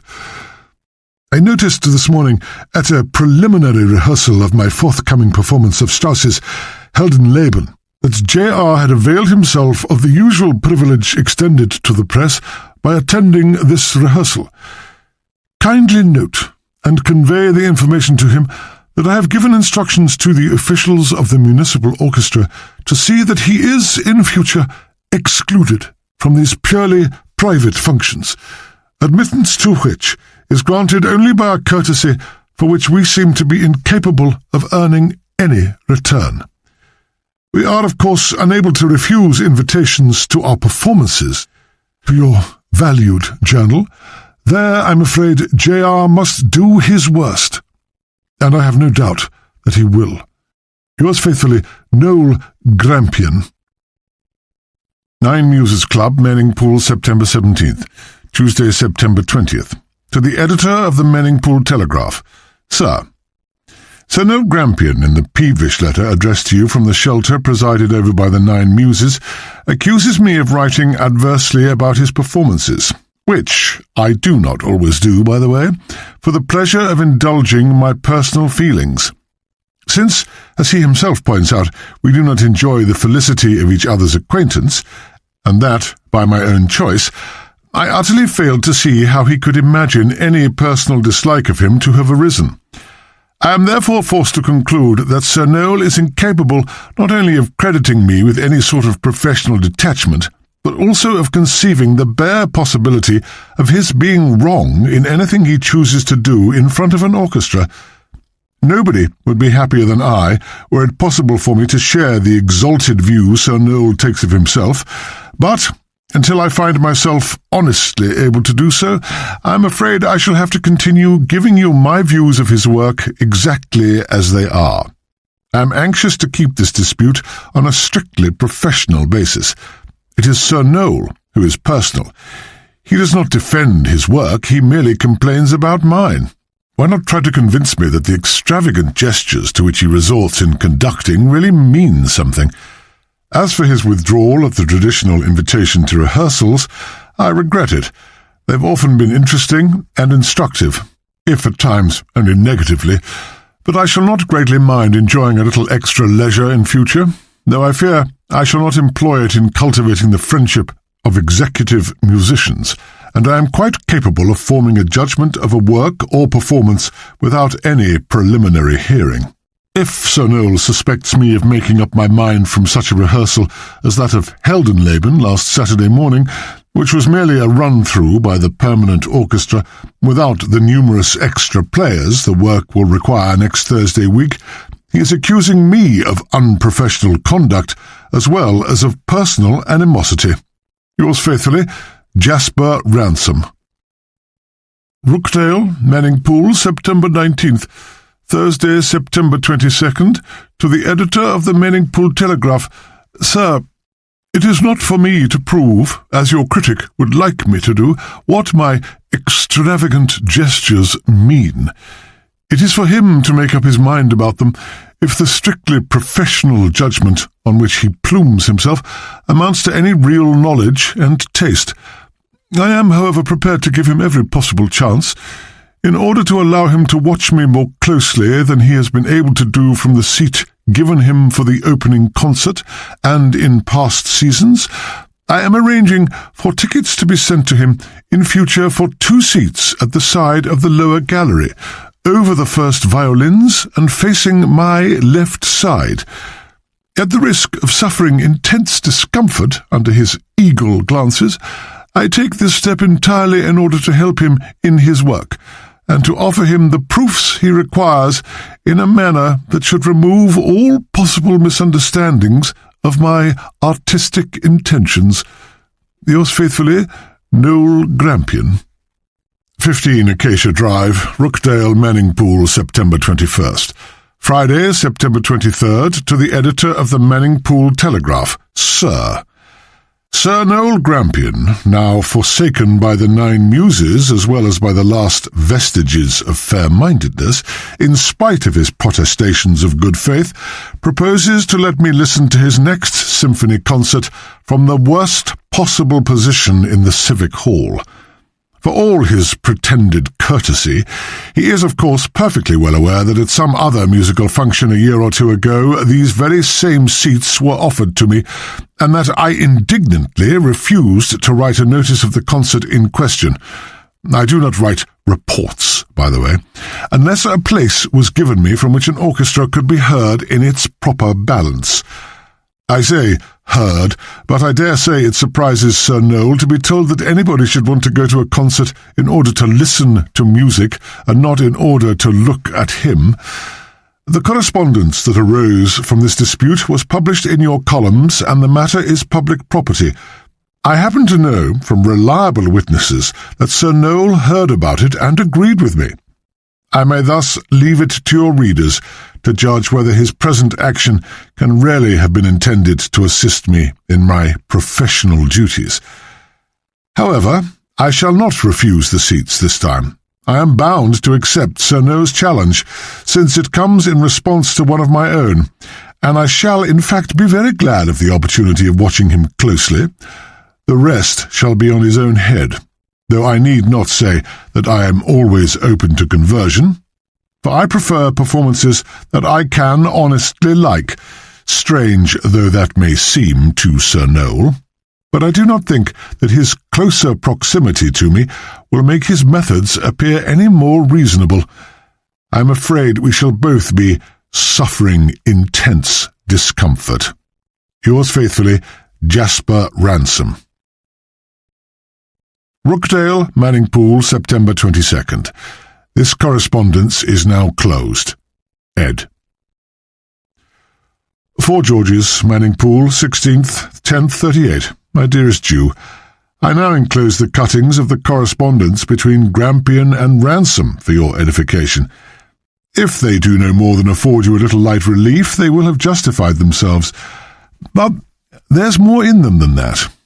J.R. was rather disagreeable when I called on him last night.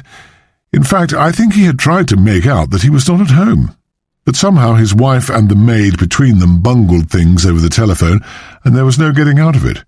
He was distinctly uncomfortable, and very unconvincing when I asked him why he had not mentioned that quarrel with N.G. before, or sent me the cuttings of the letters when I asked him for anything that had appeared in the paper which might have a bearing on the case. Nothing better occurred to him by way of excuse than that he thought only of the contributions he had made to the paper as a critic, and that it was perfectly natural for him to overlook letters to the editor which were not part of his actual work. They were constantly being written, he said, and nobody paid any attention to them, either in the telegraph office or out of it, and they were forgotten the day after the publication. I dare say there's something in it, but N.G.'s caddish action was not a thing to be lightly dismissed. Well, the 2 seats offered to J.R. by the management for the rest of the season at N.G.'s instigation were the last 2 at the end of the balcony on the left. You will find them on the sketch plan of the orchestra I sent you, and you'll see that they are placed directly over the first violins. J.R. occupied the 2nd seat from the end, and although the last seat too was his, nobody was with him that night. His wife had developed a headache at the last minute, he said, though when I subsequently tackled her about it, before Ransom could make her say what he wanted, she told me that she was not very musical, and he had suggested to her that she would not enjoy the Strauss. On the other side of him were 2 more empty seats, he had to admit, when I hinted that I would find out from Taplow. So there he was in single glory. The seats in the only row behind him were also unoccupied, as nobody likes to sit in that position unless they have to when the hall is absolutely packed, which happens only, Ransom scornfully says, when people don't go to hear music, but to see some celebrated musical performer. Just to make a dramatic effect, I may perhaps remind you that R. was seen to have his head buried in the score during Heldenleben, according to Lorwood, incessantly. An open score, even if it's only one in miniature size, makes quite a good screen for a small revolver, and thus screened on the side of the audience, the weapon could have been seen from nowhere else in the hall except from the orchestra, where everybody was supposed to be busy either playing or counting bars. Mind, I say supposed. I gave you detailed particulars earlier as to how my suspicions were modified when I had gone over the possibilities with Ransom's help. Ransom's, forsooth. But all this merely for what it is worth. You will tell me that Ransom has only a very weak motive. Darling, I know. But the devil of it is that everybody has only a weak motive. You will perhaps say further that he could not have fired the shot from where he was and thrown the revolver in front of Dashwood, another revolver, admittedly, unless possibly he had an accomplice. To which I reply that there was an accomplice, not possibly, but certainly, now that we know that 2 different weapons are involved. At least, I shall have the surprise of my life if that is not the case. For why, if you can fling a weapon at a certain spot after firing a shot, should not one and the same weapon perform both actions if the same person is responsible for them? Need I add that J.R. is being watched? Now I proceed to Rookdale to lunch. More later on, dearest. Hug the children for me. I have hardly mentioned them these days, but you know they are in my mind as often as there is the smallest crevice left open for them. You too. Sunday evening. Another motive. Letty. This time a strong one, but completely dissociated from opportunity so far as I can see. Unless... but no. I need no longer fetch things quite so far. First, let me tell you about my talk with Humphrey in the downstairs study. After apologizing for any appearance of abusing his hospitality and pointing out that I could obviously not have accepted it if I had suspected him, I asked him for an explanation as to how he got to Beatrice so quickly after the shot, seeing that he must have been in the auditorium.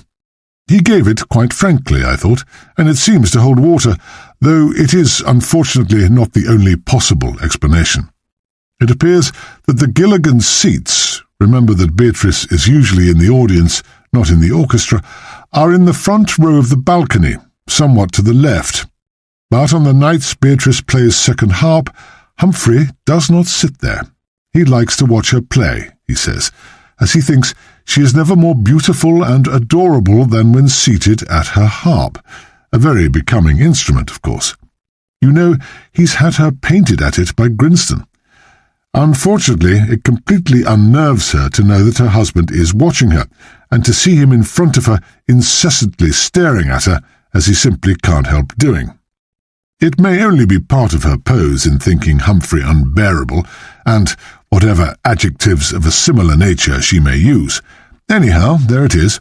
So, on the nights she's in the orchestra, he obediently goes and sits somewhere else without telling her where, which makes her feel all right.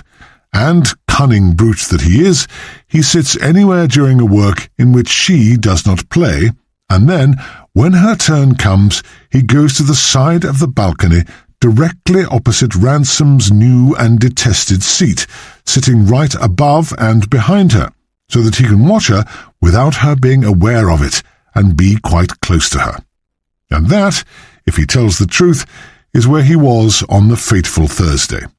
There is a gangway and an exit directly behind him, and it leads immediately to the top of a short flight of stairs, going down to the orchestra exit on the extreme right, just under the end of the balcony.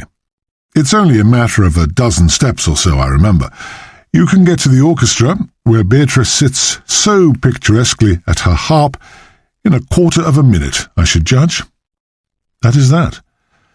And now, for your introduction to Lady Grampian, nay, Miss Letitia Parkings, or in brief, Letty, as she asked me almost immediately to call her, in her disarmingly friendly and trusting way.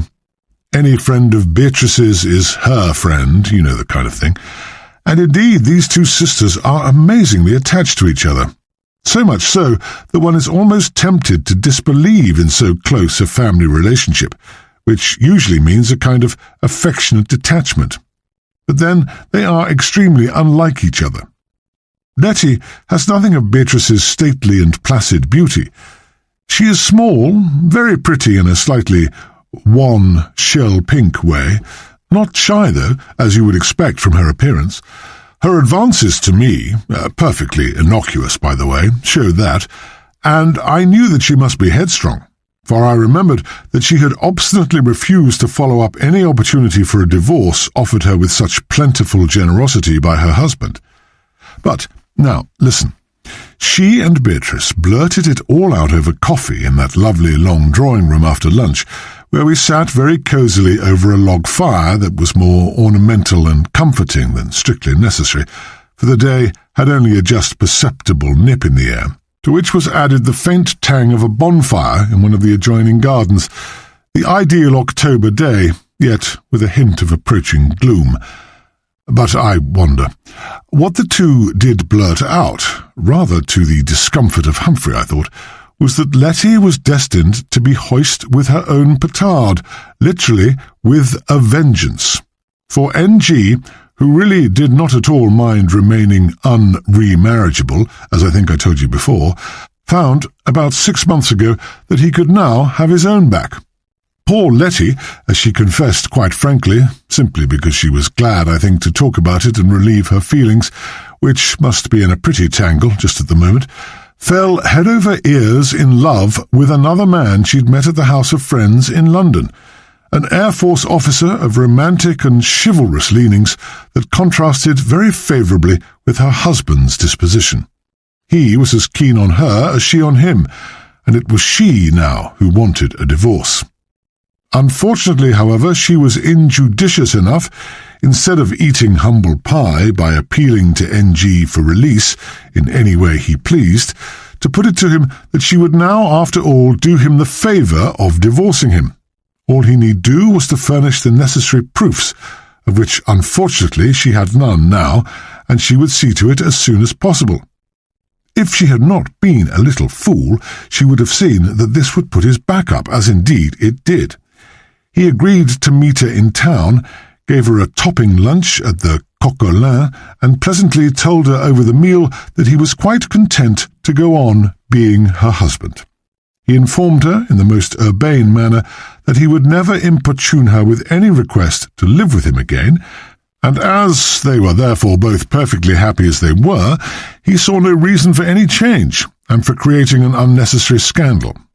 Thereupon she had of course to spill the beans, and to confess the reason for her sudden desire for a divorce, which he must have already guessed, and it seemed to give him exquisite pleasure to tell her quietly, in a public place, where the most perfect manners had to be outwardly preserved, that he felt it would be an excellent opportunity for her to learn all about life, and to acquire some sympathy with human frailty and difficulties, if she had to face a little of the adversity she had caused him to suffer.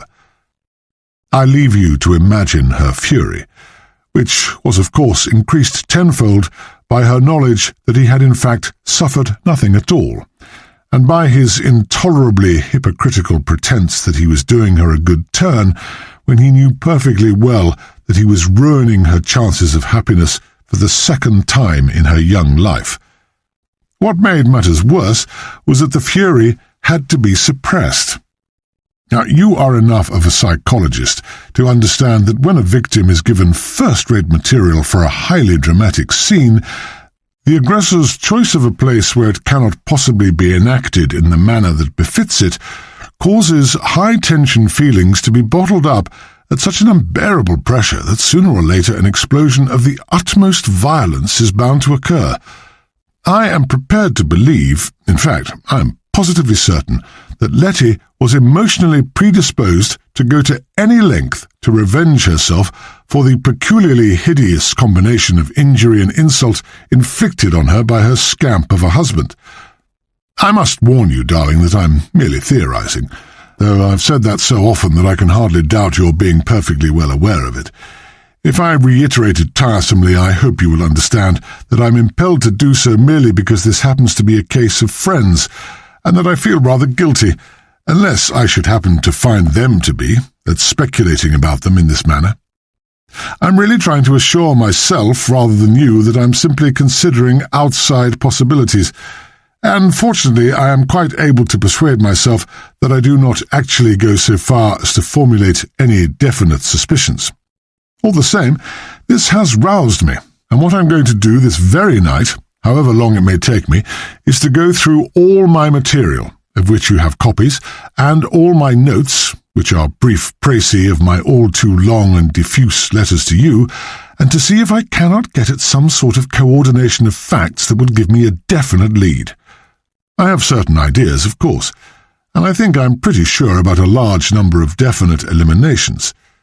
The residue is still amazingly confusing all the same, owing to the bewildering number of possibilities and motives, and the fact that the latter are all insufficiently strong on the face of it does not simplify my problem.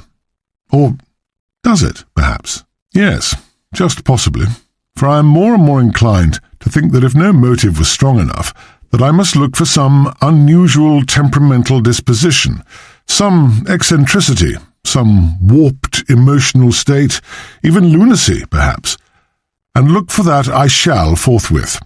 Also, since material clues seem to avail little or nothing, although I have of course borne them constantly in mind and shall go on doing so, I have to rely once again on psychology, at the risk of earning another scornful observation from old Higgy about my getting at a solution in a roundabout way when it could have been reached by the aid of common sense alone, though he never tells me how.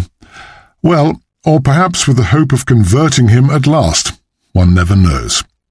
But then, I doubt if psychology plus possible clues will do the trick by themselves this time.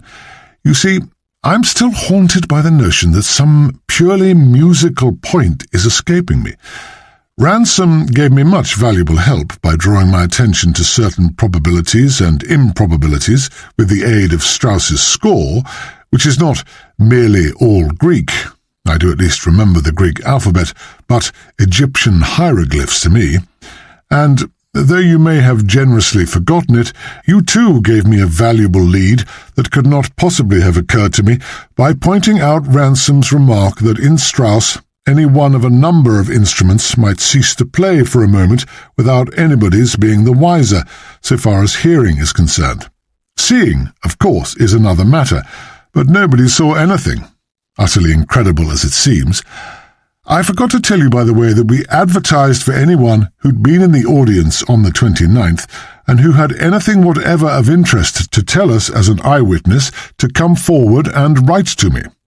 But although I got innumerable crazy letters, not worth bothering you with, and interviewed several of the more promising writers, I got absolutely nothing but the kind of confusion that arises when people are wise after the event and want to show off.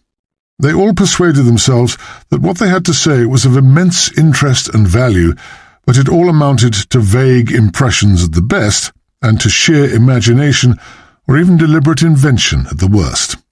Of course, there were indignant letters to the papers to the effect that the police, though put in possession by the writers of the most valuable and suggestive information, was doing nothing, and what was justice in this country coming to, and so forth.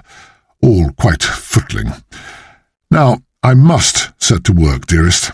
I shall first of all read those articles of J.R.'s again, where he discusses Strauss, and where he theorizes about the murder. You got me something from that. I may get more. I'll write tomorrow if I have come to any conclusions worth mentioning. Ever most attachedly yours, Alan. Chapter 21. Tuesday, the 18th of October. 4 George's Hotel, Manning Pool, 18th, 10th, 38. My dearest Julia, the best hotel notepaper, instead of the scraps I've been sending you, indicates that I am elated. I am also in a rather solemn frame of mind. The former, because I was right, and it's all over, but I can't come home yet until it's all cleared up, inquest and all. That's why I'm writing this, for you'll be dying of curiosity. The latter because, well, as I thought, I utterly failed to enjoy laying the murderer by the heels, and can feel no sort of satisfaction at having carried out justice that is indeed blind. The only thing that can make me feel at all like wanting to remain in its service is that I was able to take it upon myself to modify its idiotic procedure for complete impartiality. Admirable as a principle, can also be on occasion as wicked as any crime you like to think of. To modify its procedure to a sufficiently great extent to give its victim, for I insist that he was that quite as much as N.G. himself, the chance not to escape it, of course, but to make his own choice of his punishment. Lovelock, my dear, is dead. He threw himself out of his bed-sitting-room window on the 2nd floor, which, at the back of the house, where it is actually becomes the 3rd floor, as there is a yard leading straight out of a basement, the house standing on a slope shelving down to one of the canals you keep coming upon at odd and unexpected corners of this town, always in rather slummy and depressing districts. I don't know why Lovelock lived in this rather miserable way, probably because he had never known anything better, and was unaware that it was miserable, particularly. He was the sort that would not have been happier anywhere else. He did what I hoped he would do in some way. I could not, of course, imagine, much less suggest how, but I think he understood. Anyhow, he had thanked me in a curious, solemn sort of way for my kindness, which had not really amounted to anything. And my manner had been stern, the more so because I felt quite otherwise and could not trust myself to be sympathetic.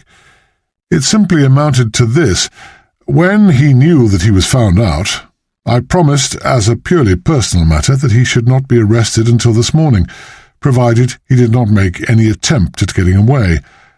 I admit I should have liked him to escape, but needless to say there was no question of that. and I had to assure him that there was no possible chance, as the police had strict orders to watch him closely. I saw him home myself, not unaccompanied by invisible plainclothes men, but told him that he would be left alone for the night so long as he kept inside the house. The front was watched, and so was even the towpath that runs alongside the canal outside the wall of the backyard. The sides of the yard are cut off by the side walls of two tall houses that go right down to the towpath, both windowless, so there was no way out. But there was a way out of life altogether, and I'm glad he took it. It can't have hurt him more than being alive did. But I'm telling it all backwards. You want to know what made me make for this very inconspicuous fellow at all? Well, in the first place, perhaps his inconspicuousness. I can't quite tell, but I'd had an uneasy feeling about him, I suppose, ever since I got his letter, unaware as I was of it myself at the time. You see, when it came to going through all the stuff again on Sunday night, I could not help being struck by the fact that all of the writers, and I assure you that includes those whose letters I did not bother you with, Lovelock was the only one who did not refer to the murder at all, and to NG only quite casually. Not that there would have been much in this by itself, but in conjunction with other things that cropped up, I did feel, rather than think, this to be of some significance. Now, these other things would not, I dare say, have fixed themselves in my mind if I had not, for the moment, at any rate, discarded all other theories and suspicions in order to concentrate on this very unobtrusive man Lovelock. Anyhow, I decided to read the evidence, if my notes and the newspaper cuttings could be called that by any stretch of the imagination, in the light of Lovelock's then purely hypothetical guilt. And what did I find quite early in my search?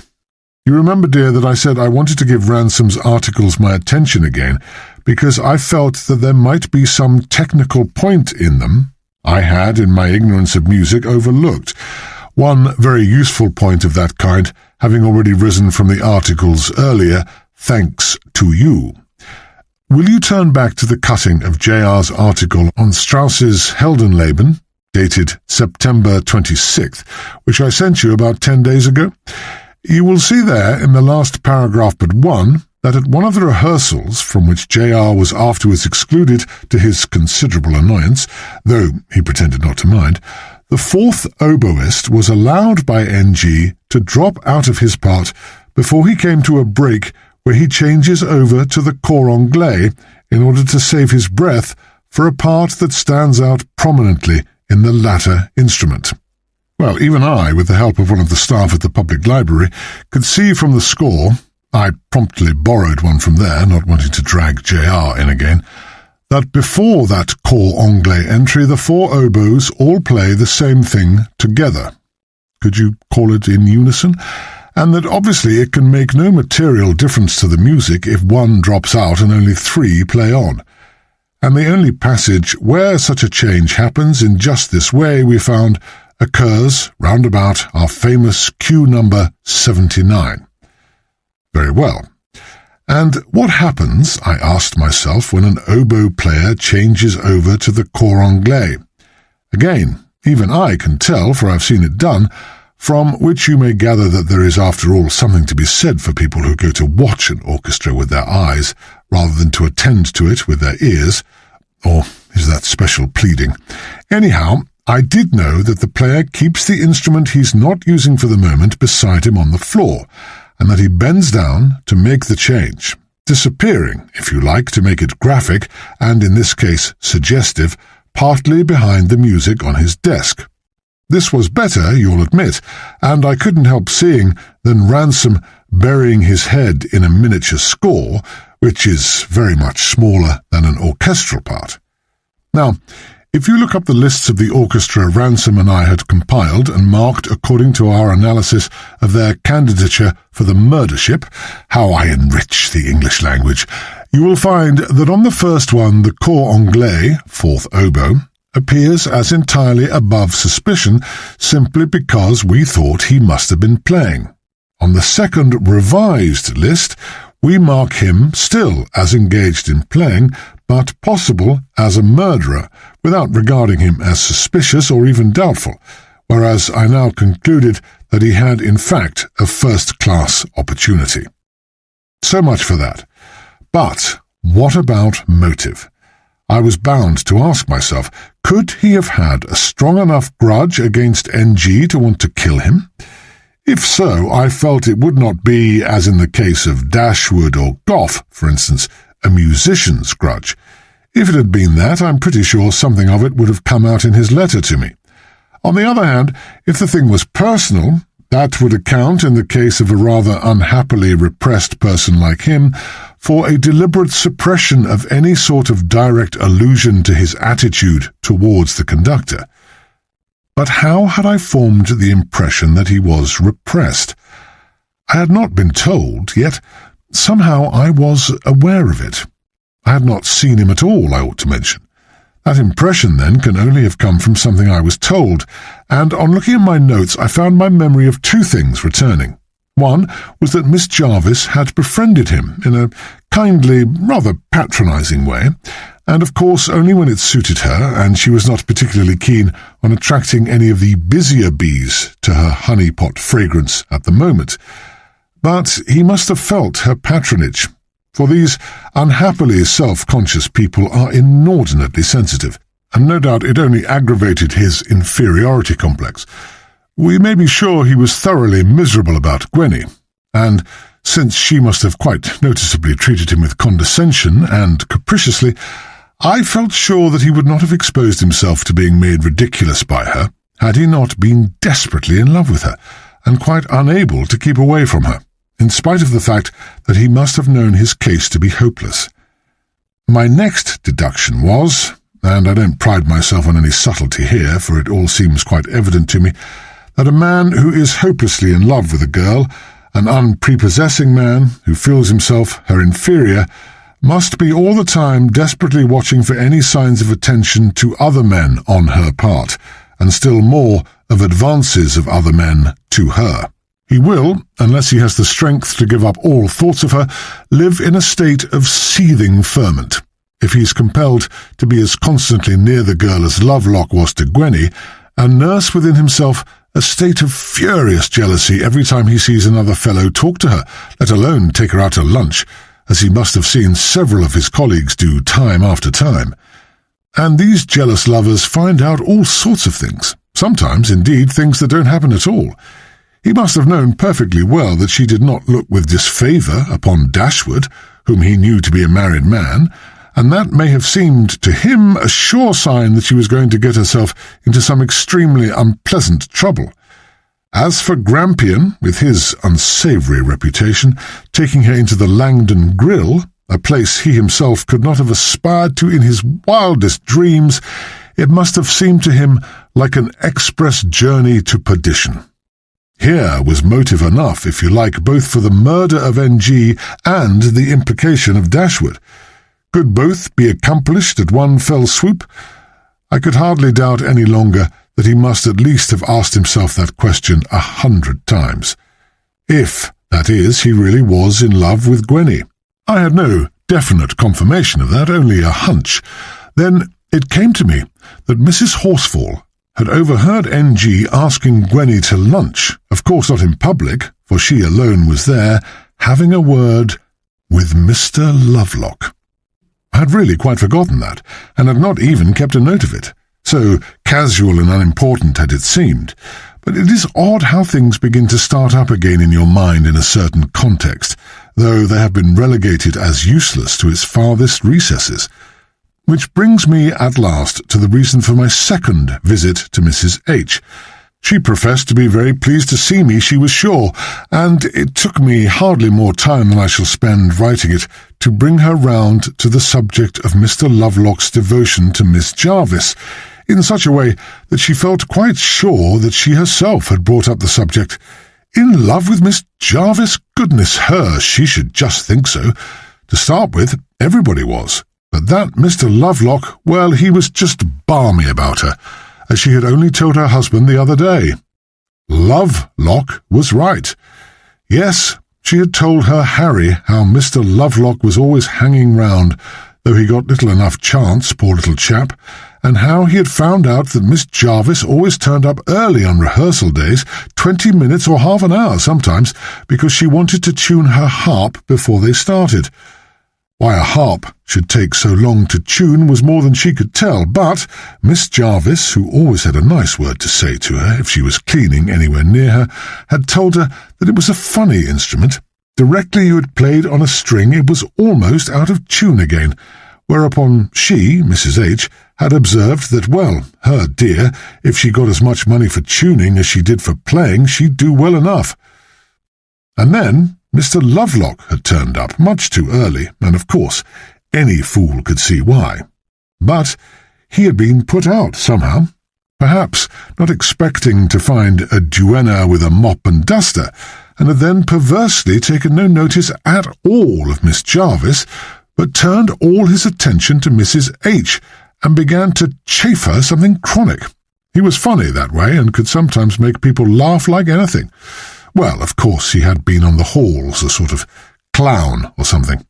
Anyway, he had asked her to stand up on the rostrum in Sir Noel's place and pretend she was the conductor, and said he'd bet she could do just as well, and she believed it, for anybody could wag a stick about in the air, and why anybody should be knighted for that was more than she could see. Anyhow, she started waving her duster in the air as if she was Sir Noel himself in all his glory, and she and Miss Jarvis had laughed fit to bust theirselves. But there, Mr. Lovelock was a queer one, for by that time he'd stopped taking any notice of her, and was fiddling about with his pipe. Forgive her uncertain musical terminology, as you would forgive mine, mending it or something. That was all, I think, apart from trimmings and garnishings that would have shamed a filet de boeuf à la jardinière. It was quite enough, in all conscience. Just think. Or can't you? Are you too utterly bewildered? Well, it fairly stunned me for a bit, the way things concentrated themselves on this poor wretch Lovelock. For I knew him to be that by this time, before I had set eyes on him. A sort of clown, been on the halls. Of course, I looked at his letter again when I got back, and there it was, sure enough. Only like a fool I hadn't seen it. Or perhaps that was natural enough. Perhaps, indeed, I was not meant to see it. For look at his letter. He says, I used to be at music halls before I joined the Empool Orchestra. Read in conjunction with what had gone before, namely the information that he played oboe at the Hippodrome, this could only be taken to mean that he had always played in music hall orchestras. Was he deliberately drawing my attention away from his having been on the music hall stage? I don't know even now, but seen in the light of what followed, it looks more than likely. Can you wonder that I wanted to go to the Hippodrome? Ah, you have misjudged me, my Julia. I did not go frivolously when I had work to do. It was my work. But I still had time to do a great deal of spade work, for I had seen Mrs. Horsfall before lunch. First of all, I went through my papers once more. It is always a good thing to do that when a crop of new facts has emerged, for one may easily find that some apparently insignificant fact suddenly shows quite a new face. And what did I find? Gough, too, in his letter, said that he played at a music hall. And I found on inquiring at the hotel office downstairs that the only music hall left in Empool in these degenerate days of cinemas is the Hippodrome. That was not all by any means. Did you look at the addresses at the head of all those letters from the orchestra, of which I sent you copies? Perhaps. But did you take them in? Almost certainly not. Why should you? And come to that, why should I have? Although I can't persuade myself, unfortunately, that I have not grossly neglected my duty in failing to notice all these addresses, and perhaps even following them up by going to see all these diggings. I do plead on my own behalf that unless one had some special reason for doing so, one simply does not attach any significance to addresses in the first place. Doubtless, this is a weak defence, but I can at least say that in the second place it did occur to me that I might just possibly find something there. Well, not having memorized all those addresses, even if I did give them a momentary attention, I had not noticed that the house at Birchton, a suburb of jerry-built sham Tudor from which Gough wrote, is, believe it or not, the one at which I had visited the mystic trumpeter Mr. Holborn. This sent me back to the Civic Hall, for I felt by this time that I owed it to the spirit of the yard, as embodied by Hickey, to find, if possible, a material clue or two, in addition to my accumulating collection of abstruse musical and psychological points. I knew where to look now, though I'm bound to say that without those M and P points, I should have found it a much harder and certainly longer job to interpret the exact meaning of clues.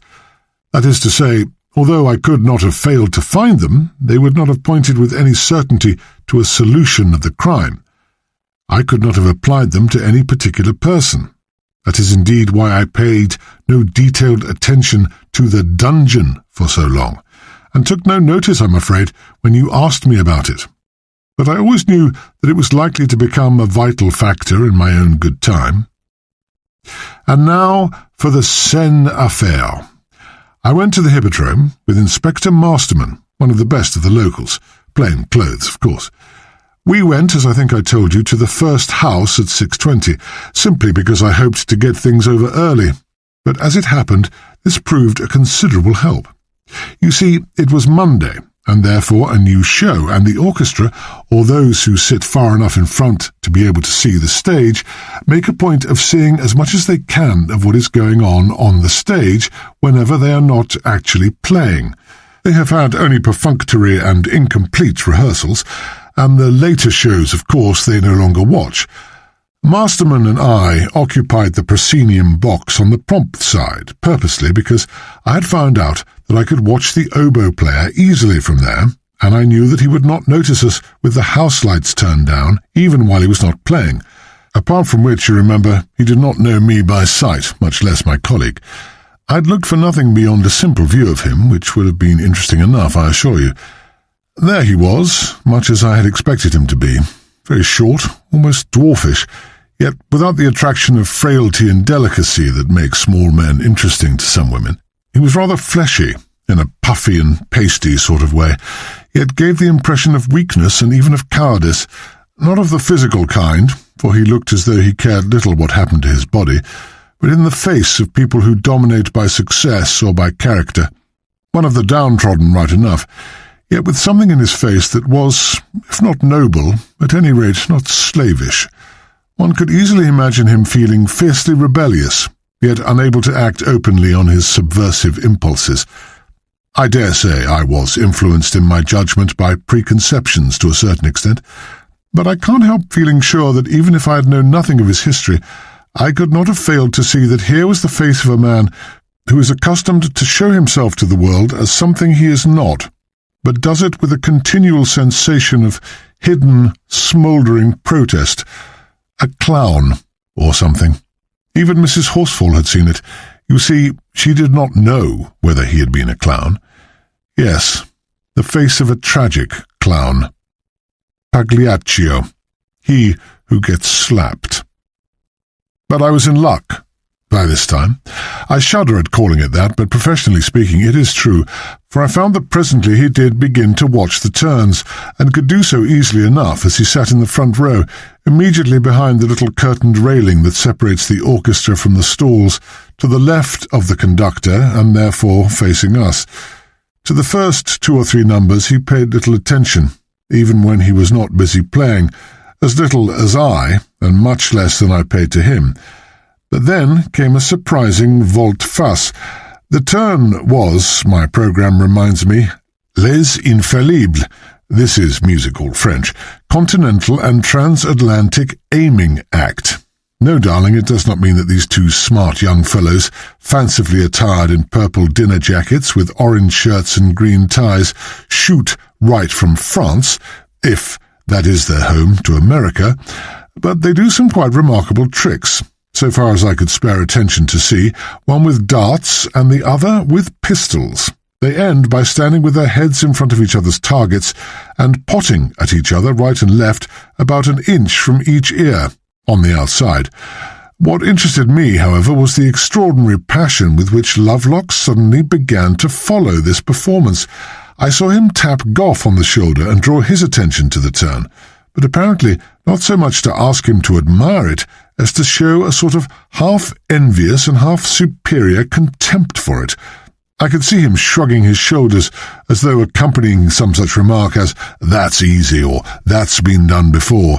And what struck me next was that he reserved his criticism for the pistol shooter alone, passing the dart throwers performance without any particular interest, as, let us say, all right in its way.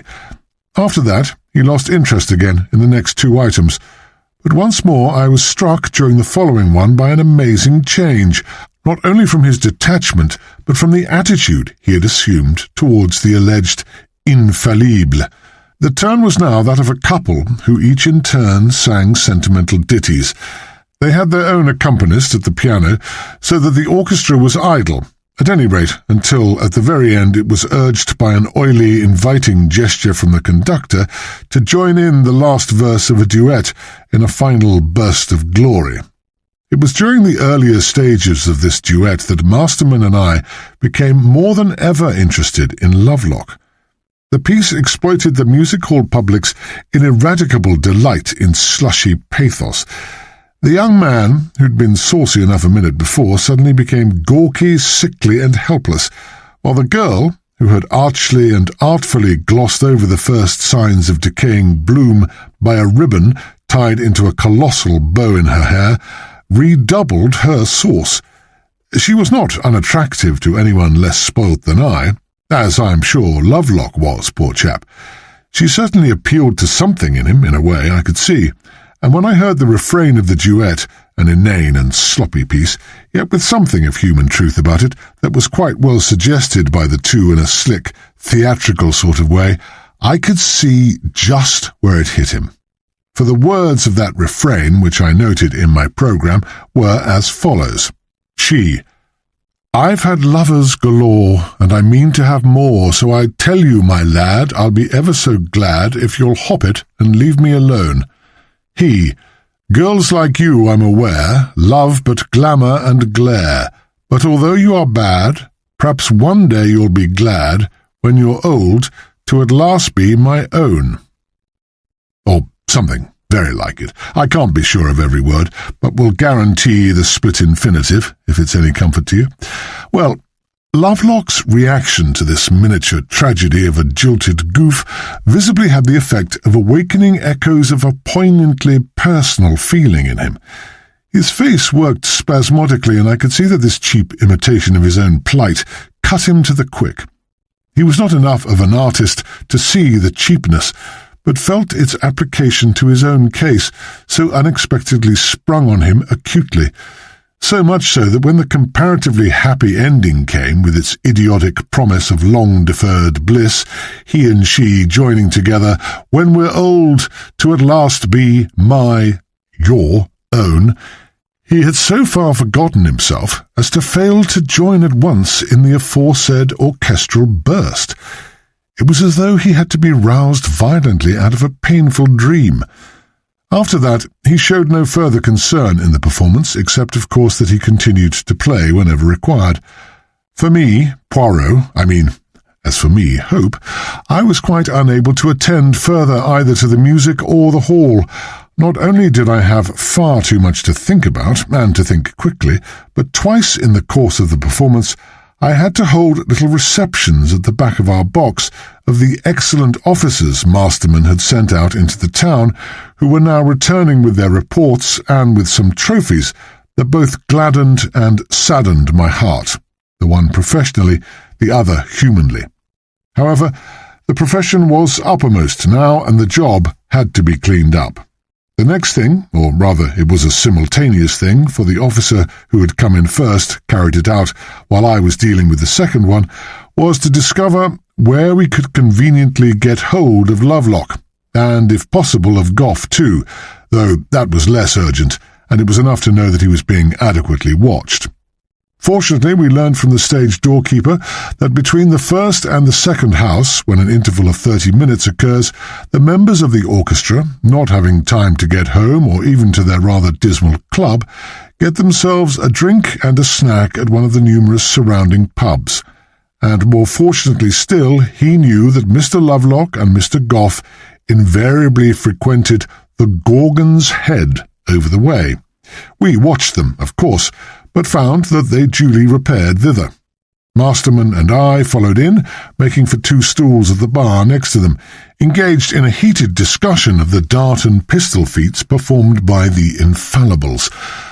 Masterman opined that the pistol shooter was the cleverer of the 2, whereas I stoutly maintained that I had thought far more of the dart thrower, and regarded the shooter as a bit of a fraud who had really made things quite easy for himself while cleverly pretending that they were difficult.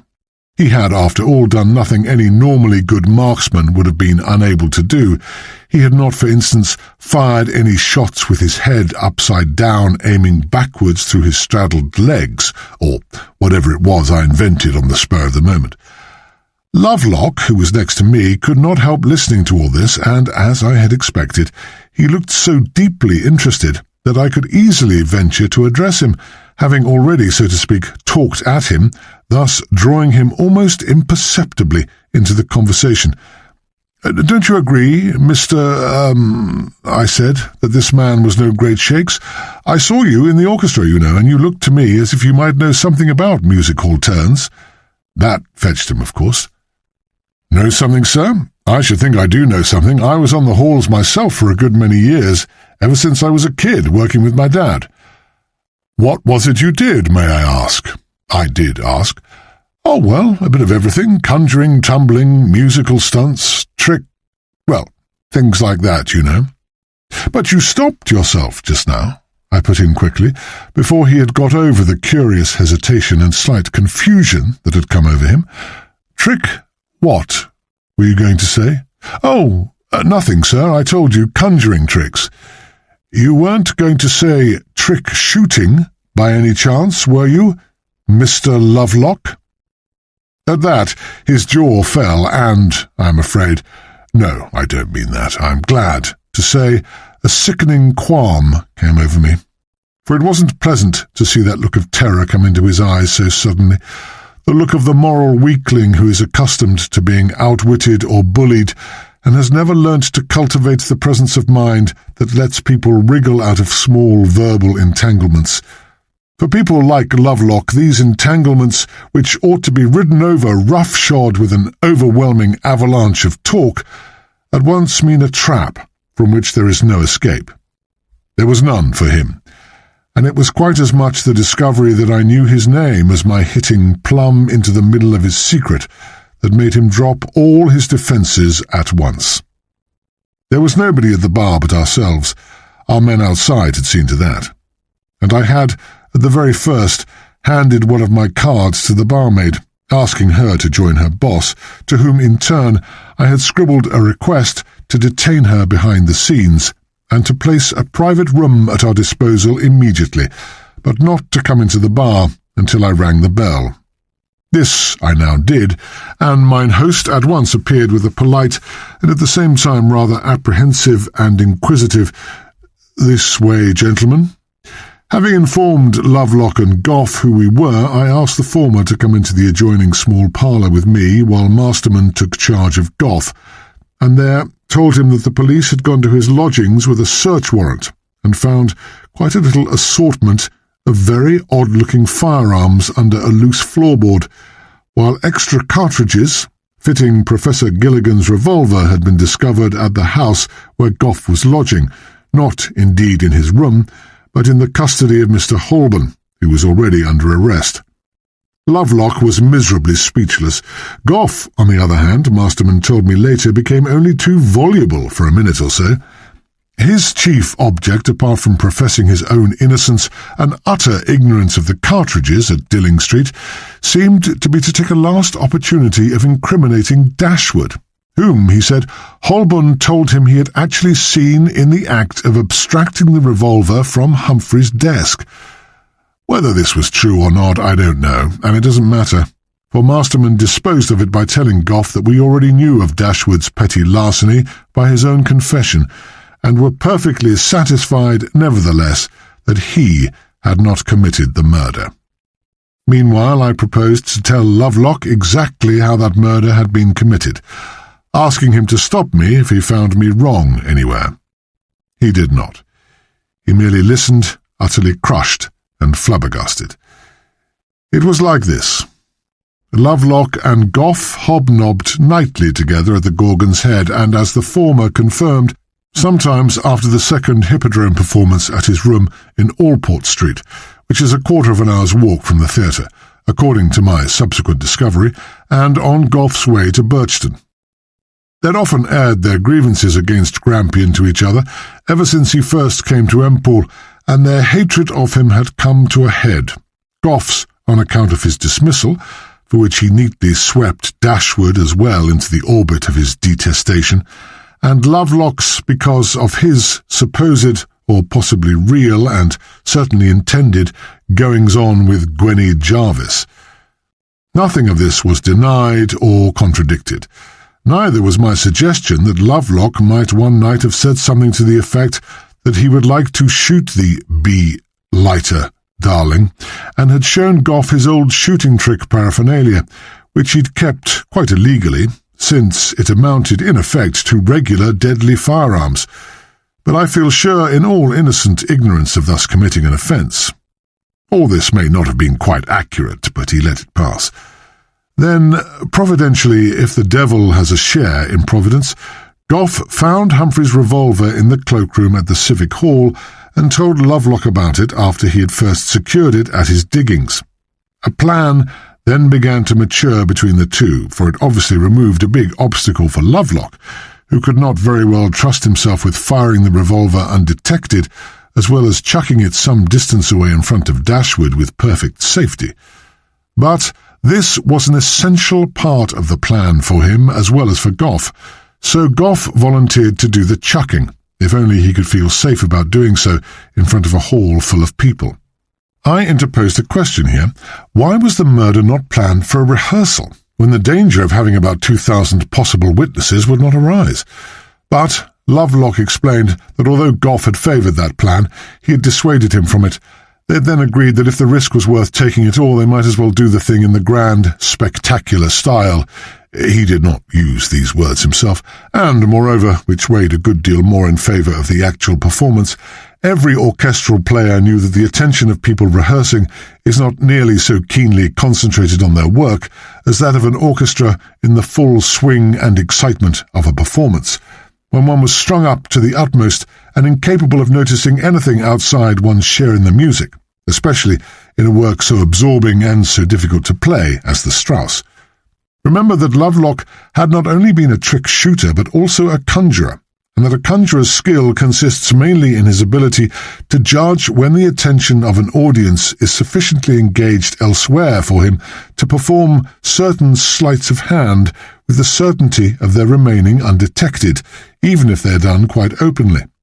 And if the audience at the Civic Hall was not going to notice anything, which I suggested he was counting on, and he said he was absolutely sure of, obviously the orchestra, very busy just then, would know even less that anything queer was going on.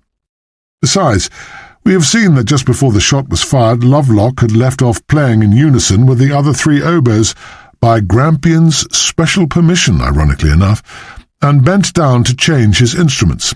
It was while he was doing this, half hidden behind his music desk, that he fired the shot, and he was able to do this while he was bent double and had his face actually turned away from NG sideways towards the back of his chair. He was a trick shooter, you see, and could do this sort of thing almost literally standing on his head. I knew, as a matter of fact, before it was confirmed by the finding of his weapons, among which was one of the same calibre as Humphrey's, that there must have been a little mirror fixed to it, of the kind used by trick shooters who amaze their audiences by hitting a target on which they've turned their back. Because, you see, he had asked Mrs. Horsfall to stand up on NG's rostrum and was bending down, fiddling with his pipe, while she was doing so, all of which seemed to me excessively odd. If he'd asked Mrs. H. to conduct with her duster merely for the fun of it, he would certainly have watched her, not turned his attention to something else. That something else, of course, was the trick pistol, which he was enabled by the presence of Mrs. H. to adjust so that he could see NG in the little mirror without fail. People of his sort, he told me with a certain defiant pride, are absolutely sure of themselves once they've got their gadgets right, and when I asked him whether he had not feared that the shot might go wide and hit somebody in the audience, he said almost indignantly that such a thing had never even occurred to him. These things just don't happen, it seems, and when you come to think of it, rope walkers of the old-fashioned sort who used to cross streets from one roof to another without any safeguard whatever had that sort of assurance, and they could never have started a career involving such feats, let alone pursued it, if they had not set out with the conviction that accidents simply don't happen. That is how Lovelock worked, as I had indeed concluded for myself once I knew he'd been a music hall artist. When I asked if he'd considered the possibility of being searched on the platform with the rest of the orchestra, he said he had thought this very unlikely, as Humphrey's revolver would be picked up from the platform and naturally taken to be the offending weapon.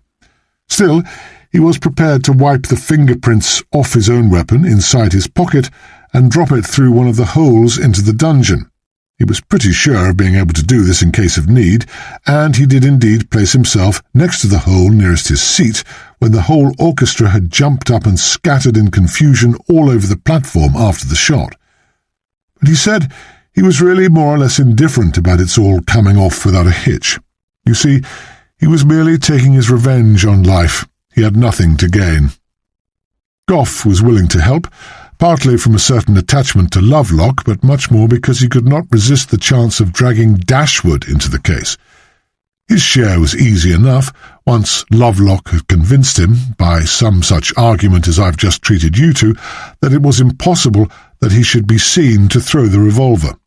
All he had to do was to wait until N.G. had fallen, and then to take the revolver out of the side pocket of his dinner jacket — only the leader wears tails in the orchestra — and in the general confusion drop it in front of Dashwood's desk. It was dead easy, for it was natural for the viola players, in front of whom N.G. was bound to fall, to rush forward to go to his assistance.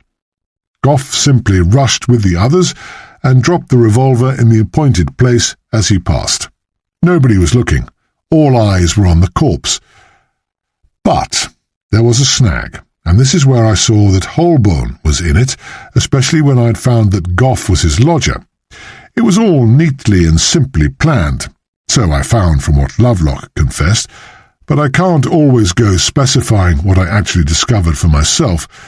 Quite a respectable deal, I assure you, and what I had afterwards to drag out of him by way of confirmation or additional information, when it occurred to them that it was no earthly good chucking the revolver in front of Dashwood if it was going to be quite obvious to the most beef-witted of policemen that no shot had been fired from it quite recently. They might have fired one shot at any time, of course, but they knew, or Lovelock at least did, that a gun from which a shot has just been fired is warm and smells. So, what? Gough, as I had conjectured, discussed the matter with Holborn, one of the three trumpeters who had to go under the platform during the battle episode, who eventually declared himself willing to help. I knew of no special grudge he had against N.G. apart from his dismissal, but have now found that he had been treated particularly poisonously over a summer engagement at Harmsford, which N.G. had wrecked, such things being subject to the musical director's approval, not because he wanted to queer Holborn's pitch, but simply for the petty, and therefore still more infuriating reason that he wished to annoy the Harmsford Orchestra Committee, including his illegitimate father-in-law, so to speak, Councillor Rossingham. Well, Holborn agreed to fire the revolver off in the dungeon while the three trumpeters were preparing to play their far-off fanfare through these holes behind the violas. And fortunately, I learnt afterwards, he was able to profit by a little joke he and his colleagues had devised, which was that of nipping quickly into the orchestra green room and there taking a hasty swig at a bottle of beer brought in for the purpose before they dived in under the orchestra. Holborn, however, had declared that he was feeling rather bilious and would be better without that drink, but would see the boys in a minute when they joined him in the dungeon, or some such cajolery. So he had a minute or two to spare, as, according to the score, the trumpets can come off the platform in plenty of time. He fired the shot during some loud passage, probably during the infernal row of the battle section. Footnote: No, dear Alan, the real noise of the battle section does not begin until after the trumpeters are back in the orchestra. But there is a brief climax in the love episode before the trumpet fanfare, pages 73 to 4 of the miniature score, followed almost immediately by rests for the violas, taking up 6.5 bars of moderately slow tempo and lasting, I should say, some 25 seconds. J.H. And I knew already that he had sent it into one of those bales containing strips of the old carpet, for when I went to examine the place for some clue to satisfy Higgy's craving for material facts, lo and behold, there was the hole of a shot in one of them, though it had evidently been carefully turned towards the wall for the purpose of avoiding, or at least delaying, detection. When I ripped the bale open with my pocket knife and unrolled the carpet, I found the hole neatly repeated at regular intervals nearly halfway through, until I came upon not the brother, but the first cousin, same caliber, of course, of the bullet found in NG. During some pause in the viola parts, or perhaps only while Gough ceased playing for a moment, Holborn calmly handed the revolver through the hole just behind him, again on Lovelock's principle that these things infallibly succeed because they are never noticed, and are not noticed because they are not expected. Musicians, of course, can accurately time any proposed action to coincide with the passage in the music agreed upon beforehand. J.H. We must not forget that Gough, too, knew something about musical tricks and about the ease with which audiences can be assumed not to notice things. And so the revolver was ready, warm and reeking, to be thrown in front of the unsuspecting, but presently to be suspected, Dashwood. You may ask, as I did, why Holborn should not have shot N.G. from behind the hole during the row of the battle. There are two quite good explanations. According to Lovelock, who was, however, prejudiced in these matters, as you have seen, Holborn was no shot, and indeed, why should a trumpeter be? According to Gough, I hear, he had firmly resisted the suggestion, actually made to him by his lodger, because suspicion would be much too likely to fall on him, as one of only 3 people hidden behind that partition, and he was not prepared to commit himself so far. Otherwise, he ran hardly any risk at all. Both he and Gough knew that the main risk was Lovelock's, and he in turn cared comparatively little about being found out. And so I come to the final and horribly tragic account. The horror is softened only by my knowledge that I was able to do my best to let that poor dupe of circumstance off as lightly as possible. I repeat, if only to reassure myself, that I cannot feel I have done wrong, though we must of course keep quiet about this, as doctors have to do when they decide to give some incurable sufferer of agonies a little extra dose to help him along into another existence, or into non-existence, both equally painless, whichever they happen to believe in. Fortunately, as Masterman had taken charge of Gough, I was able to deal with Lovelock in my own way. Otherwise I should doubtless have been compelled to make a definite arrest at once. Well, I decided to risk it, the responsibility, though overwhelmingly great in a way, being in practice negligible. So don't go calling me a hero for risking my job or a criminal for imperiling your and the babe's existence. I felt sure of the police, of the positive fortress which L's diggings happened to make under guard, and, as a matter of fact, of his playing the game. I doubt whether he would have tried to escape if he'd had a possible chance, for what was there for him to do or to look forward to? As a matter of fact, he did escape, in his own way, but that's beyond human law. I'm glad he did, and he must have been dead at once. His weapons, of course, had been confiscated, but he found as good a way out. He told me the story of his life during that quarter of an hour's walk to his room, an unrelieved tale of frustration, beginning with a father who beat him and a brother who was always getting preference, and ending with this sickening infatuation for Gwenny Jarvis, whose kindness even, little soft-hearted fool that she is, made things worse instead of better. But I won't sadden you by going into the harrowing details. I feel grisly enough myself. About the other 2 as well, in a lesser way. Of course, they are only accessories before the fact, but that's bad enough. My feelings are not improved by the necessity of staying on here and not seeing you and the kids just yet. I think perhaps I shall now go back to the Gilligans after all. I don't, like Beatrice, find Humphrey at all intolerable, even as an affectation. In fact, I see now how much I like him, judging by my immense relief as his not being a murderer. But perhaps that's mainly because I should not want the husband of a friend of yours to be anything of the sort. For I like you very much too. In fact, oh, well, you know. And the dear kids. I must hie me once more to Pollock's in Saltergate for some more Empool lumps. I'd have brought them home in person, but, alas. All my love till we meet, and more thereafter. Alan. P.S. I rang up Beatrice to ask if she could have me, and she is so elated, she little knows, about what she actually dares to call the satisfactory solution, with sundry undeserved compliments for me, that she wants to celebrate it all in some way. Lord! But I confess that the manner of celebration she suggests means the seventh heaven for me, or the umpteenth, if 7 isn't the limit. She wants you and the children to come here, and we're all to stay at the G's, Letty included, and make it a nice house party. I'm not asking if you will come. I command you to pack up and leave by the first good train you can catch. Hurrah! You've been listening to Death on the Downbeat. It was written by Sebastian Farr and read by Simon Mattox. This has been a Soundings Audiobooks presentation. If you've enjoyed this production, please call us on 01164 971 233 or visit our website www.thereadinghouse. Chapter 20. Monday the 17th of October. 4GS Empool 171038. Dearest, what a night! I've been at it from 11:30 when I went across the square to post my budget to you until nearly 4 this morning. But of course the indefatigable D.I. Hope was astir again by 9 o'clock. What a hope!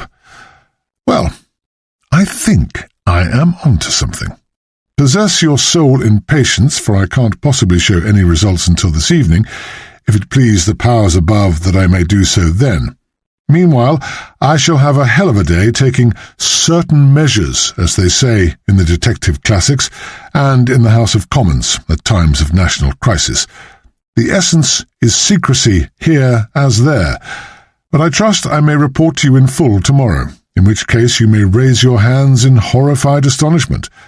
I must say I rather dread the outcome, if my conjectures, which are really little more than a sort of intuitive apprehension so far, are right. For it won't be at all the laying of an out-and-out villain by the heels. There are times when I loathe my job. If only it weren't so fascinatingly interesting. I haven't much time now, darling, but I'll just allay your possibly uncomfortable suspicions a little.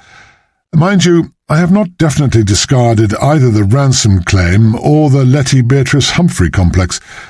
I have shown you how difficult it is to believe not only in Ransom's motive but in the possibility of 2 weapons being involved if he were the culprit. As for the Grampian-Gilligan group, whom I have not exonerated, even unconsciously because they are friends, I simply disbelieve in their guilt, as indeed in Ransom's, chiefly because I can now much more readily believe in someone else's. Against that, I may still urge that Beatrice would go to the limit in doing deeds of the utmost heroism or the utmost villainy for her dear little sister, I do believe, and you will not find it difficult to agree that doting Humphrey, if it came to serving Beatrice, would in turn be capable de tout.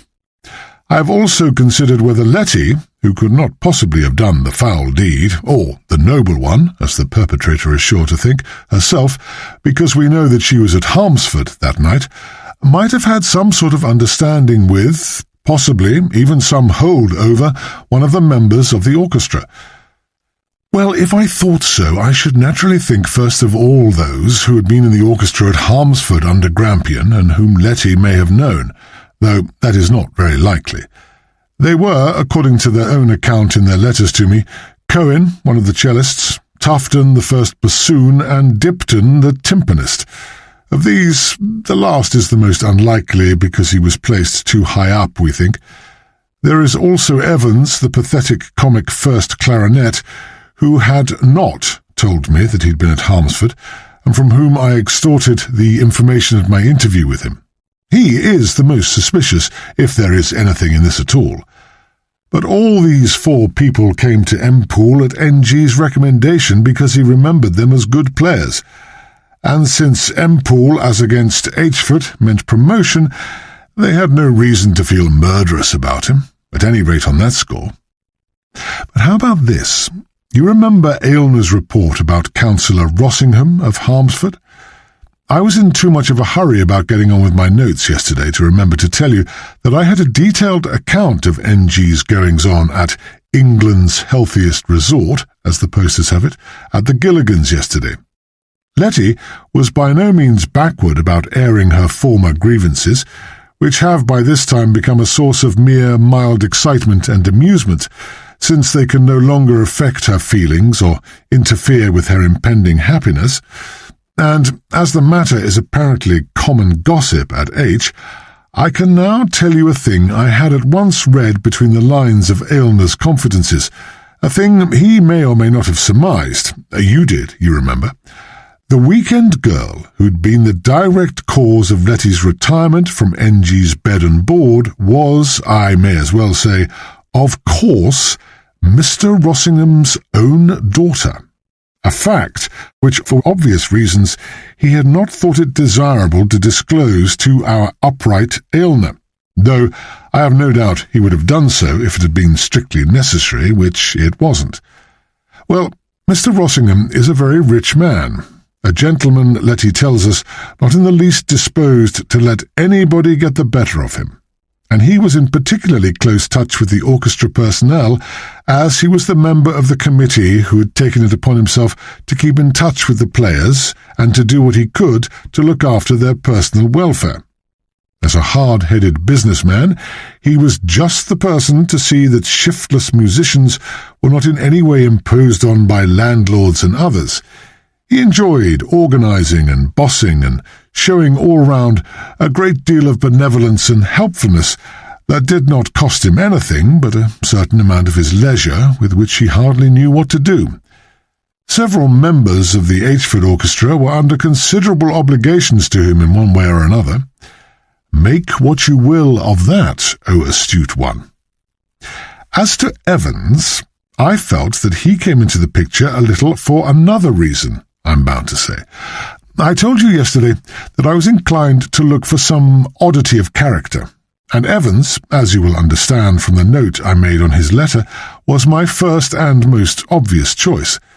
But the very obviousness of that choice led me on to look for something less evident and more subtle. Appearances are so deceptive once one gets on the psychological tack.